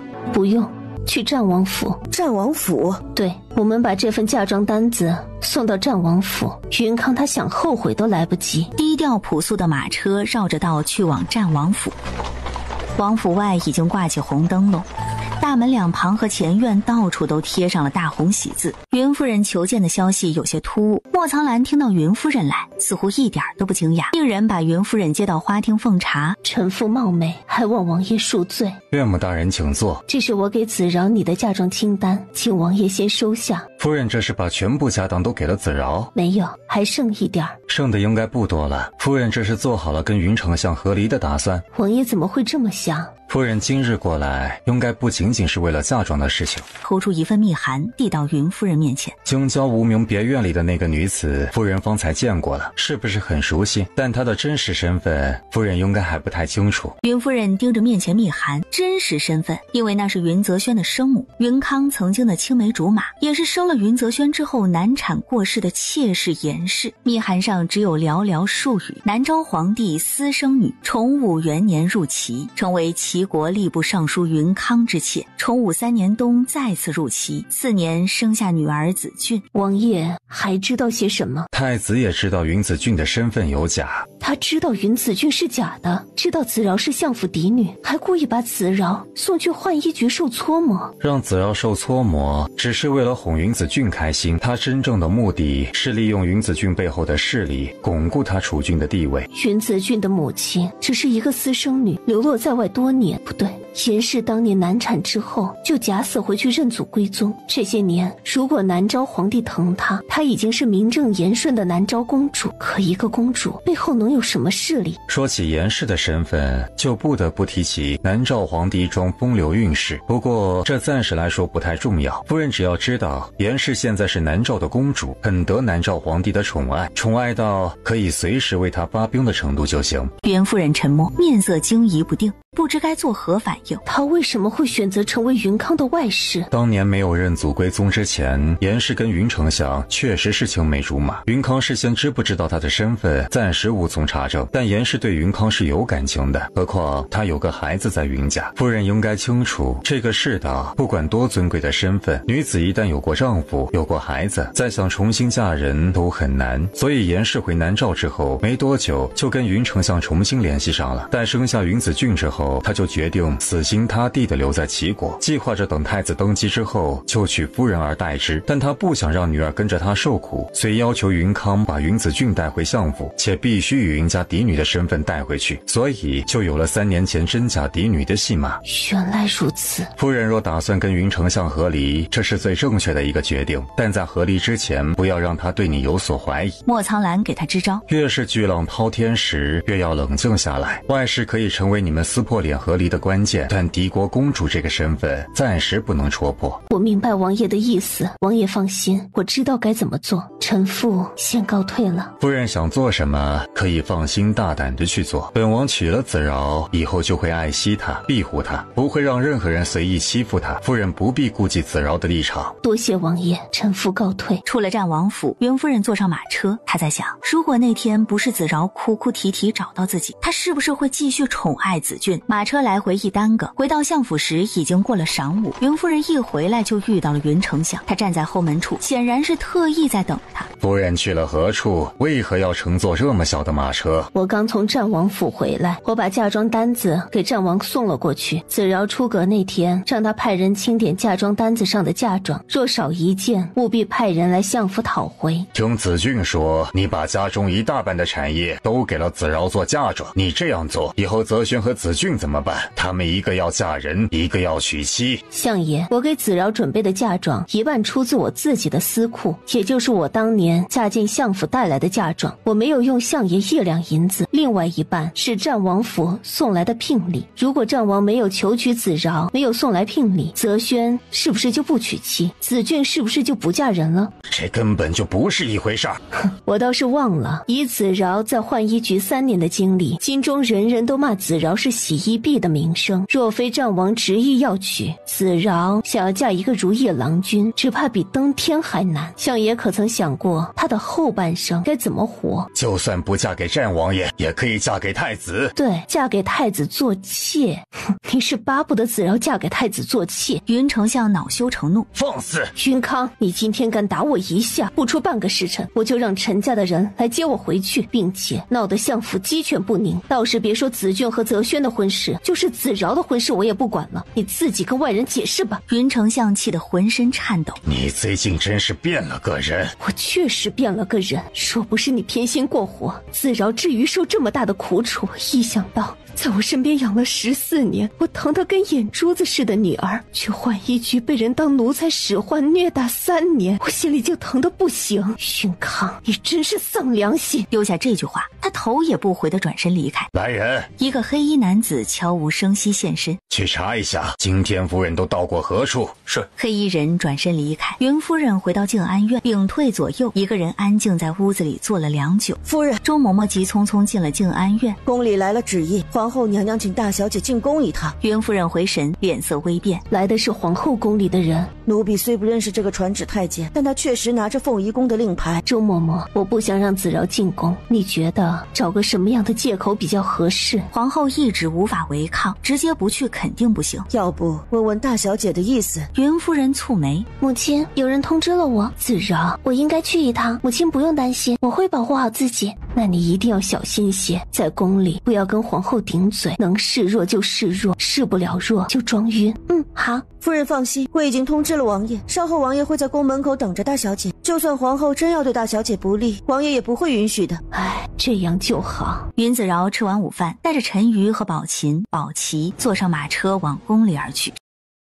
然而马车走到半道，小心，小心呐！砰的一声响起，2辆马车撞了上去。云子饶死死抓着车厢里的柱子。小姐，你没事吧？你干什么？宝琴和宝琪眼尖发现，正要上前阻止。你是何人？光天化日之下。云子饶不动声色地给他们递了个眼色。大小姐，你没事吧？ 2辆马车相撞的动静不小，惊动了长街上巡逻的禁卫军。车夫调转车头，今日惊动相府千金，我家主子深感歉意，明日定登门之前，今日有事在身，不宜耽搁，告辞。然后飞快驾车离去，禁军没有阻拦。这辆马车有相府的标记，敢问相府哪位主子在里边？大小姐，你没事吧？大小姐不见了。宝琪和宝琴转身疾步朝着离开的马车追赶而去。站住，快把前面那辆马车拦住，大小姐在他们马车里。2人脚程飞快，快追上他们！车夫慌里慌张扬起马鞭，就朝着前面的马车追赶而去。奢华典雅的马车里，云子饶缩在一角。你是谁？你要干什么？云姑娘这些日子过得不错吧？春风得意，事事如意，连太子都因你而重伤在床，你就没有一点愧疚之心？男女授受不亲，你赶紧送我回去。我即将嫁给战王爷，若是战王爷知道你的行为，他不会放过你的。别提战王爷，若不是因为他，我宁家何至于落到如今这般地步？他抢了父亲的兵权，连娶我妹妹都不愿，你有什么资格做战王妃？那个位子应该是属于我妹妹的，谁都没资格跟他争夺。云子饶眼底划过一抹寒意，原来是武阳侯府的公子。是战王爷去云家提亲，不是我跟宁姑娘争夺。既然如此，你是否愿意让出战王妃这个位子？这不是我能做主的，你还是去找战王爷吧。我真的……我若是能找到他，还带你来干什么？蠢货！你要带我去哪里？皇后娘娘召我进宫，我还要进宫去见皇后。不必见了，今日就算不进宫，皇后娘娘也绝不会怪罪，更不会迁怒云家。原来如此，看来今日这出戏不仅仅是宁放一个人的主意，皇后才是幕后主使。马车行驶了很长一段路程，终于缓缓停了下来。宁放站起身，提着云子饶走下马车。这是哪里？你们要干什么？我要回家！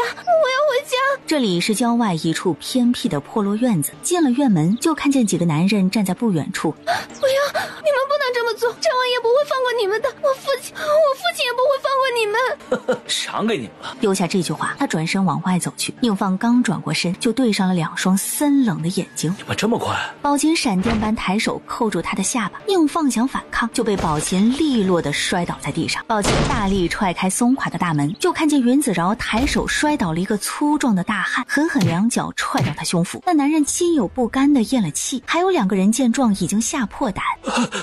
不关我们的事，是宁大公子的主意啊！给我钱，给了我们每人100两，说只要毁了这个姑娘的名节就行。宝琪冷若冰霜，闪电般急掠而上，手里匕首一个起落，鲜血飞溅。云子饶平静地转头，姑娘，匕首给我。宝琪不由自主地把匕首给了他。云子饶握着匕首，一步步往外走去。你太自信了，方才不应该让护卫离开的。虽然他留下来可能也是一个死，但至少还能帮你挣扎一会儿。云子柔，你的柔弱都是装的。是装的又如何？你猜你接下来会面对什么？你想干什么？我是乌阳侯府的嫡子，还是皇后娘娘的侄子？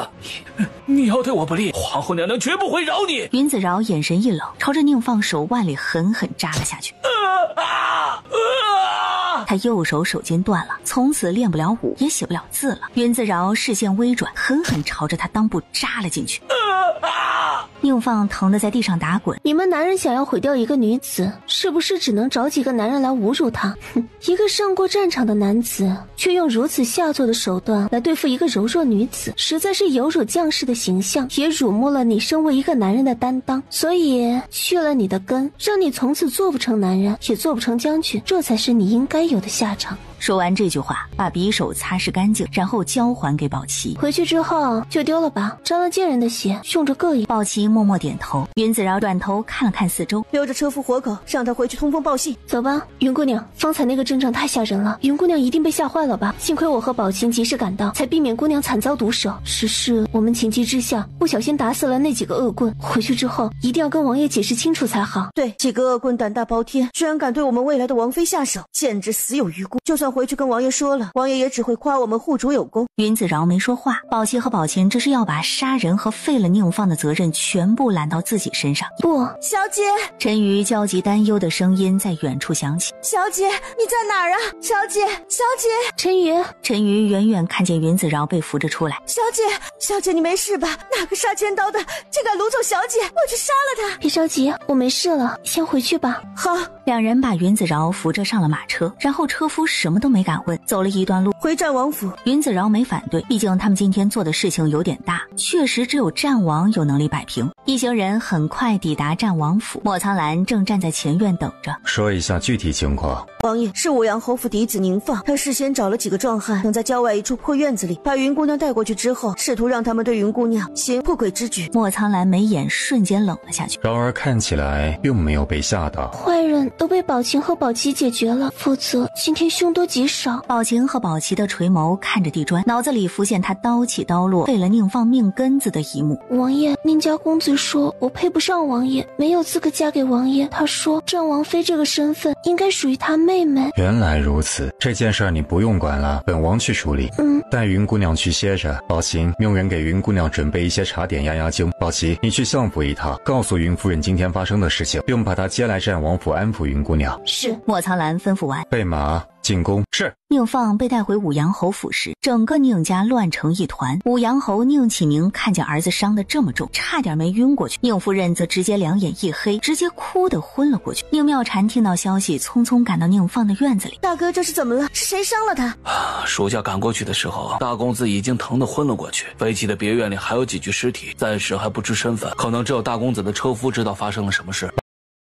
把车夫叫过来，我要知道是谁对放儿下这样的死手，我一定要把他千刀万剐。不大一会儿，车夫就被叫了过来，跪在地上瑟瑟发抖。说，到底发生了什么事？回欧呀，今天小人给大公子驾车，大公子乘车在长街上撞上了相府养女的马车，就因为撞了车，他们就把大公子伤成这样。侯爷，不远处一名男子走来。今日长街上撞车一事，属下也听到了一嘴，但属下不知道撞车之人竟是大公子。到底是怎么回事？还不快说清楚！属下听说撞到相府的马车之后，那人将相府千金带走了。云姑娘的两个女护卫情急之下，来不及理会马车，就赶紧追赶了上去。另外一个侍女急得快哭了，催着车夫赶紧追上。你的意思是说，宁放掳走了相府千金？他有病吗？他带走相府千金做什么？站在床沿的宁妙婵听到这，脸色煞白。战王去云家下聘那天，他回来大发脾气，摔了屋子里所有能摔的东西。大哥听到动静过来安慰他，还承诺帮他解决这个问题。所以大哥他还只是掳走了云子饶？属下不清楚，不过今天跟着大公子一起出门的还有一个护卫高手。是谁？季风，把他叫过来。是。武阳侯双手背在身后，不停地踱着步子。大公子带走云家千金之后去了哪里？去了郊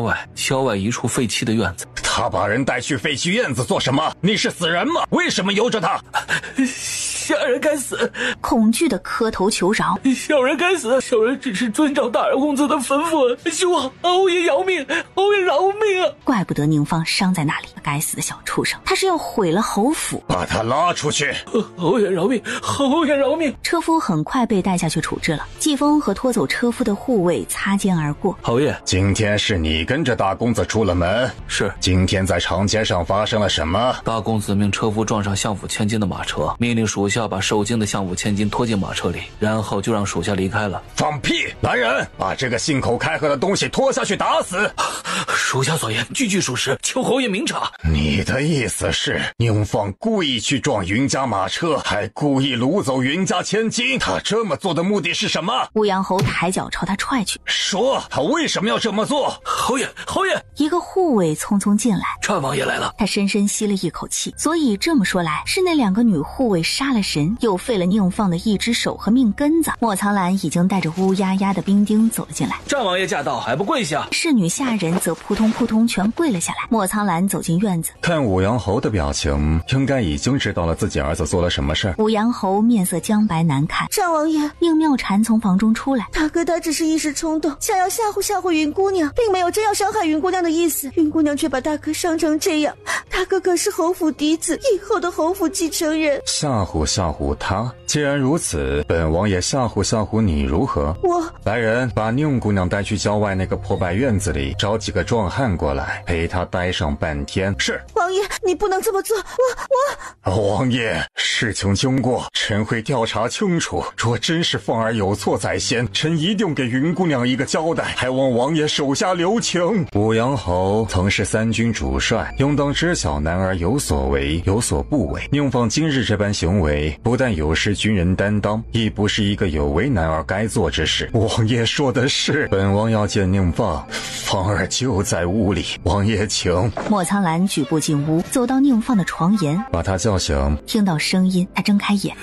云子饶，她又是个魔鬼，是个女杀神，太残忍了，太残忍了。宁公子还想倒打一耙？今天这件事，本王相信你不是临时起意，能否告诉本王是谁让你这么做的？云子饶是个恶魔，他是个恶魔。如果你不说，那这件事侯府会受到牵连，本王不会放过任何一个意图伤害子饶的人。说罢，他转头看向武阳侯。宁放结识本王未婚妻这件事，不知武阳侯打算如何给本王交代？芳儿已经伤成这样，这辈子注定是个废人，王爷还想怎么样？他受伤是他咎由自取。本王安排的2个女护卫久经训练，形同暗卫，为了护主，下手狠辣一些无可厚非。但本王的未婚妻所受惊吓和名声上的损失，并未因此就得到安抚。宁妙婵忽然跪下，这件事因我而起，王爷要处置就处置我好了。婵儿，这件事跟你有什么关系？因为我爱慕战王爷，王爷去相府下聘一事，让我心生嫉妒。王爷，臣女早就倾慕于你了，我一心仰慕王爷，只盼着能成为王爷的妻子。可王爷刚从边关回来，就去相府提了亲，让臣女措手不及。大哥他是为了我，他是为了我呀！武阳侯一震，眼前一阵阵发黑。我乖妹妹。宁放挣扎着从床上坐起身，是我自作主张，我只想吓唬吓唬他。可云子饶看似柔弱，实则云子饶虽柔弱，但他身边的护卫并不柔弱。宁公子下作到对一个柔弱女子下手，却忽略了他身边是有护卫的，所以落到这般下场，是你咎由自取。不是张王爷，你被云子饶骗了。我知道我做的不对，但云子饶他根本不是表面上看上去那么柔弱，他很残忍。我的伤都是云子饶造成的，他是个杀人，他凶狠恶毒，根本不配做王妃。王爷，宁放，为了给自己的行为脱罪，你竟然连如此谎言都能编得出来？我说的都是真的。云子饶若真的有那么厉害，他怎么会在浣衣局被折磨3年？他早该把浣衣局那群刁奴都杀了才是。王爷，若你不愿意说出幕后主使，那么这件事侯府全力承担。莫苍兰失去耐心，转身往外走去。既然事情因宁妙婵而起，本王希望她1个月之内嫁出去。除了宁妙婵之外，侯府全家迁出京城，子孙3代不得入仕途。武阳侯脸色骤变，王爷，您不能这么做。宁放他不管做错了什么，他都得到了惩罚，您无权牵连整个侯府。你的意思是需要一份圣旨？他没想到莫苍兰如此在乎云子饶，想要侯府安然，除非还有别的幕后主使。你不妨去问问你的好儿子，看他到底受了谁的指使。请战王爷稍等片刻，我这就去问他。他颓然进屋。今日之事是你自己的主意，还是谁撺掇你的？他没想到莫苍兰会这么狠，竟然要把侯府逼入绝境。宁放，真的有人指使你？是谁？你说呀，是谁？宁放咬着牙，心里百般纠结。他要把云子饶碎尸万段，只有活着，只有留在这里，他才有机会。是皇后娘娘。什么？宁放，你说什么？皇后娘娘忌讳云子饶，不想让她嫁给战王，今天故意派人把她招进宫，命我在半路上把她劫走，毁掉她的名声。畜生！你糊涂啊你！莫苍兰听到他的话，本王希望1个月之内，侯府千金宁妙婵能顺利嫁出去。日后宁家若再有人对云子饶不利，本王保证你们不会再有生还的机会。宁妙婵脸色煞白，他做错了什么？他只是爱慕他，难道这样有错吗？莫苍兰说完，冷冷转身离开。畜生！你要毁了你自己，还要毁了整个侯府！我怎么养了你这么个废物儿子？我真是上辈子造了什么孽，上辈子造了什么孽呀！侯爷，严大夫来了，王大夫也来了，张大夫也来了。武阳侯望着接二连三齐齐提着药箱而来的大夫，这个儿子已经废了。好在他还有其他儿子。芳儿，芳儿！苏醒过来的宁夫人急匆匆而来。芳儿，我的芳儿啊！几个大夫围在床前，一个个诊脉。大夫给他治伤，你留在这里干什么？我的芳儿怎么这么命苦？到底是哪个杀千刀的这么残忍？侯爷，侯爷，你一定不能放过他呀！还不都是你养出来的好儿子？他害了自己不行，还差点害死整个侯府，你还有脸哭？宁夫人怔怔看着他，你说什么？侯爷，芳儿是你的儿子呀，你怎么能说出这种话来？武阳侯拂袖离开，天色早已落下黑幕。莫苍兰马不停蹄地带人进宫，在勤政殿见到了皇上。问得怎么样了？这件事皇后是幕后主使，皇上觉得臣应该如何应对？皇后她怎么会做出这种事情？不会是宁放胡乱攀咬吧？皇上或许可以亲自去问问。你相信宁放的一面之词？一来宁放是皇后的侄子，虽只是个表侄，却也沾亲带故，没有必要攀咬皇后。二来云子饶今天被劫持之前是奉皇后遗旨进宫，臣想不明白，云子饶还有2日就要出阁，皇后这个时候召他进宫是为了什么？崇武帝沉默片刻，如果真是他所为，朕会给你一个交代。莫苍兰得到他的承诺，告退离开。苍兰，武将不可在京逗留太久，朕这几天一直担心边关安稳，等成亲之后，你早些回边关吧。莫苍兰脚步微顿，却什么也没说。崇武帝盯着他的背影，眸子沉了沉。来人，摆驾凤仪宫。皇上有旨，摆驾凤仪宫。皇后一直注重肌肤保养，晚膳之后消消食，做个肌肤保养。所以当外面响起一声皇上驾到的唱和时，臣妾参见皇上，吾皇万岁万岁万万岁。皇后今天召云家女儿进宫说话，她人来了吗？未曾。那她岂不是抗旨不遵？想来是因为快成亲了，家里事多，所以没能来得成。臣妾不会跟他一般见识的。是啊，快成亲了，坊间有不成文的规矩，女儿家成亲前3日不能出门。不知皇后有什么重要的事情，非要找一个快出阁的待嫁新娘进宫说话？皇上，臣妾听不懂皇上这话的意思。臣妾是不能召云家女进宫吗？你还在装傻？皇后，半日时间已过，宫外发生的事情就没人禀报于你。你派出去传旨的太监没告诉你云子饶在路上出事了吗？出事？云家女出什么事了？皇上，臣妾真的不知道，求皇上明言。云子饶被宁放当街掳走，光天化日之下，堂堂相府之女，战王未婚妻，竟被他不知死活的掳走。他是嫌命太长，还是嫌朕太闲了，非要给朕制造一点糟心事儿？皇后脸色刷白，惶然跪在地上。皇上，您放他，他怎么能这么做？他是不是一时糊涂？这一定有隐情啊！宁放被废了命根子。什么？皇后僵住。皇上说什么？侯府嫡长子一辈子就这么毁了，武阳侯最寄予希望的儿子就这么成了一个废人。可笑的是，这件事就发生在宫外，发生在朕的眼皮子底下，可朕却不能下旨命人彻查。因为战王要保护自己未婚妻的名声，因为莫苍兰想自己为云子饶讨回公道，云芳被废了命根子，是谁做的？是谁这么灭绝人性？朕王已经知道是你干的，皇后，你们母子当真是让朕刮目相看呢。皇上，臣妾什么都不知道，战王他冤枉我，臣妾是冤枉的。皇上，你是相信战王，不愿意相信臣妾吗？战王脾气是不好，性子桀骜，常常不把朕这个天子放在眼里，但他能力是有的，他查出来的事情由不得朕不信呢。臣妾就是恨那小贱人，我就是恨他，怎么了？不过是相府养女，太子哪里对不起他？他竟然去跟战王告状，他害得太子天天挨打，臣妾惩罚他一下怎么了？君要臣死，臣不得不死。何况太子喜欢他是他的荣幸，他应该感恩戴德，而不是记恨太子。住口！你们母子正事儿不干，整天就想着利用权力为难人吗？这件事既然是你有错在先，朕不罚你，无法跟战王交代，无法跟相府交代。交代？皇上到底是想体现自己的公正严明，还是怕得罪战王，逼得他起兵造反？皇后，你放肆！朕看你是魔怔了。来人！皇上，皇后神志错乱，御前失仪，收回她的册宝和凤印，把闭门思过半年，半年之内不许任何探视，膳食供应一切从简。丢下这句话，他拂袖而去。皇后跪在地上，气得脸色姜白。莫苍兰，云子饶，你们一定会不得好死。云子饶在天黑之前被母亲接回府，等待他的是父亲满脸阴沉的怒火和云子俊眼底显然的幸灾乐祸。姐姐，听说你被贼人掳了去，怎么会发生这种事情？到底是哪个贼人，竟然来相府千金也敢掳？姐姐，他有没有对你？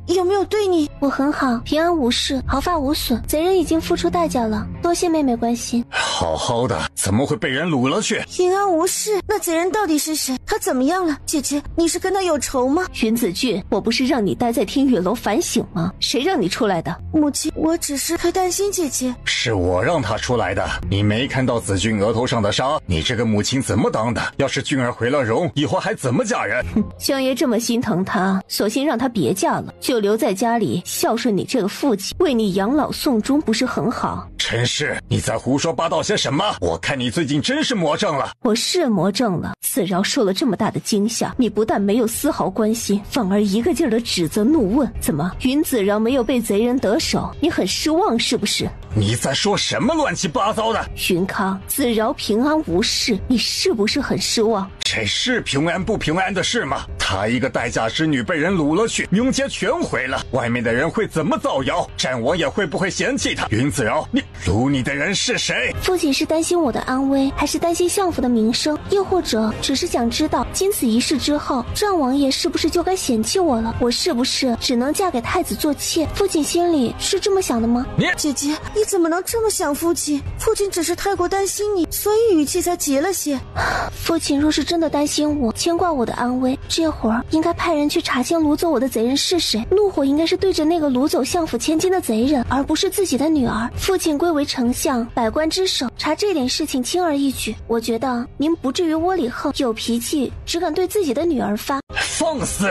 云子饶，你竟敢忤逆不孝，公然顶撞自己的父亲！你立刻去祠堂跪着反省，没有我的命令不许出来。子饶受了惊吓，需要休息，况且她是养女，怕是没有资格跪云家祠堂。说罢，镜子带着子饶离开。完了，一个个的都要造反！父亲息怒，父亲不要跟母亲吵了，女儿不想惹母亲生气，可最近不知怎么的，动辄得咎，母亲像是跟我有仇似的。父亲，母亲是不是发现了什么？你先别想太多，这件事我会查清楚的。相爷，院外一名护卫匆匆进来，宫里刚传出来的消息。云子俊见护卫贴在父亲耳边说话，而父亲脸色一点点变了。烫身。是真的。知道了，你下去吧。是。父亲，怎么了？宫里刚刚传出消息，皇后被关了禁闭，俊儿为父被停职1个月，皇上责令我在家反省，不许外出。我暂时不好去太子府，你乘坐小一点的马车从后门出去，悄悄去一趟太子府，让太子早做准备。皇后娘娘被关了禁闭，为什么？你别问那么多，眼下要赶紧把这个消息告诉太子。好，女儿这就去。周嬷嬷很快禀到云夫人面前。后院的王嬷嬷说，二小姐已经出门了，是相爷下令给她准备的马车，下人不敢违抗。她一个人走的，身边带着一个嬷嬷，也是相爷安排的。她去的应该是太子府。皇后娘娘今天召我进宫本就奇怪，您放掳走我时还特意强调她是皇后娘娘的侄子，说她若是出事，皇后娘娘不会饶过我，所以今天这事儿应该跟皇后脱不了关系。这会儿宫里应该有关于皇后的消息传到了丞相耳朵里，所以他才这么晚还让云子俊去太府走一趟。就算情况紧急，你父亲也完全可以让护卫去传消息，偏偏让子俊去。哼，只怕是太子受伤需要卧床，他想让子俊去照顾太子，顺便跟太子禀一下这些日子相府发生的事情。他就是为了利益，为了跟太子绑定在一条船上。云子俊乘着夜色到了太子府，太子府的人都认识他，对他恭恭敬敬。云子俊踏进房门，一股药味扑鼻而来，还有一个女子娇柔哭泣的声音。殿下伤得太重了，奴婢看着真是心疼不已。皇上是太子殿下的父亲，怎么这么心狠啊？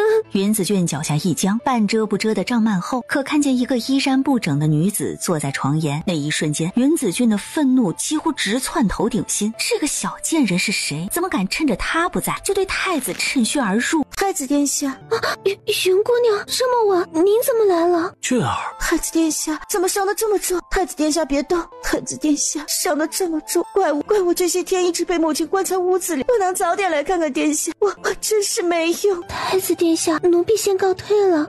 把药放在这里，你先下去休息吧。是。这几天都是妹妹照顾太子殿下吗？辛苦你了，我真不知道该怎么感谢你。不敢，这些都是奴婢应该做的，伺候殿下是奴婢分内之事，担不得云姑娘一声谢，奴婢告退。皇上怎么这么狠心，对自己亲生儿子也下得去手？有战王压着，父皇也是没办法。你这一天担心坏了吧？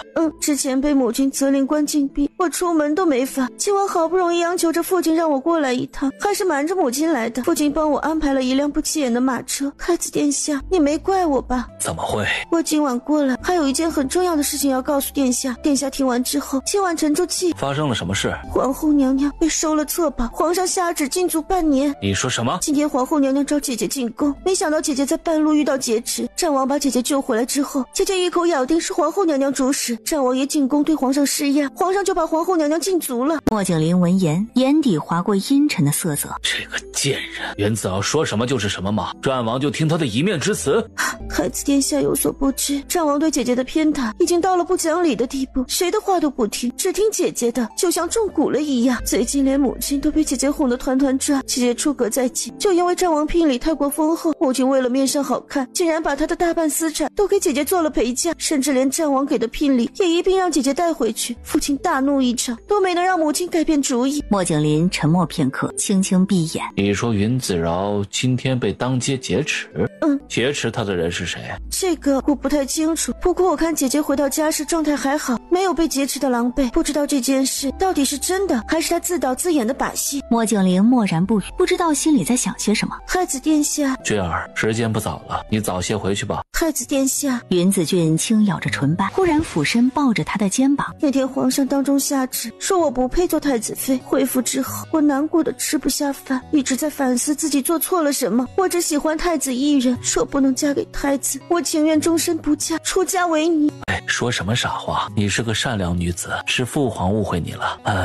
等我身体好些，一定去父皇面前为你澄清。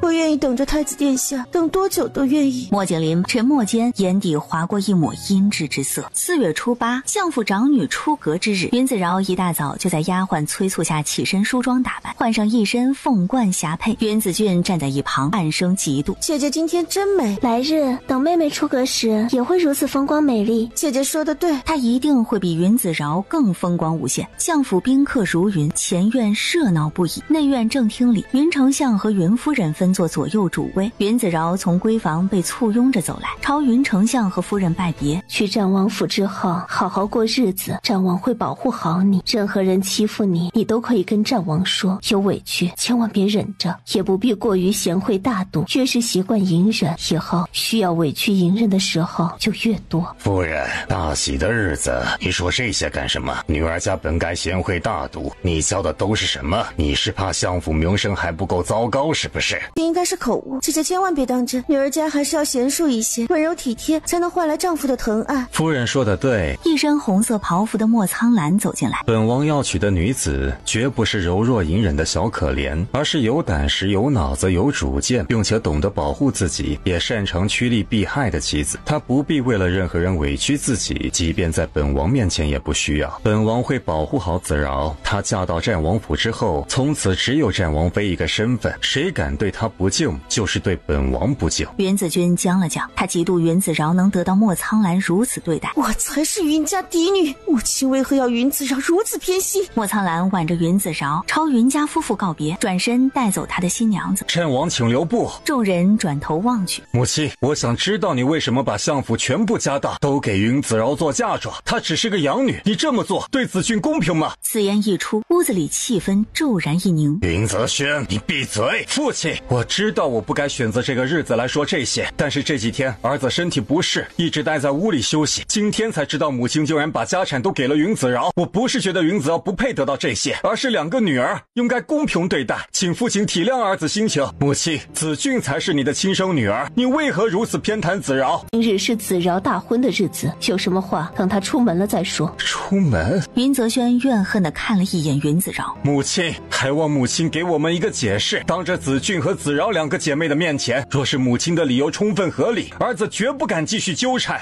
云泽，你非要当众质问我这个母亲，既然如此，我就给你一个解释。母亲，因为子饶才是我的亲生女儿。云夫人转头看向云丞相。云康，我这句话是什么意思？你心里明白，别跟我反驳，也别找任何理由。如果你们不服，我甚至可以去前院跟今日来吃酒的宾客们宣布此事。陈氏，你在胡说八道些什么？今天是大喜的日子，你要是敢胡说八道，母亲，这不可能，明明子俊才是。谁是我的女儿，我自己心里清楚，轮不到你来教我。子饶，你跟战王先走，别误了吉时。母亲保重自己。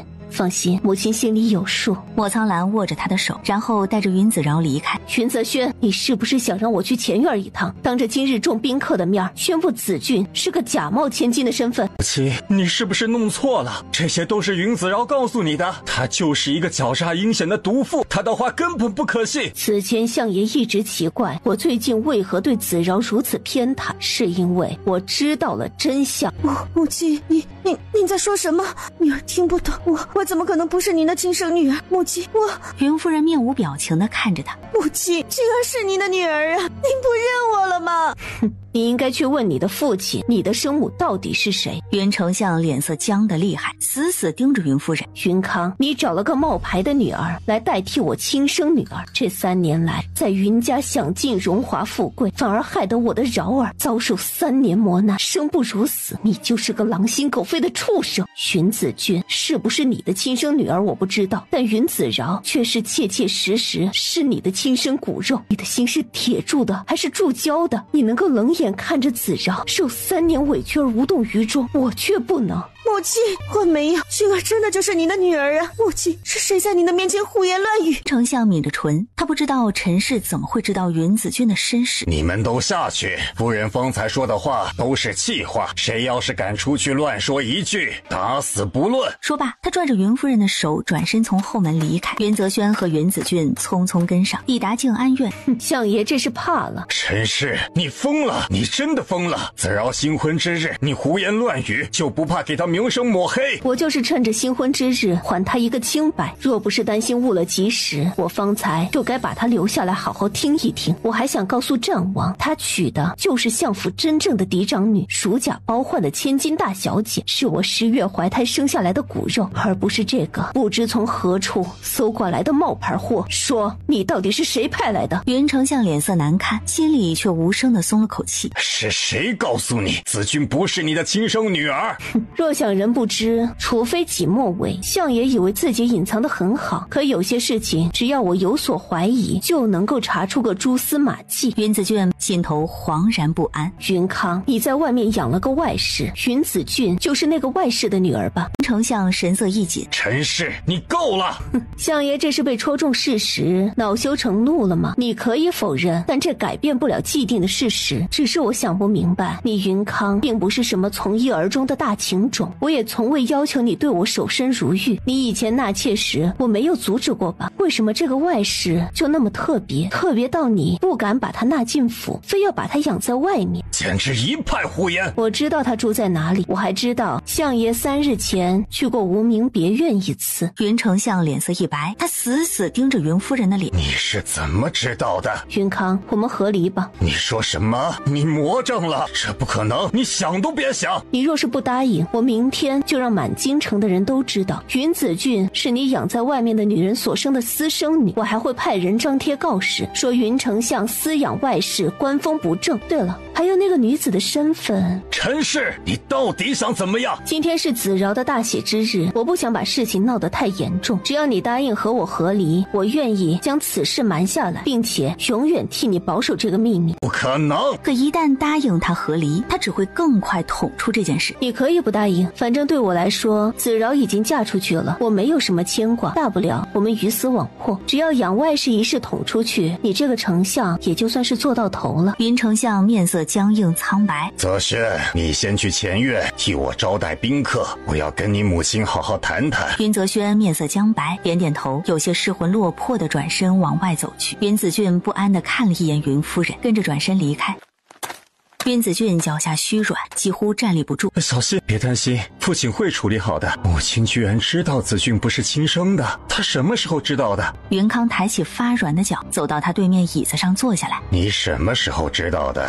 这个不重要。这件事是我不对，我跟你赔罪。云夫人不说话。婉儿，当年我不该瞒着你，这确实是我的错。云康，你应该给我跪下，赔罪就要有赔罪的态度，不是说几句好话就能够把你所犯的错给接过去的。说什么？他敢让他跪下？不愿意，那我们之间就没有什么可谈的了。云丞相最终却什么没说话，起身跪倒在地。婉儿，云丞相拉着他的手，我给你赔罪，但是希望你能给我个机会听我解释。行啊，你解释吧，我听着。云丞相低着头，在脑子里快速思索着自救之法。我藏在外面的那个女子是严氏。哪个严氏？就是泽轩的生母严氏。严氏当年不是难产死了吗？她还活着。云康悄悄松了口气，看来他真的不知那个女子是严氏。严氏当年是假死，连我都瞒过去了，因为她只是妾室，所以葬礼从简。我是直到她下葬那日，才听到她心腹侍女讲了真相，当时又惊又气，不敢相信她竟做出如此大胆的举动。我赶紧找人把封死的棺木打开，严氏在里面憋得满面通红，好在人活了过来。我大怒之下问他为何这么做，他声泪俱下，说他跟我感情深厚，自幼青梅竹马，不敢与为妾，更不愿意让自己的儿子一辈子做个庶子，所以才想出这个冒险的主意。